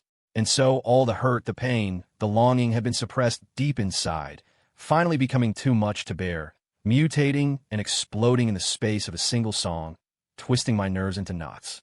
Outside the bar, we said our goodbyes. The three of us guys were all a bit drunk. Ben, leaning on Jenna, staggered toward their car. Ava supported a barely coherent Nathan. Only Micah and I maintained a subtle, almost imperceptible distance. Ava helped Nathan into their car. I thought she was about to leave, but she turned and walked back toward Micah and me. She stood in front of us but didn't look at me. She said to Micah, "When you get home, give him a glass of milk with honey. His stomach isn't very good." Micah nodded. Only then did Ava look at me, swaying slightly on my feet. She nodded at Micah again, said nothing more, and turned to walk back to her car. I stared at her back, lost for a long time. She's gone. It was Micah beside me. "Oh," I replied numbly. "Where do you live? I'll take you home." "It's fine. I can get a cab." Micah smiled. "I promised your ex-girlfriend I'd make you honey and milk. I don't like to break my promises." "Then let's go." Micah drove, and I sat in the passenger seat, watching the car slice through the city's shimmering lights, weaving between the towering buildings. I felt dizzy. The alcohol was hitting me. After a long silence, Micah finally asked, "That song you sang back there, it was for your ex-girlfriend, wasn't it?" "Her name is Ava." "What?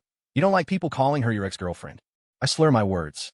"Two people who have nothing to do with each other anymore. It's better to just use names, isn't it?" Micah smiled. I'm not so sure your heart is as clean as your words. I didn't answer. I just stared at Micah for a long time, then suddenly said, drive faster. I think I'm going to be sick. Then get out and be sick. I'll puke at home. Just drive faster. I urged again, my words suddenly fluent. Micah slammed on the brakes, and the car screeched to a halt. Get out and puke. Isn't it uncomfortable holding it in? There's a river right over there. I was dizzy, but not actually about to throw up. I'd only said it because I didn't want to talk about Ava. But the inertia from the sudden stop nearly sent the contents of my stomach flying. This woman always seemed to see through my lies and punish me for them. I stumbled out of the car, half ran, half crawled to the riverbank, and threw up violently. I felt completely drained. I lay on the ground, spread-eagled, staring up at the twinkling stars, another wave of dizziness washing over me. Micah came over and handed me a tissue, her tone scolding. Serve you right for drinking so much. If you hadn't slammed on the brakes, I wouldn't have thrown up at all. I mumbled, my speech slurred again. Is that so? Then you were just messing with me again. I realized I'd given myself away again. I decided to play dead, lying on the ground without moving. Keep faking. I'm leaving. I remember the night Micah had left me stranded in the middle of nowhere. I shot out a hand and grabbed her wrist. Don't go. I held on tight, refusing to let go, terrified of being left alone in this deserted area. Micah panicked, struggling to pull away, telling me to let go. I wrapped my arms around her legs, clinging to her as if she were a lifeline, a comfort, a piece of my lost past. Leo, let go. You're drunk. Stop acting crazy. Micah's voice was even more frantic. This level of physical contact was far too intimate for us. Just let me hold on for a minute. Don't go. My voice was choked. I'm not Ava. Leo, snap out of it. Micah grabbed my shoulders, struggling violently. She finally managed to push me to the ground and ran back to her car. Lying on the ground again, my world was dark. The cold autumn wind gradually sobered me up. After a while, I got up and walked toward Micah's car. Wary, she refused to let me sit in the passenger seat and made me get in the back. The car started again, carrying my newly sobered despair toward a cluster of lights in the distance. A short while later, Micah dropped me off at Robin's place. Tonight, this 100-square-foot attic was where I would make my stand. Still dizzy, I went straight for the bed and drifted into a hazy sleep. Through half-closed eyes, I saw Micah bustling around. She found an electric kettle, put some water on to boil, then went downstairs. A few moments later, she returned with powdered milk and honey and made me a glass of warm milk. Don't fall asleep yet. Drink this. I don't want to move an inch. Just leave it there, I mumbled. I'll drink it later. It'll get cold. I struggled to sit up. Micah handed me the milk and sat in the chair opposite me, watching. The milk was still hot, so I drank it slowly. Micah prompted me again. Hurry up. I need to clean up and go. There's nothing to clean up. If you're in a hurry, you can just go. I'll wash the cup and pour you a glass of hot water in case you get thirsty, she said. Why are you being so nice to me? I asked, taking a big gulp of milk that was so hot it scalded my throat. Micah looked at me, surprised. I just made you a glass of milk. That counts as being nice. She was right. It was a simple, small gesture. So why did it feel like she was being so incredibly kind? After a long moment, I realized I had been alone for too long. It had been too long since I'd had a woman by my side. Every time I drank too much, I was the one who had to deal with the aftermath, puking alone again and again until I couldn't anymore and just passed out. I'd never had a woman make me a glass of milk. I finally finished the milk. Micah washed the cup and poured me a glass of plain water. This time she didn't rush me, just place it on the table by the bed. This is for when you get thirsty. Okay. Micah picked up her purse, ready to leave. Then, as if remembering something, she turned and asked, Do you remember what you have to do tomorrow? Get up on time and go to work, I answered without thinking. Micah frowned. No, then what? You think about it. I'm leaving. She walked out and closed the door, disappearing from my sight, but leaving me with a puzzle. I lit a cigarette and sat on the bed, racking my brain. I couldn't think of anything I had to do tomorrow besides go to work. I finally gave up, stubbed out the cigarette, and pulled the covers over my head, falling back asleep. If it was something for tomorrow, I'd think about it tomorrow. The next day, when I woke up, Robin was still asleep. His job required him to live a nocturnal life. It looked like he'd gotten in late last night, too. After a quick wash, I found a cup of instant noodles in a box in the corner, made it for breakfast, and hurried downstairs to wait for the bus to work. Robin's place was a bit out of the way, and the bus ride was long. I spent the hour on the road thinking about what Micah had reminded me of. My mind was clearer in the morning. I remembered that Micah had played along with my charade last night. She wouldn't have helped me for no reason. There must have been a deal between us. Following that line of thought, it hit me. I had to buy bug spray today and sprinkle in her bathroom. Afraid I'd forget, I set a reminder on my phone. Only then did I feel secure. When I got to the office, before I could even make myself a cup of tea, I was summoned by the planning department manager, Mr. Clark. I walked into his office. He seemed to be in a good mood and gestured for me to sit. Sir, you called for me first thing in the morning. Did I screw something up again? I asked reflexively. In the 2 years I'd worked here, Mr. Clark usually only called me in to reprimand me. Mr. Clark smiled. Don't be nervous. This time, I have an important task for you. What task? With Gucci opening here, our department store has officially entered the ranks of premier retailers. The company wants to use this opportunity to launch a comprehensive marketing campaign. We want to make a big splash, attract even more top-tier international brands to partner with us. Sir, are you saying you want me to be in charge of this campaign? I asked, shocked. Mr. Clark nodded, his expression serious. That's right. This is a rare opportunity for you. You know how fierce the competition is in traditional retail, especially with the impact of online shopping these past few years. Our survival depends on going high-end, on building our brand. We have to attract as many top-tier brands as possible to solidify our advantage. This campaign is a reflection of our company's core values. The executives are paying very close attention, and I hope you will take on this responsibility. Sir, you know what I'm capable of. A campaign this big. You should give it to Ben. Leo, opportunities don't come around often. Ben's promotion to assistant manager of the department is a done deal. He's contributed more than enough to the company and the department to earn it without anyone questioning it. But you, Leo, if I want to promote you to team lead of the creative group, there will probably be some gossip. Do you understand what I mean? Of course I understood. He wanted to use this campaign to give me a legitimate reason for the promotion. For me, this was a once-in-a-few-years kind of opportunity. I was silent for a long moment before finally asking, so when does the planning for this campaign begin? As soon as the contract with Gucci is signed. By the way, Gucci is planning to shoot the promotional posters on the 15th of this month. You need to confirm with that model again that she's available. This absolutely cannot go wrong. Understand? Mr. Clark's expression grew even more severe as he spoke. Understood. I'll call her right away to confirm. Mr. Clark nodded. Seize this opportunity. Not everyone is lucky enough to get one. Thank you for the chance, sir, I said sincerely. After leaving his office, I immediately called Chloe and told her the date for the photo shoot. She confirmed it was no problem on her end. A huge weight lifted from my chest. I really did need to do something with my life. This time, I had to grab this opportunity and hold on tight. After 2 years of drifting aimlessly, this was the first time I had ever felt a desire to get ahead, to see a real change in my life. After a busy day, I looked up to find it was already past 7. The city's lights were once again painting the night in dazzling colors. Sitting on a rocking bus, my mind was consumed with the upcoming marketing campaign. Mr. Clark was right. This was a once-in-a-lifetime opportunity for me. I couldn't afford to be careless. A long time later, the bus was still rattling along. I pulled out my phone to check the time, only to find it had died. I looked up at the digital clock on the bus. It was 8:30 p.m. 8:30, I suddenly remembered. After work today, I was supposed to buy bug spray for Micah to deal with those cockroaches she hated. I remembered being so afraid I'd forget that I had specifically set a reminder on my phone. But my phone had died. A coincidence so perfectly timed it was enough to destroy what little credit I had left, enough to make Micah despise me completely.